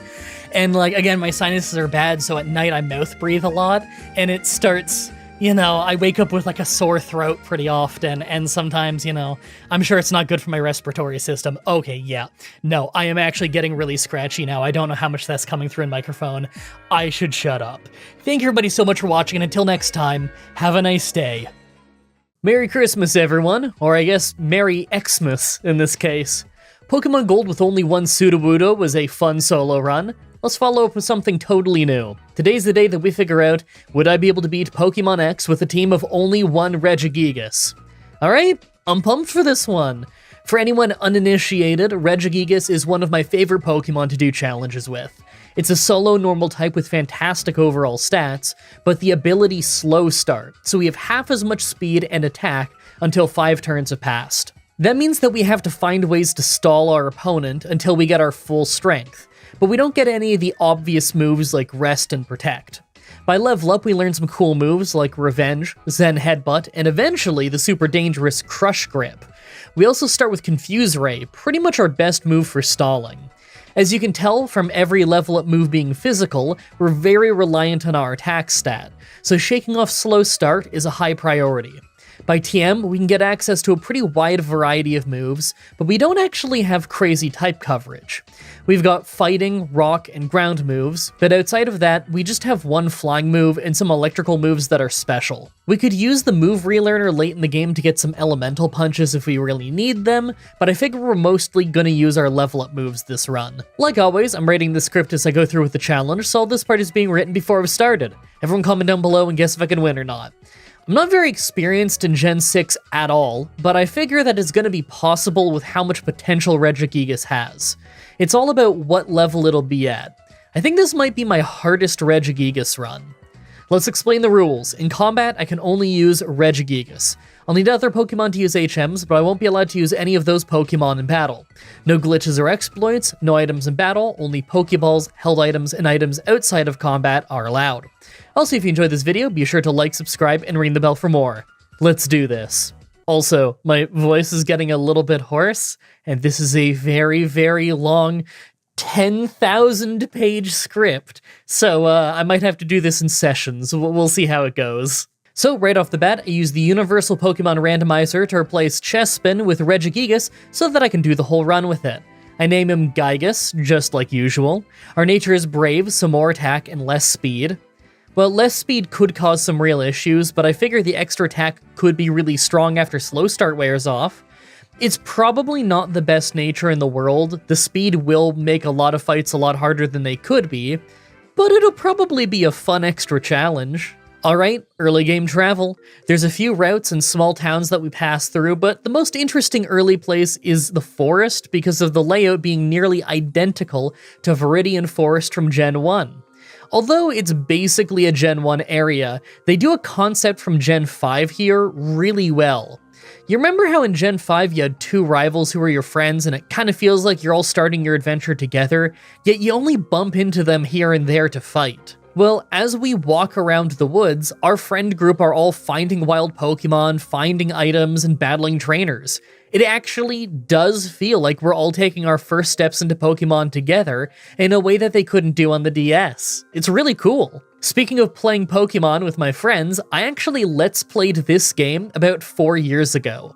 That's the only time I have ever played Pokemon X, so if you want to check it out, you get to see my first time ever playing Gen 6. And in fact, I haven't even played Pokemon X since then, so my memory is going to be really shaky, but I'm pretty sure we have the Bug Gym coming up. Wish me luck. Oh, by the way, I'm obviously not super experienced with Gen 6, so if you thought that I said Pokemon names wrong before, oh boy, you wait for my feeble attempts to say their names in this one. Look, I'm trying, I promise. You can Google how to say them, but even then nobody agrees. First up is Surskit, who wastes time with Water Sport and a super weak Quick Attack, so we just punch it down quickly.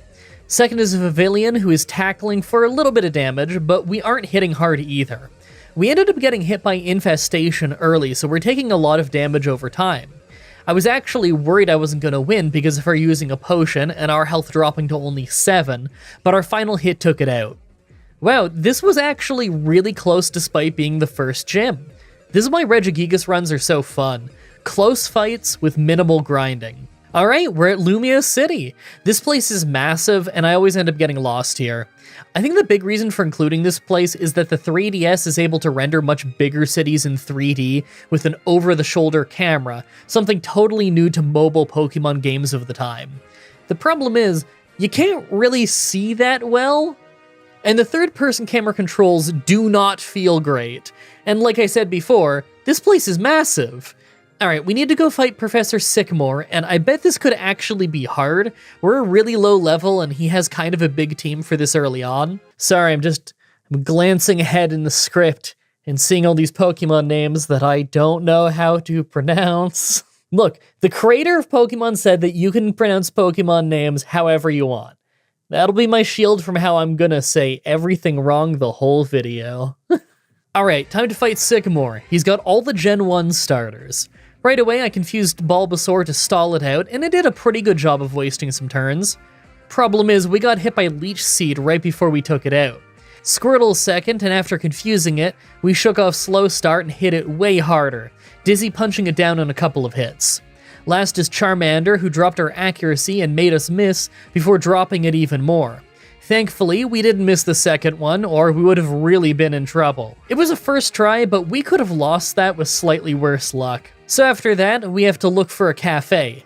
The problem is, we have to look for one specific cafe, and Lumio City is based off Paris, so it's got like a million of them. I'm sure they told me in the dialogue where to go, and I was skimming it, but silly me, I thought my knowledge from having Let's Played this game about 4 years ago would have kicked in and I'd find my way.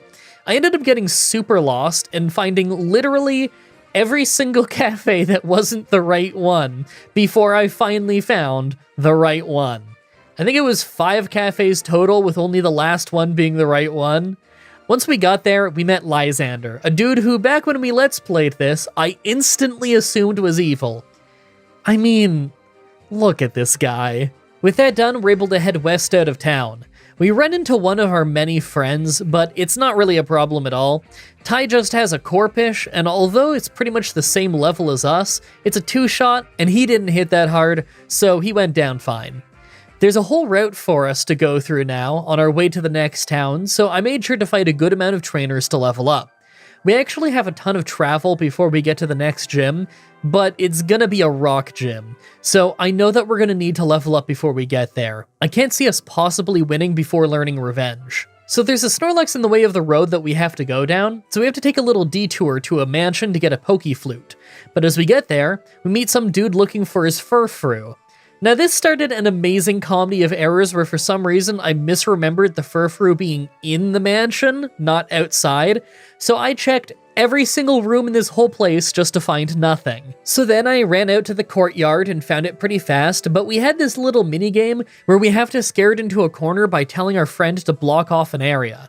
The problem is, the game tells me that I can have her be in one of 2 different places. I never realized I could also position her at the bottom. So the Furfrou kept running the wrong way. I thought that I had to run at it when it was facing where I wanted it to go, since it keeps picking different directions when I'd wait and watch it, but that's a red herring. It has nothing to do with the direction it goes. After I messed up for ages, the game automatically put her in the bottom position that it never said before that she could be in. Once I knew I could do that, the puzzle was super easy.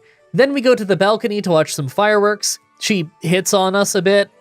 It's kind of weird. And then we get the Pokeflute. Now, we've got a multi-battle with our friends coming up.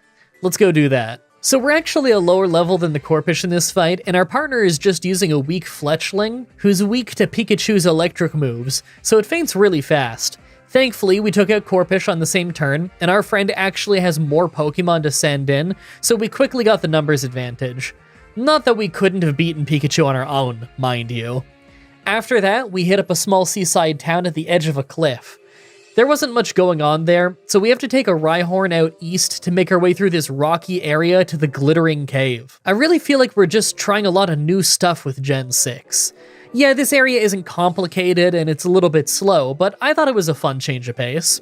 Hey, would you rather try something new by letting you ride a little Rhyhorn around? Or try something new by having you do the Distortion World? Yeah, that's what I thought. Actually, it's worth pointing out, we're actually a really low level right now. Like, even wild Pokemon are sometimes stronger than us, and although our stats rock, slow start holds us back, especially on speed. I'm gonna have to grind soon. I'm really falling behind. Next is the Glittering Cave, and I kinda love this place. It's not that huge and it's not that complicated, but it just shows off what they're able to do with the 3DS.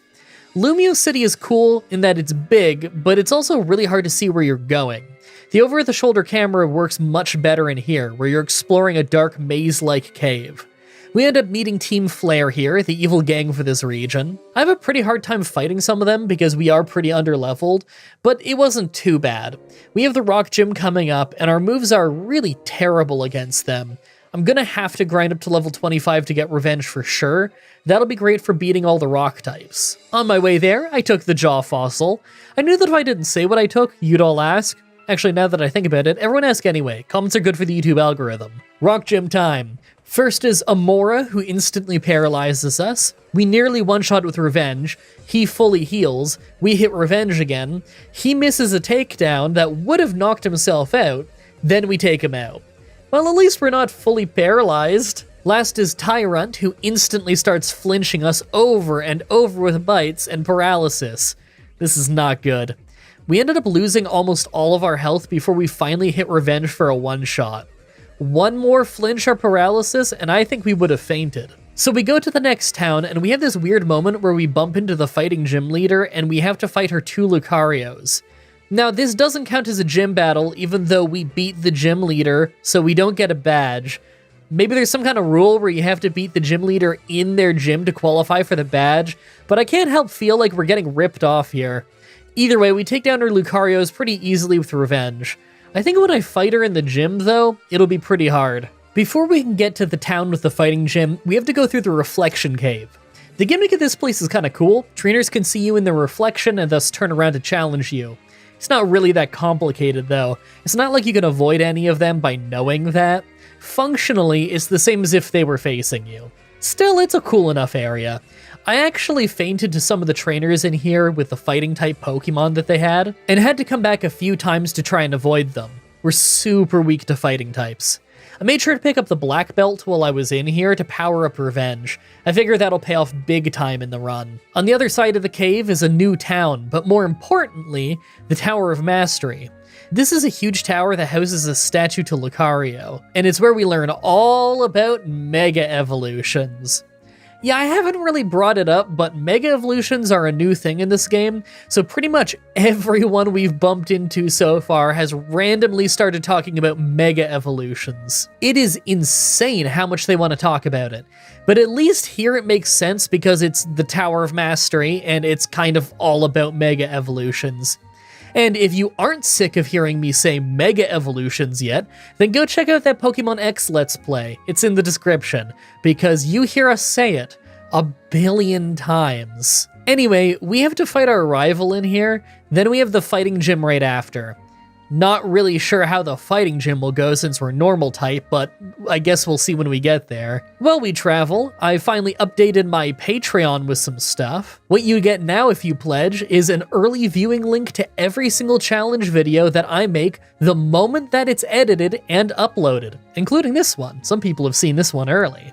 So on average, that's every challenge video about 5 to 7 days early. I'm also going to be doing polls every month or so to let you guys vote on some of the most suggested challenges to see what we do next. I'll also be doing some blog posts and stuff over there, but the polls and the early viewing links are really the big appeal. I usually put the challenge videos up for early viewing on my Twitter about a day before they go live, but on Patreon, it'll be more like a week early.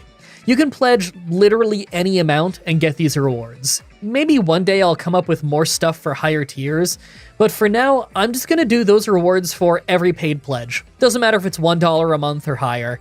I like that people just pledge to support me in the show, so this is just a little reward I can easily give back.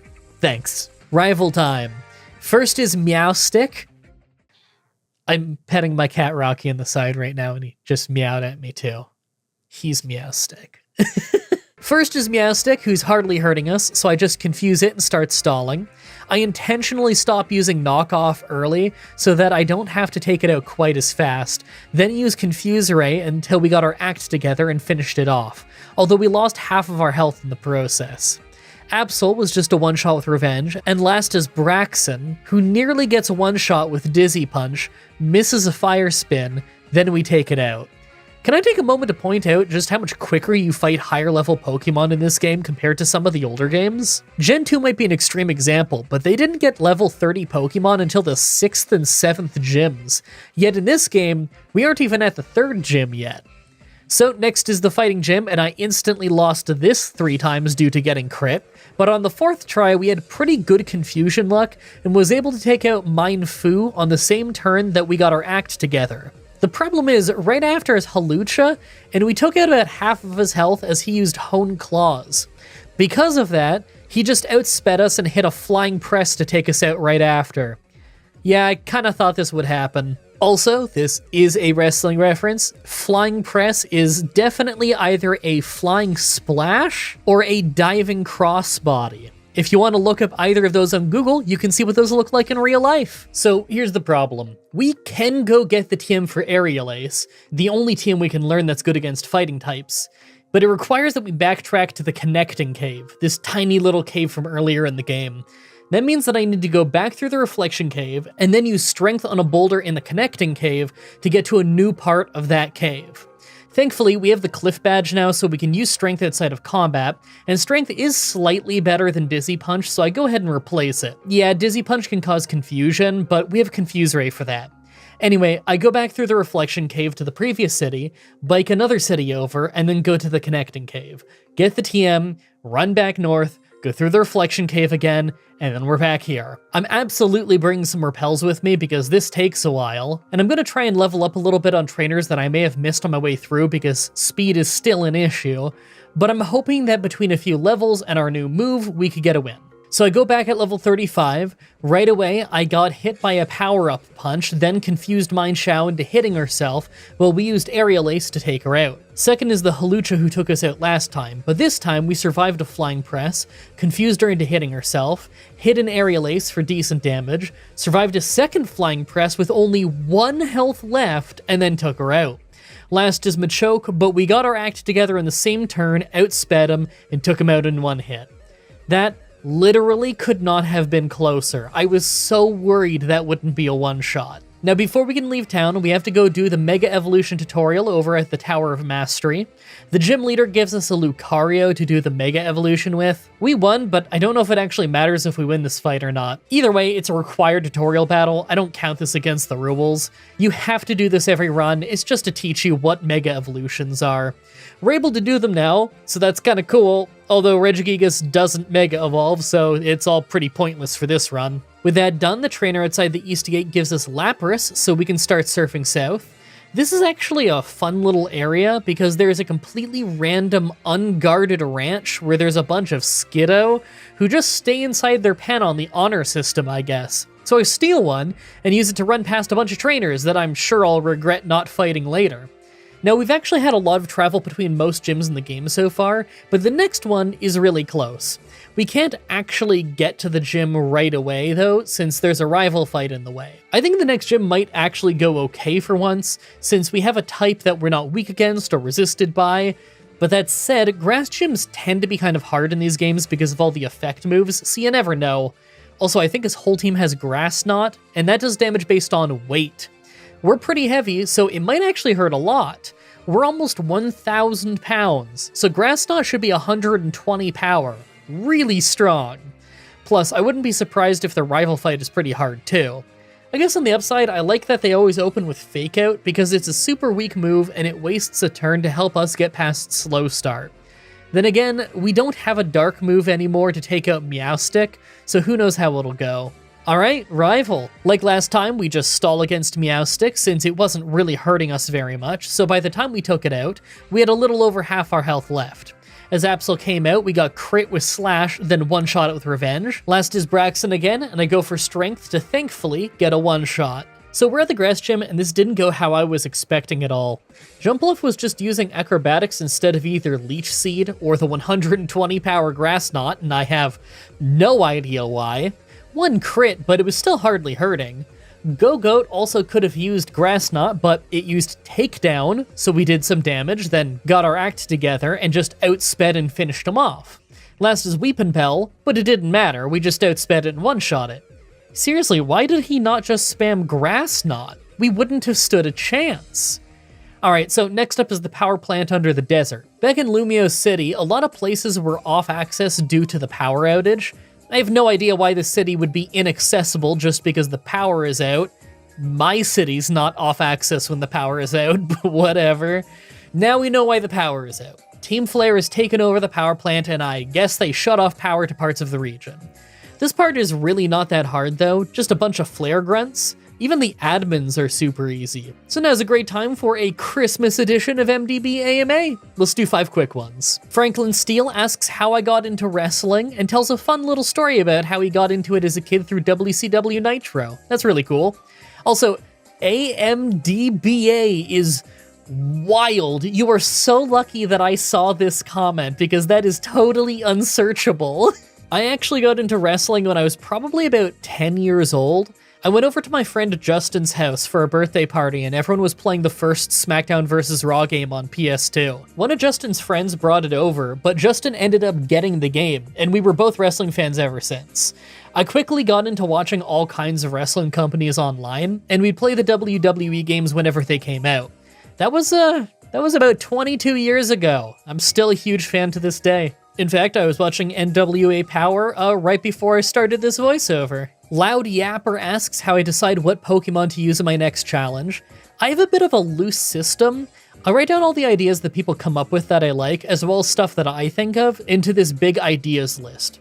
Then I start slotting them in for each Saturday in a way where I don't do things that are too samey in a row. So if I'm doing a version exclusive run, then I make sure that the next one is in about 4 weeks.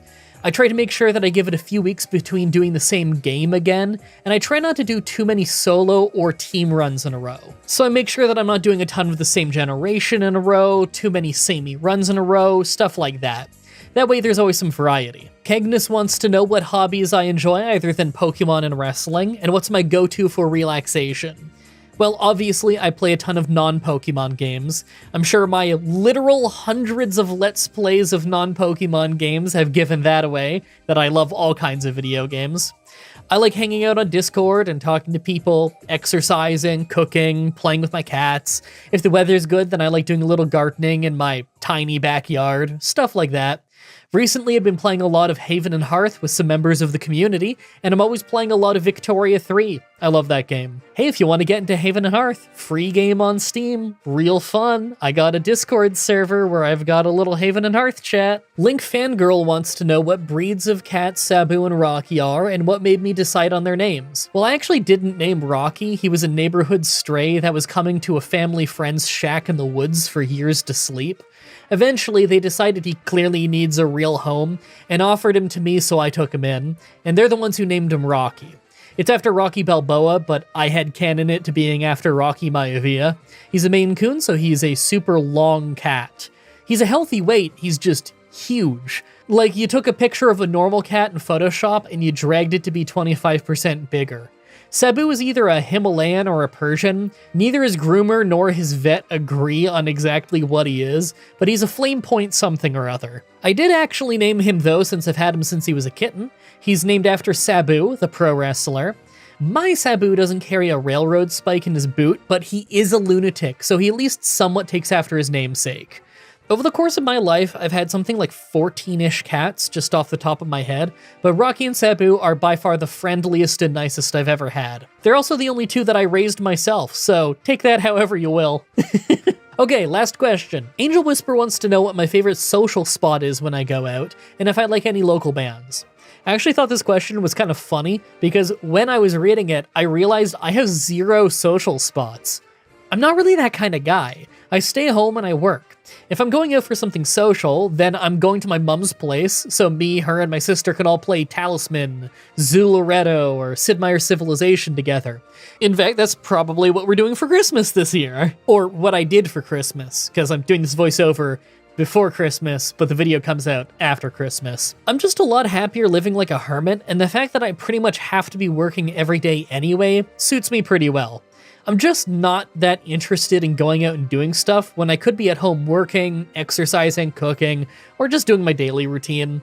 When it comes to social needs, I'm just extremely low maintenance. Like, if you're my friend, it doesn't matter if we haven't talked in 3 years straight. You can just message me and we'll be talking like no time passed. I don't really require upkeep like that. I'm perfectly happy just going with the flow of life. Alright, that's it for the questions. As always, if you want your question answered on the show, then just start your comment with MDBAMA, all one word. Now let's get back to Lumio City now that the powers are stored and take out the electric gym leader. On our way back to Lumios, we meet a very tall, mysterious old man. The dude just walks off at a quarter our speed, we sprint after him, and he vanishes.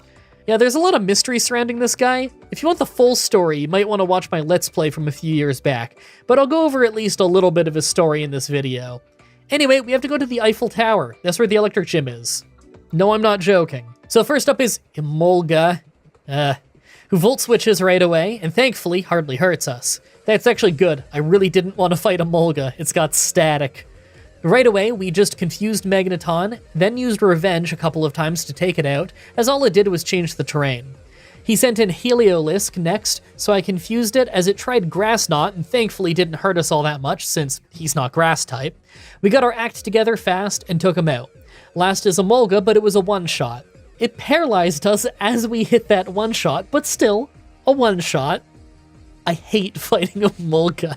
Volt-switching static monster, just awful to fight. So as we leave the electric gym, we get a holo clip telling us to go to Lysander's cafe, where we see Sycamore and Lysander talking about mega evolutions, because there's nothing else they seem to talk about in this game. We learn a bit about Lysander's view on the history of the world and whatnot. Then he gives us a King's Rock, a really awesome held item that gives all of our moves a 10% chance to cause flinching, so I replaced the black belt with it. On our way out, Trevor calls us to tell us to go to Route 14. It's just another route we can go to straight from the city, so it's not that far a walk at all. Although I didn't walk because I didn't know where to go, so I took a taxi. So as we walk out to meet up with Serene and Trevor, Serene pretty much instantly challenges us to a battle. It was a little harder because her starter is fully evolved now, but really it goes pretty much the exact same as last time. She wastes time with Meowstic, and it makes the rest of the fight pretty easy. We get to pretty low health by the end of the fight, but it's not that big a deal. I don't think we could have lost unless we got crit. Now we have this swamp to trudge through. On the other side is the fairy gym, and I really don't know how that's gonna go. Honestly, I've hardly played any Pokemon games with fairy type in them, so I'm not good at remembering the type effectivenesses. But I am really happy that the type was added. My favorite type is Poison, but it was always pretty useless offensively, so it's nice that it's now strong against a pretty useful type like Fairy. I'm getting a lot more used to fighting Fairy types now though since I've been streaming Pokerogue so much. All of that is up on this channel, by the way, it's in a playlist. Pokerogue is this super fun free browser game where you pick a team of starters and then you fight wave after wave of Pokemon. Every Pokemon that you catch along the way becomes one of the Pokemon you can pick as a starter on future runs, and it combines all of their effort values, so catching tons of the same Pokemon means you have higher effort values and more natures to pick from. It's a really fun game. Even if you're not interested in checking out my playthrough of it, maybe just go try the game and see if it's up your alley. It's free, and it works on phones, so why not?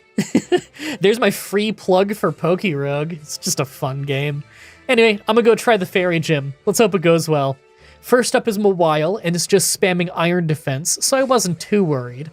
Revenge did nearly nothing, but it's a hardcore defensive Pokemon, so I kind of expected that. Quickly, we ended up critting a Revenge to nearly take it out, but she just used a Hyper Potion, so we just had to get back to Revenge again.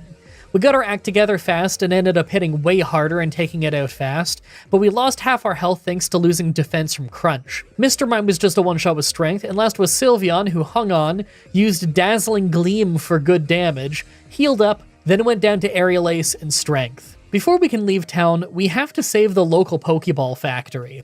Yes, that's a thing. I actually kind of love it though. It's been taken over by Team Flare, but really it's just a very small dungeon. We do a few conveyor belt puzzles, but nothing too crazy, and it only takes about 5 minutes. At the end, we have a double battle alongside our rival to beat a few admins, but Team Flare admins are generally really weak and only carry 1 or 2 Pokemon, so this whole place was a breeze. We have so much travel to do now. First, we have to get through Route 15. There's also Route 16, but it's optional, and it just leads back to Lumio City, so we don't need to go down that way. We're just on our way to Dandemile Town, although it's kind of a cool-looking autumn route with trainers hiding in leaves. Maybe it's just because I grew up in rural Canada, but I see nothing fun about hiding in a pile of leaves. You know what those things are full of? Well, leaves, yeah. You know what else those things are full of? Centipedes. Yeah, don't go in there. At Dandemile Town itself, nothing much really happens. There's no major fights here. We talked to Sycamore a bit about the box legendary for the game before we head north to Frost Cavern. This place has some easy sliding puzzles, but some really brutal fights with fighting trainers who take me out with high jump kick over and over until I finally luck out and they miss. We find some flare grunts in here who are messing with an Abomasnow, causing the blizzard outside. We have to take them out, and as our reward, a Mamoswine outside will take us to where we need to go. Kinda like the Rhyhorn earlier in the game. Anyway, after that is our rival, but unlike last time, we actually do awful.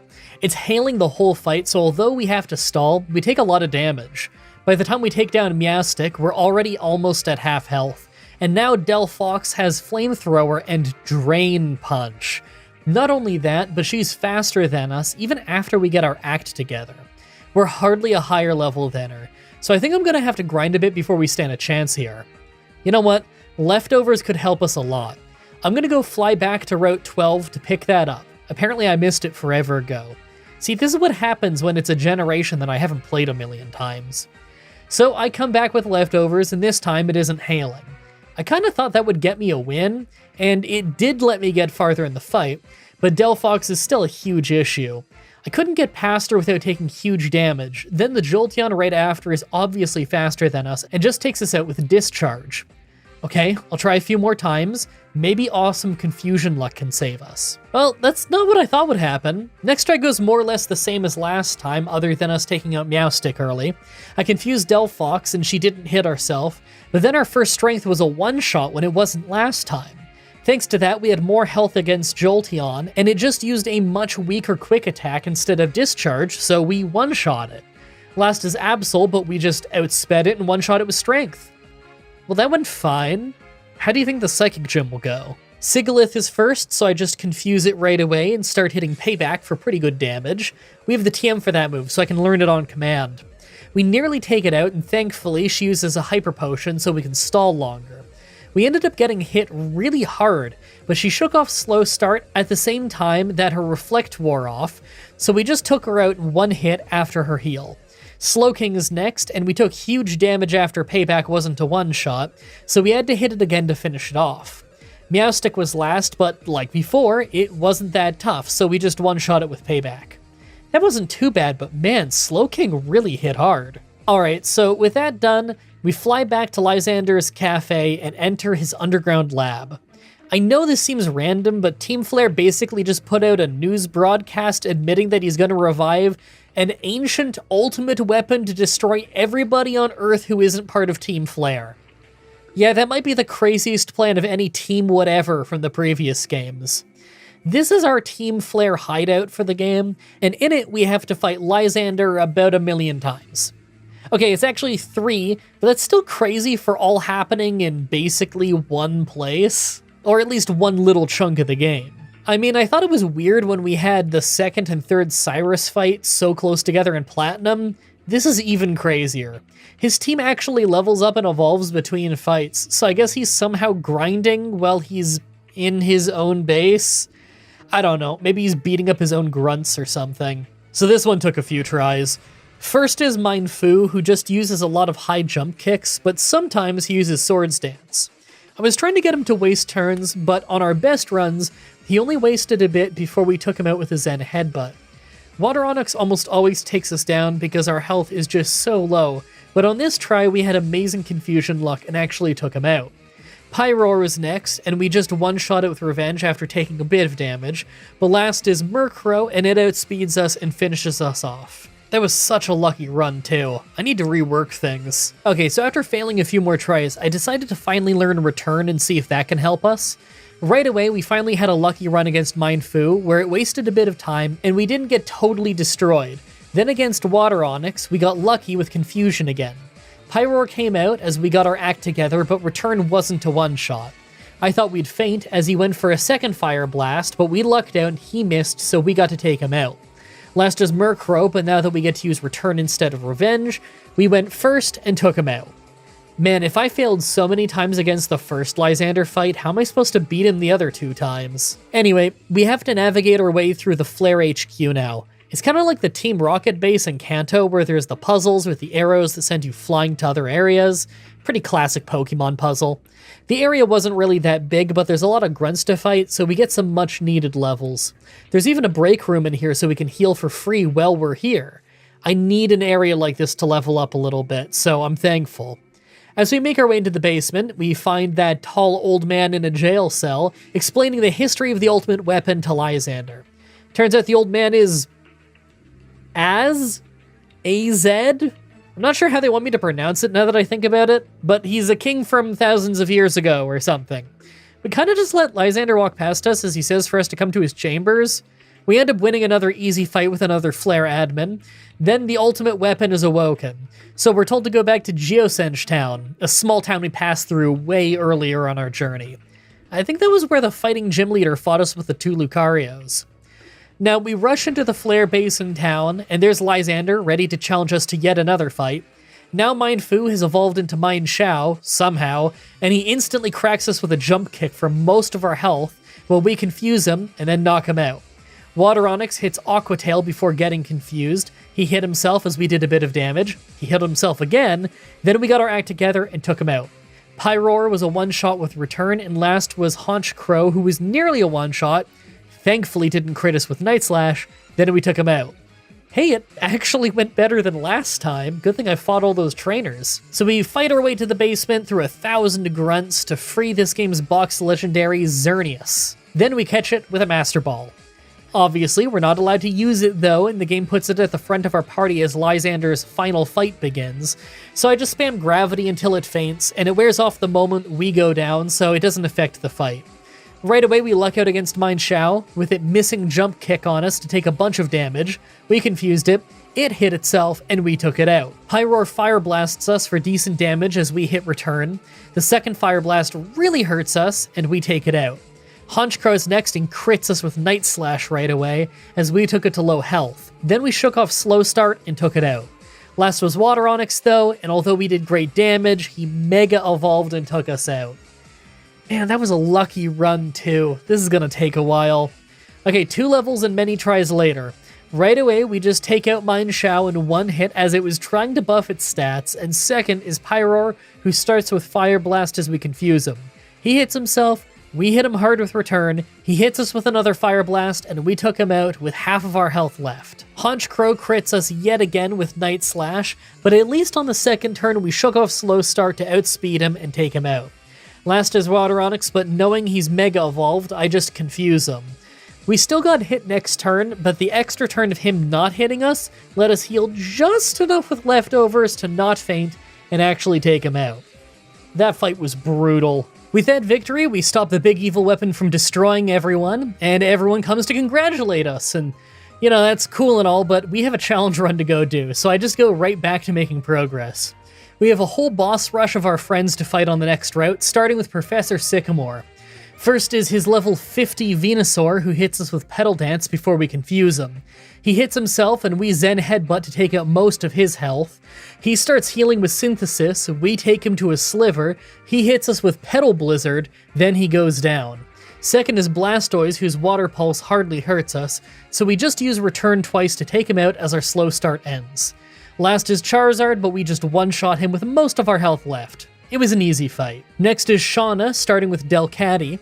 Thankfully, it's weak, so we can just confuse it, then return to take it out fast. Goodra is also super weak and hit itself in confusion twice, so we took it out pretty easily as well. Last is Greninja, who starts with Double Team, then a weak Extrasensory before we take it out. Super easy fight. Next is Ty, and he's a jerk, because he didn't let us heal first, so we lost this a few times. First is Talonflame, and we can get burnt by Flame Body sometimes, but on this try he hit himself in confusion a lot and we took him out fine. Second is Roserade, who went down in one critical headbutt, and last is Crawdaunt, who uses Swords Dance, then we took it out with 2 returns as slow start ended. Now Trevor is a lot nicer than our other friends and heals us right before the fight. First is Raichu, who hits Thunderbolt before we confuse him, and although we took him out fast, he paralyzed us with Static. Florges was really frail, so we took it out fast, after only taking a bit of damage, and last was Aerodactyl, who confused us as we got our act together so we hit ourselves a bit, before taking him out with a couple of returns. That actually took longer than it looked. Man, that was a huge boss rush. Feels good to be moving again. The last little bit of travel before the final gym is the Winding Woods. It's a little maze of force that leads us to a grove where the Ice Gym leader hangs out. There really isn't anything too special here, just some trainer fights leading to a small cutscene where we see that the Ice Gym leader is a nice dude who's friendly with the local Pokemon. Also, he hangs a winter coat off his shoulders but doesn't actually wear it. I have no idea why. Wouldn't the wind catch that and blow it off? Whatever, just let's fight him. Abomasnow is first, so we confuse him and start hitting revenge as his hail damage is chipping away at us. We take him out fast, but we lost a lot of health. Cryogonal's next, and we were taking big damage from Ice Beams, so we just took it out early with revenge. Last is Avalugg, and we lost a couple times to this thing before this try where we confuse it, it hit itself, and we took it out fast. See, we lost a few times because it can use Avalanche, and that'll force our revenge to go first and be weaker, and his Avalanche to go second and take us out. It's only a few tries though, so it's not too bad. Alright, it's time for Victory Road. It's a pretty long one in this game, but thankfully it's not too much of a maze. There's a lot of trainer fights, but they give us a healing point halfway through. There's also a rival fight halfway through, so that makes a lot of sense. I wouldn't say this area is easy because a lot of trainers here are kind of tough, but it's also nice having a Victory Road where we don't get lost the first few times. Let's go take on our rival and see how it goes. First is Meowstick, so like always, I just waste time using stuff like Zen Headbutt until we can shake off Slow Start, knowing that Meowstick won't hurt us much. It did hurt us a lot more than usual though, so we had half our health by the time we took it out, but we thankfully shook off Slow Start. Delphox nearly took us out right away as we one-shot it, and third is Altaria, who was just a one-shot. Fourth is Jolteon, who's faster than us, nearly fainted us with Discharge, paralyzed us, but we one-shot it. Last is Absol, and we lucked out with Night Slash, not critting, so we only had 10 health left as we one-shot it with Return. It was crazy close. Now that we're the Elite Four, let's take a look at our stats. Well, our attack is amazing, and I'm sure that can carry us through some of these fights when Slow Start is over. Our speed has me worried. 149 speed total is going to be slower than a lot of what we're fighting, even after Slow Start ends. We're nearly level 70. I thought it might be a bit higher. Maybe our IVs for speed are bad too, not just our nature. I'm not really the best judge of that though. I think I'm going to replace Zen Headbutt with Payback, since Psychic is only really good against one Pokemon in the whole Elite Four, whereas Dark is good against quite a few. Now, we're only level 68, that's the same level as the highest level member of the Pokemon Champions team, and she's going to Mega Evolve, so I don't think I stand a chance yet. I doubt I could actually win until I'm at least level 75 when I learn Crush Grip. You never know though, make your final guesses on if we can win this or not. Let's do this. First is Fire Trainer Malva. She sends out Pyroar so we confuse it right away, then use Return a few times. It goes great because she keeps hitting herself, so she goes down fast. The problem is that on every try, we get burned by Talonflame's Flame Body ability early. All our moves are physical, so anytime we hit her, we run this risk. The burn not only cuts our attack, but it also hurts us more than our leftovers are healing us. On one attempt, I got to Torkoal, but it stalled us out with Curse until we fainted. This is not happening. Second is Water Trainer Cybold. I figured this would be the hardest one, and I was right. The problem is that first is Clawitzer, who's faster than us and hits incredibly hard with Aura Sphere. On the fourth try, I managed to get him to hit himself in confusion so we could take him out, but it didn't matter because next is Barbarnacle, and it's got Cross Chop. This guy has more fighting moves than any other member of the Elite Four, so I knew it would be too hard for us. Third is Steel Trainer Wickstrom. First is Klefki, so I just kill time with Confused Ray and Return as it didn't seem to be hurting us much. In fact, it wasted time with stuff like Spikes, and hit itself in Confusion tons before it wasted a full restore. Eventually, we took it out with Return as Slow Start ended. Aegis Slash is next, so we confuse it while its shield was up, then we hit it hard with Payback to take it out as it went to its attack stance. Probopass was nearly a one-shot with Revenge, but it held on with an ability before we could take it out, and healed after, then hit us again. Last is Scizor, and it flinched us with Iron Head right away. X-Scissor hurts us a lot, we took it to low health, then one Return finished it. Hey, at least we beat them. Fourth is Dragon Trainer Drasna. First up is Dragalg, and we instantly have the same problem as Flame Talon. Dragalg has Poison Point, and all of our moves are physical, so we usually just get poisoned instantly. It's not as bad as getting burned, and Dragalg itself isn't bad, but second is Druddigon, who not only wrecks us with Revenge, but it's also got Rough Skin, so we take damage every attack. Sometimes we knock her out, but we always faint in the process. That means we're grinding, and this is a very slow grind. See, here's the problem. You may be sitting there thinking, but MDB, your effort values have been maxed out for a long time by now. Why don't you just hack in rare candies? Well, hypothetical viewer, this is a 3DS game, and as far as I'm aware, you can't. You just can't hack in rare candies. I googled it, I had no luck finding anything. GameShark doesn't seem to be a thing for the 3DS, and there's no cheat menu in Citra. That means I have to do this the old-fashioned way of grinding, and that's a daunting prospect because this is Gen 6. There's a lot of extra animations when you get into a fight that didn't exist in the earlier games. Plus, we have that little slow start menu that pops up every single time. That and Regigigas is in the slow leveling category, so we need a lot of extra experience. I looked it up, and it looks like there's a lucky egg you can grab way back in the city with the grass gym, so I went ahead and got that to speed it up. But this is still very slow. My goal is to get to level 75, learn Crush Grip, hunt down 3 power point-ups, and max it out, then try the Elite Four again. Crush Grip does more damage the closer your opponent is to max health. If I remember right, it's equal to something insane like 312 power if they still have full health. And I guess that's not even factoring in that, the same type attack bonus. We're a normal type and it's normal type. That should one-shot a lot even before slow start is over. I have some ethers for between fights. I figure it might be enough for me to brute force them. I doubt I'll win all the fights, since I still have to worry about burns and revenge and stuff, but who knows, it's worth a try. Oh, also, another thing I didn't say before, but it seems like Citra has no auto-fire buttons, so I actually have to mash through every fight like in the old days, or like I do in Platinum runs. I kinda don't want to destroy my thumb and my controller, but it is what it is. Also, speed up is super weird in this game and doesn't really work great, so that makes grinding difficult as well. Really, everything in challenges is just much slower on the 3DS, but I'm still going through it because I want a good Christmas present for you guys. Plus, it is a very fun game. It's just difficult to do challenges in. Alright, I'm gonna top up this grinding, then go get the PowerPoint ups. Wish me luck. So, after failing instantly 5 times in a row due to Noble Roar spam ruining our attack, we get this run. This time, Pyroar still hits us a bunch, like usual, but eventually, it hit itself a bit, and we got our act together without losing attack, so we took it out. Talonflame hit us, but didn't burn us as we hit Crush Grip, and Torkoal was using Earthquake instead of going for Curse from the start. She full restored and we kept taking hits, but we were just chipping away at her. She healed again and started using Curse, so I actually ended up confusing her to try and prevent it. It took ages, but eventually she went down. Last is Chandelure, whose Flamethrower almost took us out as we hit 2 paybacks to finally get a knockout. By the way, because I suffer from a terminal case of small brain, I realized after the fight that I only have ethers, not elixirs, so I had to grab a few and redo this fight until I won. I really didn't think I'd be blowing through this many power points. Alright, this time at the Dragon Elite 4 member, we still got poisoned, but it took longer for it to happen, so we were able to Crush Grip, get our act together, and then take it out with a few paybacks.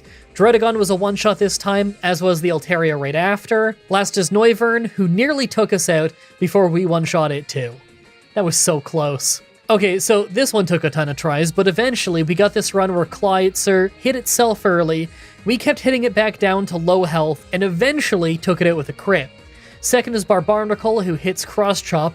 We survive, one-shot him with Revenge, but next is Water Onyx, and we don't get a one-shot, so he takes us out with Waterfall. Oh man, okay, this is brutal. What would we even need to win this? To confuse Water Onyx and have him hit himself twice? Maybe we could win if Clyetzer never hits us thanks to awesome confusion luck. I guess Barbarnacle could miss Cross Chop, but I don't think Revenge will one-shot it even if it does miss. Okay, finally back to the Water Elite 4 member, and this took about a dozen tries. First, we need a run where Clyetzer hits itself in confusion a lot, but doesn't faint too early. I need to have it timed out so that when it uses a full restore, I confuse Ray on the same turn for safety. Just attacking it is too dangerous, because then it gets to hit us next turn. When it finally goes down, Barbarnacle comes out and crits us, but Revenge took it out as well. I really don't like that it crit. Water Onyx was nearly a one-shot, it used Dragon Dance, hit a waterfall that made us flinch, but then it used Dragon Dance again for some reason instead of just hitting us. Last is Starmie, but it was a one-shot. That fight was awful, and in the end, I think we only won because Water Onyx basically threw the fight. Finally, Pokemon Champion Diantha. First is Hawlucha, who hit hard, we confused it, then we one-shot it. Goodra is next, and we got it to use a full restore as we shook off Slow Start. We still took big damage, but we took it out. Tyrantrum is next, and we just lucked out with Head Smash missing as we hit it twice to take it out. Aurorus used Reflect, so Revenge couldn't take it out, then Full Restore as we confused it. He missed Blizzard, we hit Revenge again, then hit Payback to take it out. That was so lucky. Gorgeist wasn't hitting hard, so we took it out pretty easily with Payback as Reflect wore off, and last is Gardevoir. I thought it would be hard because of its Mega Evolution, but I forgot. It has Trace, so it ended up tracing our Slow Start to make it slower than us, so we could one-shot it with Payback. That's an amazing ending, I love it. With that win, we get into the Hall of Fame and are officially the Pokemon Champion. I love how the Hall of Fame screen looks in this game, it's pretty cool. After that, we get our end of Star Wars ceremony, where it was clearly never meant to be seen in this high of a resolution, as we are the only 3D model. All of our friends are just bouncing sprites, and it looks really funny. There is technically one post-game fight to show you before we hit the credits, but it's really easy, so I figure that this won't be worth showing in future runs. It's AZ, or King AZ, or whatever. I called him Big Sad in the Let's Play. First up is his Torkoal, so I confuse it, causing it to hit itself. Crush Grip didn't take it out, but we hardly got hurt. We hit a payback that brought him to a sliver before he hit us again, burning us. What an awful start. We took him out, but I hate getting burned. Siglith hit us hard as our payback took him to just below half health. We shook off slow start and finished him off quickly, but the damage is building up. Last is Golurk. Payback did alright damage, Mega Punch and the burn brought us to red health, and we finished it off. How did we almost lose this fight? Well, that's it. That's the first Pokemon X challenge done. I don't think I'm going to be doing runs in this game super often, just because it's slower to do challenges in, and it's kind of rough on my hands and controller because of all the mashing, but I'm sure I can do it once in a while. I know for sure that I want to do version-exclusive runs in it. That would be fun. Maybe some fun type-exclusive runs could be good too, like Bugs Only. I really hope you guys like that run. The next Pokemon challenge should be up next week on Saturday, like usual, with Pokemon Red with only one Mankey. I figure that should be a quick but fun one. As always, I'm looking forward to your suggestions in the comments, in the challenge request section of my Discord channel, and on Twitter. Subscribe, ring the bell, stay tuned.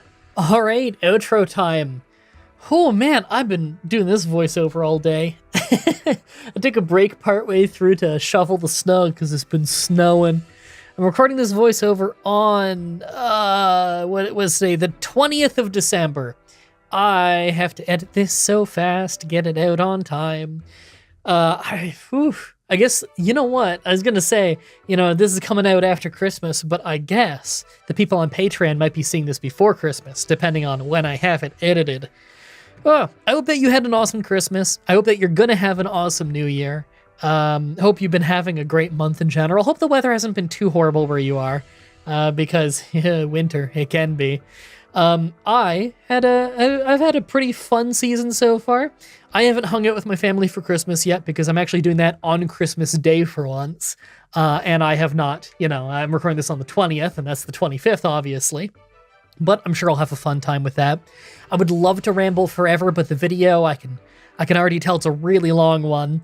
My audio recording says I've been going for 1 hour and 10 minutes grand total, not counting when I stop the recording and stretch breaks and all that and cut out little bits, but there's a lot more flub cutting out to be done, so the end video is probably going to be more like 1 hour, I don't know. My throat is pretty hoarse though. I've been taking lots of little breaks to drink tea and drink water and whatnot and stretch out. So I hope everybody has a wonderful new year, because that will be coming up very soon. I have an easier challenge coming up next week, and that means that I'm going to be able to have a much easier time catching up on work, because man, December has been crazy. Who knows? Maybe I'll even get to do another Bethesda challenge soon. Maybe in January. I don't want to make any promises. Who knows how busy that'll be.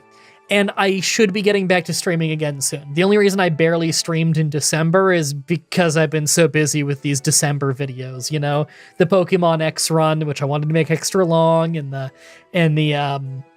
Fallout New Vegas run I did with only baseball bats. That was really fun. So yeah, I'm gonna go rest my voice and get right to editing this. Thank you everybody so much for watching, and until next time, Merry Christmas. Hey everyone, Mah-Dry-Bread here. Pokemon Gold with only one Bulbasaur was a fun run with one of my favorite Pokemon. Today let's follow up with my absolute favorite. Today's the day that we figure out would I be able to beat Pokemon X with a team of only one Drowsy. For anyone who doesn't know, Drowsy is my favorite Pokemon, so I'm pretty pumped for this one. We're a solo psychic type with awesome special defense and a decent bit of health, but everything else is pretty even and pretty low. We actually have slightly more base attack than we do special attack, but that's not really going to stop us from using special moves. Small differences in IVs and EVs could flip that anyway. By level up, we've got a decent move list. We don't get much type variety, but we do get a lot of psychic moves that I'm pretty happy with. And most importantly, we get Nasty Plot at level 53. That's Swords Dance, but for special attack, and it's going to be what saves us in the later fights. By TM, we could get some more type variety, although a lot of the moves that I actually care about are ones we get really late in the run. You know, stuff like Brick Break and Shadow Ball. I don't think that we can get those until after all of the Lysander fights. I'm thinking that by the end, I want to go with Psychic, Shadow Ball, Brick Break, and Nasty Plot. Like always, I'm writing the script as I go through the challenge, so all this part is being written before I've started. Everyone comment down below and guess if I can win or not.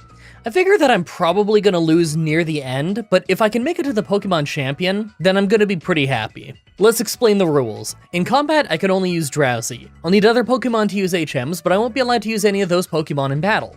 No glitches or exploits, no items in battle, only Pokeballs, held items, and items outside of combat are allowed. Also, if you enjoyed this video, be sure to like, subscribe, and ring the bell for more. Let's do this. So right off the bat, I use the Universal Pokemon Randomizer to replace Chespin with Drowsy so that we can do the whole run with it. Like usual in these Drowsy runs, I don't bother nicknaming it.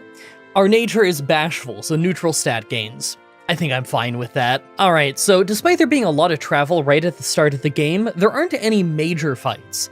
There's a Bug Gym, the Sycamore fight, and then the Rock Gym. Normally, the Bug Gym is easy, and the Rock Gym is really hard in this game, but I think that we might have issues with both this time. The Bug Gym actually does have bug moves, so we're going to be weak against those, and I'm pretty sure that the Tyrant in the Rock Gym either has Bite or Crunch, and the Strong Jaw ability. I'm assuming that's going to mess us up pretty badly. I figure that I'm going to have to get to at least level 25 by the Rock Gym so that I can use Psybeam, but who knows? Maybe I'm too worried and we'll just sweep them with high damage psychic moves or something.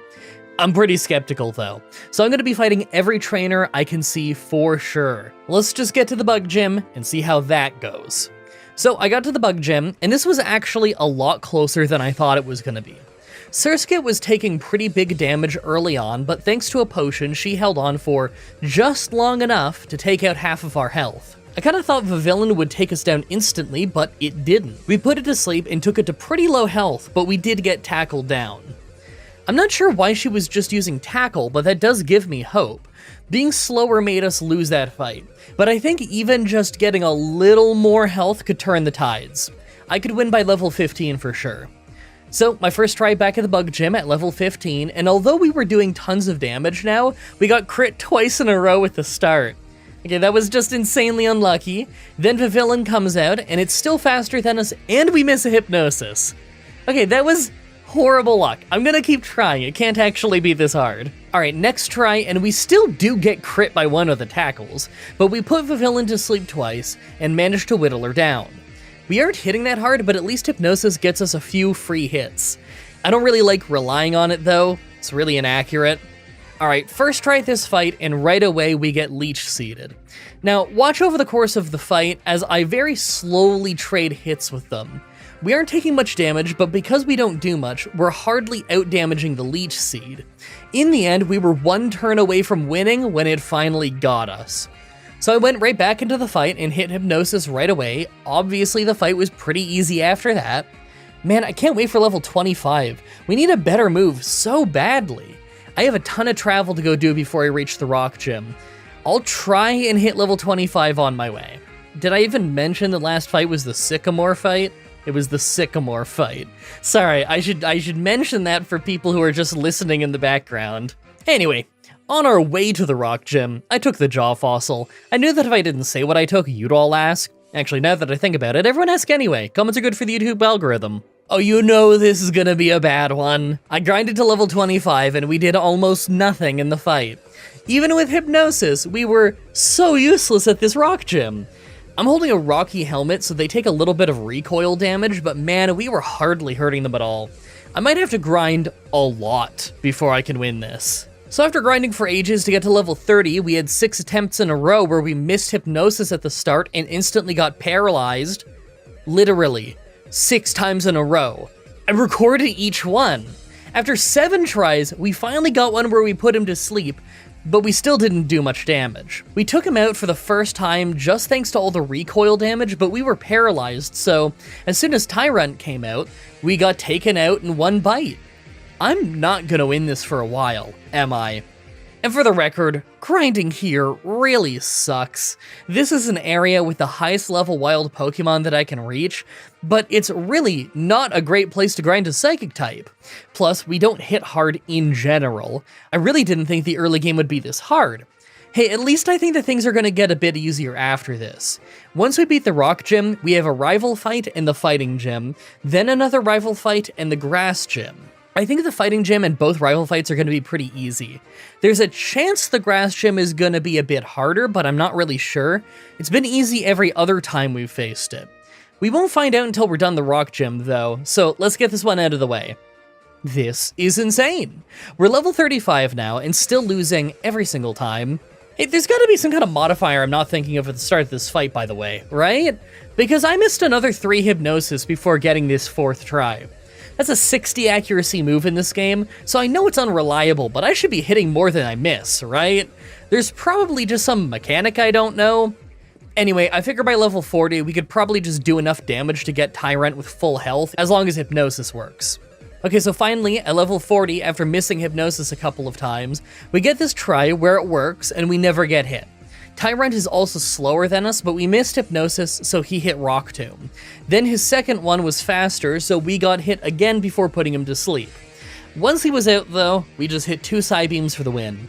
Finally, a win in this awful fight. Let's hope our rival is easy. Huh. Well, I totally misjudged this rival fight, and it has me pretty worried. Meowstic at the start is normally crazy easy, but because neither of us could hurt each other very much, we traded shots for ages. Eventually she went down, but Absol came out and took us out easily. Oh, I don't like this at all. Losing at level 42 has me worried about the rest of the run. So I try more at level 47. Yeah, we're 47 this early in the game. Now, Meowstic goes down pretty fast, so we get hurt less, and Absol is just a 2-shot with Headbutt, so although we take a big bite, we can get past it. Problem is, Last is breaks in, and it just gets us with Fire Spin, and we faint every time. Okay, I think I can win by level 50, but if not, then 53 is when we get Nasty Plot, and I all but promise that we can win by building that up at the start. We get Psychic in a couple of levels, though. Let's try getting that first, and then try again. Okay, so even at level 50, this took a few tries, but we did end up winning on this run, where we just got some well-timed flinches with Headbutt, most importantly, keeping Absol from hitting us. Absol really does hit hard. I didn't get to use Psychic, but then again, our whole team resists it right now, so without Nasty Plot, there wouldn't be much point. Let's hope I really didn't misjudge the Fighting Gym. I figure that one has to be easy. Okay, yeah, like I thought, we destroyed the Fighting Gym. We took some hits just because we're a bit slow, but we've gotten to the point where we're actually gonna have a lot of health and special defense in comparison to enemies, so sometimes we can tank quite a few hits. Speaking of, there are leftovers between this fight and the next rival fight, so I'm gonna go grab those so that we can take more hits in that next fight. Now we're at the next rival fight with Nasty Plot and leftovers, and it went so different from last time. Meowstic was doing so little damage that our leftovers were keeping us fully healthy, so I built up max special attack, then just headbutted it down while waiting for light screen to fade. Second was Absol, but it just didn't use dark moves. It was using quick attack instead. Didn't hurt much, so we kept headbutting until it fainted, which was weird. Last is breaks in again, but this time we just blasted it with a max power Psychic to one-shot it. Leftovers on a kind of tanky Pokemon like Drowsy is just a run saver. Alright, I was worried at the start of the Grass Gym when Jumpluff woke up fast and Leech Seeded us while we were building up our Nasty Plots. Obviously the leftovers keep us somewhat healthy, but we're still at really low health when Jumpluff went down. Luckily for us though, the next 2 Pokemon were one-shots, and we were faster so we didn't get hit again. That's the hardest Grass Gym battle I've had at this game, although I guess it was still a pretty easy first try. I have to say, I feel so much better now that we finally have Nasty Plot, but I don't know if it's gonna save us in the upcoming fights. We have the Electric Gym, Rival Fight, and Fairy Gym. First, I'm worried about the Electric Gym because the chances are that something will end up being very fast that can paralyze us, and that will probably make the whole fight a nightmare. After that is our rival, and I'm pretty worried about any time that I have to fight her, that the Absol might become dangerous again. Then after that is the Fairy Gym. I don't know how that one's gonna go. I could see it being an easy one because we just build up our special attack and sweep them, but I could also see them having some move that I'm just not ready for. I haven't done many of these X runs yet, so I don't know all the movesets of these gym leaders. I figure that the Fairy Gym might be easy. It was the last few runs, but I don't really want to assume that. Alright, so first is the Electric Gym, and thankfully Emolga at the start was just using Aerial Ace, so I figure that it had no dangerous moves. I put it to sleep with Hypnosis and then built up our special attack. I love that it can still fly while sleeping. Naturally, we one-shot him the moment we finished building up our power. Second is Magneton, who was holding on with Sturdy and Hyper Potions, but he never actually hit us, so he went down fine. And last is Heliolisk, who hit a Thunderbolt for decent damage, but we're a special defense tank, so we were fine. We took him out. That went pretty well, but how will the rival fight go? Okay, well the rival was actually pretty easy. The fight is nearly the same as last time, with us being too tanky for Meowstic to do anything, so we just power up just fine. Maybe Absol could have messed us up, but it was a two-shot with Headbutt and we made it flinch, so it never even got to attack. I know that that won't work forever though, so I really look forward to when I get a TM for Brick Break, because I think that's going to be what saves us against Absol late in the run. Next is the Fairy Gym, and Mawile is first, so I put it to sleep and built up some special attack. She woke up and crunched us twice though, dropping our defense and taking out a lot of our health before we finished her off. Next is Mr. Mime, and right away, he used a light screen, so we were doing less damage than I wanted. I guess I could have stalled for a while, but I decided to just hit Psychic for the win. Last is Sylveon, and I didn't really know how much the light screen would affect us, so I put her to sleep. It didn't really matter though, 2 Psychics did the job and took her out. That wasn't bad. So the start of the run was all pretty hard, and the middle bit hasn't been too bad since learning Nasty Plot, but I think that we're around the point where it's going to get harder. We have a rival coming up, the Psychic Gym, and Lysander. 3 Lysander fights in a row, of course. We don't even get better moves until after the last Lysander fight, so you know it's gonna get worse before it gets better. I figure our rival is only gonna be hard if Absol gives us problems, and the Psychic Gym might not be too bad to just brute force it with Psychic, but I have no idea how the Lysander fights are gonna go. I think he always opens with the fighting type if I remember right, so maybe we'll luck out and we won't have issues building up Nasty Plot against him. Guess we'll find out when we get there. So I get to the rival fight and right away it starts weird. Sometimes Meowstic uses Shadow Ball to do quite a bit of damage, but other times it uses Disarming Voice and that does almost nothing. We have no real problem building up our special attack and taking it out, but second is Absol, who instantly crits a Night Slash to take us out. Alright, even without the crit, I don't think I stood a chance. We weren't doing that much damage at all with Headbutt. I want to replace it with something better, but we don't get Brick Break until after the Lysander fights. Do you think maybe Power Up Punch is worth it? As long as I use Hypnosis a lot, then I bet I could charge it up against Meowstic. Okay, so this one took 4 tries right away because I kept missing Hypnosis and getting my special defense dropped by Psychic and Shadow Ball. But eventually, I got this run where I got all 6 power-up punches and 3 nasty plots, then took her out. We didn't have a ton of health left, but it's better than nothing. Absol was a one-shot with power-up punch, and next is Delphox, who took us to pretty low health with Psychic before we could take her out. Last is Jolteon, who outspeeds us, nearly made us faint with Discharge. We got paralyzed, and thankfully we still hit Psychic for the one-shot. That was insanely close right at the end. There was no way we're winning the next rival fight without more levels. Next is the Psychic Gym. I replaced Power Punch with Thief so that I'd have a dark move, but right away Sigalith used Reflect, so I just put it to sleep and started using Nasty Plot. After waking up, they used Light Screen though, so I ended up using Thief mostly to get the knockout. We got her to waste a Hyper Potion, and we ended that matchup with full health, so it really worked out great. Second is Meowstic, who hit a Fake Out and a strong Shadow Ball, but we crit Psychic for a one-shot. And last is Slacking, so we hit Psychic, she used Calm Mind, then we put her to sleep and finished her off with Thief. That was actually pretty good. Now will Lysander be a nightmare? Because I kinda think he might be. So, I get to the first Lysander fight. I was right that he opens with a fighting type, so I had a really easy time keeping him asleep and maxing out our special attack, then one-shotting him. The problem is, next is Murkrow, who hits Foul Play, so although we take him out, we lose most of our health. Pyroar is faster than us and takes us to red health as we one-shot him. Our leftovers bring us back up to yellow, then Water Onix outspeeds us and finishes us off with Aqua Tail. Okay, I think it's time we seriously level up. We have 3 Lysander fights in a row, and we just lost to the one that's by far the easiest. By the next fight, he's going to use evolved Pokemon, and this is going to be way harder, so I really need to level. So we come back at level 70. I took 6 tries to get anywhere in this fight because Hypnosis misses so much that it was totally normal for us to lose more than half of our health to Mindfu at the start from constant jump kicks.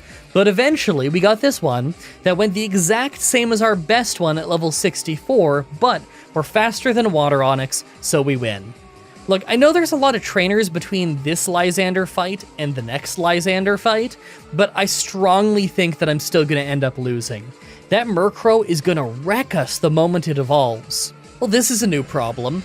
I was going to skip ahead to the next Lysander fight, but I'm getting absolutely brickwalled by this random Team Flare admin. This is my 10th try, and I could never get past Drapion. I get paralyzed by the Magnetric at the start. I know I could beat this eventually if Hypnosis would just work, but I swear its accuracy is worse than it says it is.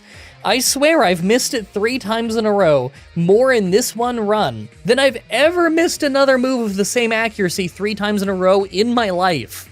I know my moveset is really limited until I get past these Lysander fights, and maybe will be more useful after that. But I think I have to level up just to win the fights on the way to the next Lysander fight, let alone for fighting Lysander. Okay, so I replaced Return with Power Up Punch to get that back and tried a bunch more times. On this incredibly lucky attempt, Magnetric was using Thunderbolts instead of going straight for Thunder Wave, so we managed to take him out. Drapion fell asleep right away. Now, our Power Punches were doing almost nothing, by the way, so even with him sleeping for a long time, he woke up and hit a really big Night Slash, but we were able to finish him off eventually. I hate how close that was. Okay, now we're at the next Lysander fight, and right away we put Mineshaw to sleep. Then we started using Power Up Punch to get some attack early. We took it out in 3 hits.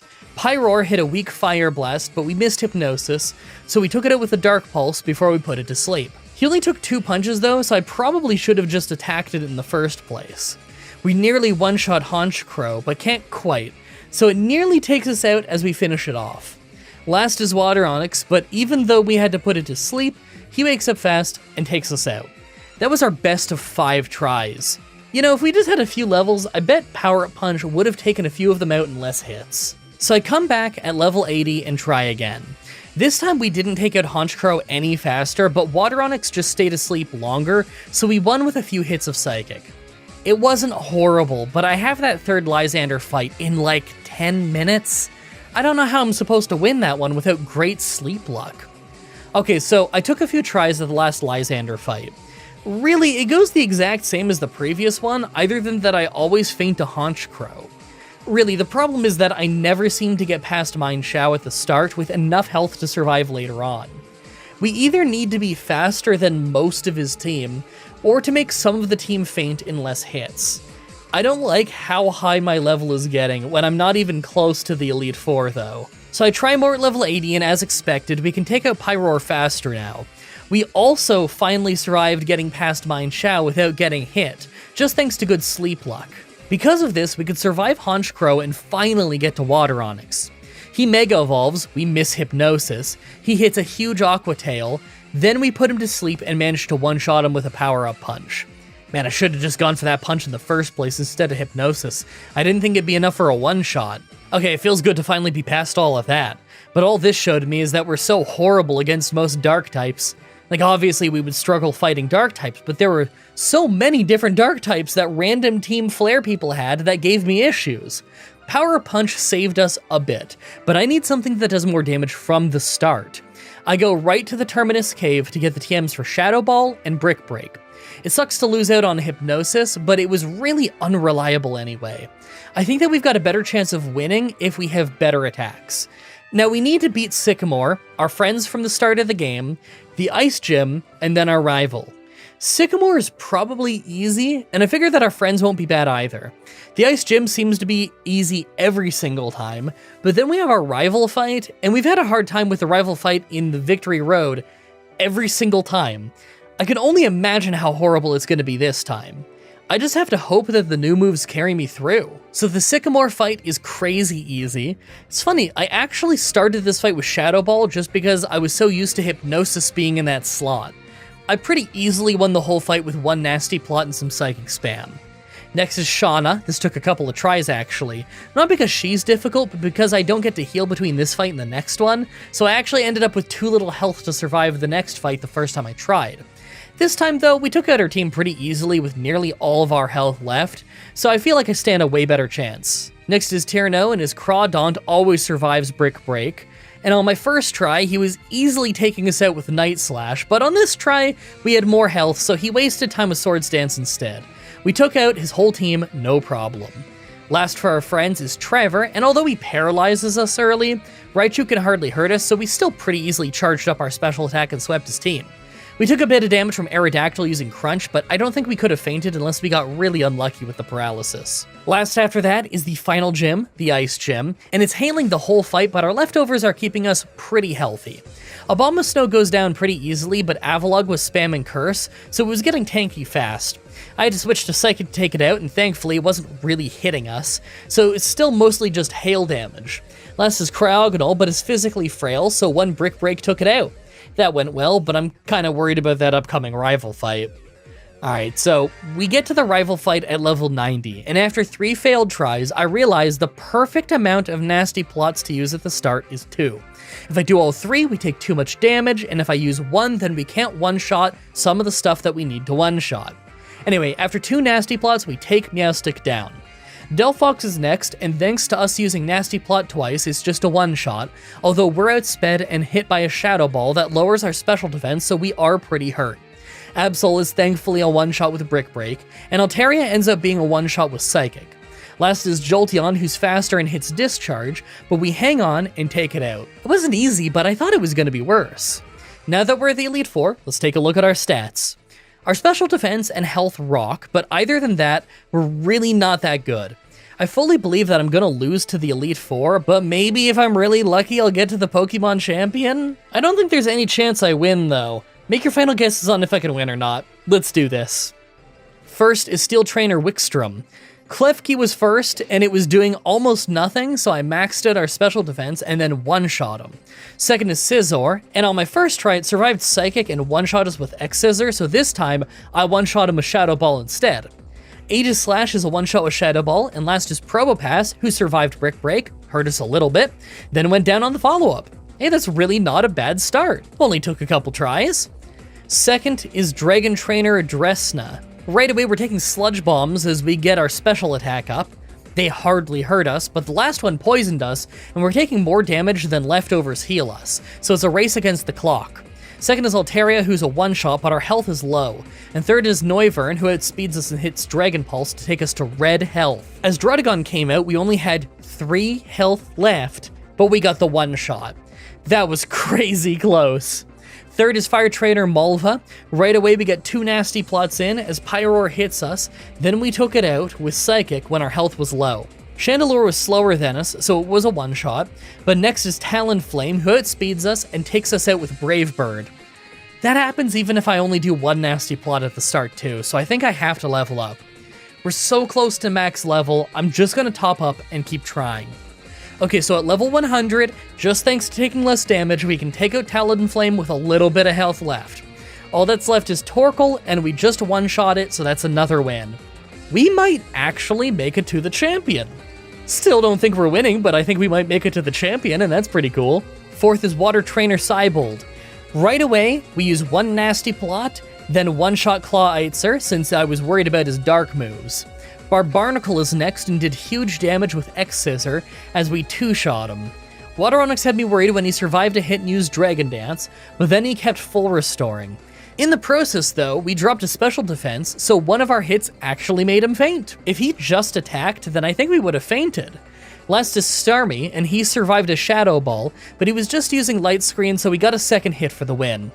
I can't believe we're actually going to the Pokemon Champion. Finally, the Pokemon Champion, Diantha. First try at the fight, and Hawlucha uses Swords Dance twice, as I used Nasty Plot twice, then we got one-shot by X-Scissor. Okay, lesson learned, let's use one nasty plot. So after 2 failed tries where she used Swords Dance, then X Scissor to hurt me a ton, we had this one where she was using 2 Swords Dances again like that first time, so I just used one nasty plot and took her out. Second is Gorgeist, so I didn't take any chances, I just got a one-shot with Shadow Ball. Third is Tyrantrum, but he was a one-shot with Psychic, and I figured Auroros couldn't hurt us too badly, so I used that chance to use another nasty plot as he set up Light Screen. So I used Brick Break right away to remove the Light Screen and got a one-shot. Gudra was next, and it survived a hit, but it didn't hurt us much at all, so I took that as a chance to use my last nasty plot to max out our special attack while she healed, then we one-shot her. Last is Gardevoir, but even with her Mega Evolution, we just got our one-shot with Shadow Ball. I cannot believe we won that run. We were above level 50, like nowhere in the run. I can't believe that we actually ended up winning by the end. I went into this pretty sure I wasn't gonna win, so winning so easily in the final fight is pretty awesome. That was my, like 4th try or something? Because I failed right at the start in 3 or 4 tries, and then right after that, I breezed through. Really hope you guys like that run. The next Pokemon Challenge should be up next week on Saturday, like usual, with Pokemon White 2 with one Maractus. That one's going to be really fun. I had a lot of fun with the last Maractus run. It's just a really fun Pokemon. I really like it. As always, I'm looking at your suggestions in the comments, in the challenge request section of my Discord channel, and on Twitter. Subscribe, ring the bell, stay tuned. Outro time. I can't go super long this time because it just hit 4 p.m., like literally on the dot. It just hit 4 p.m. on a Saturday. So my Pokemon challenge is going up for people to watch right now, right? And I have to rush through this edit so much because in 2 hours, I'm not going to get the whole thing done before in 2 hours when I have my show, but Maple Leaf Pro is running their show Maple Leaf Pro Resurrection. It's a pro wrestling show, obviously, Canadian pro wrestling show. I'm sure the name makes that pretty obvious, but you know, I'm going to be watching that and I'm really excited for that show because I have not missed a Maple Leaf Pro show. This is only like their 4th or 5th show now, I think. And I'm really excited for it. So I'm going to need to do a bunch of editing. Then I need to make some food and get all ready for the show. And then I enjoy the show and that'll be a great time. And then I'll finish the edit after and get it rendered and get it up on YouTube and send it over to Patreon so everyone there gets to watch it early. Oh, there's a lot to do today. And that's why I can't do a super long outro. Thank you everybody so much for watching, and until next time, have a nice day.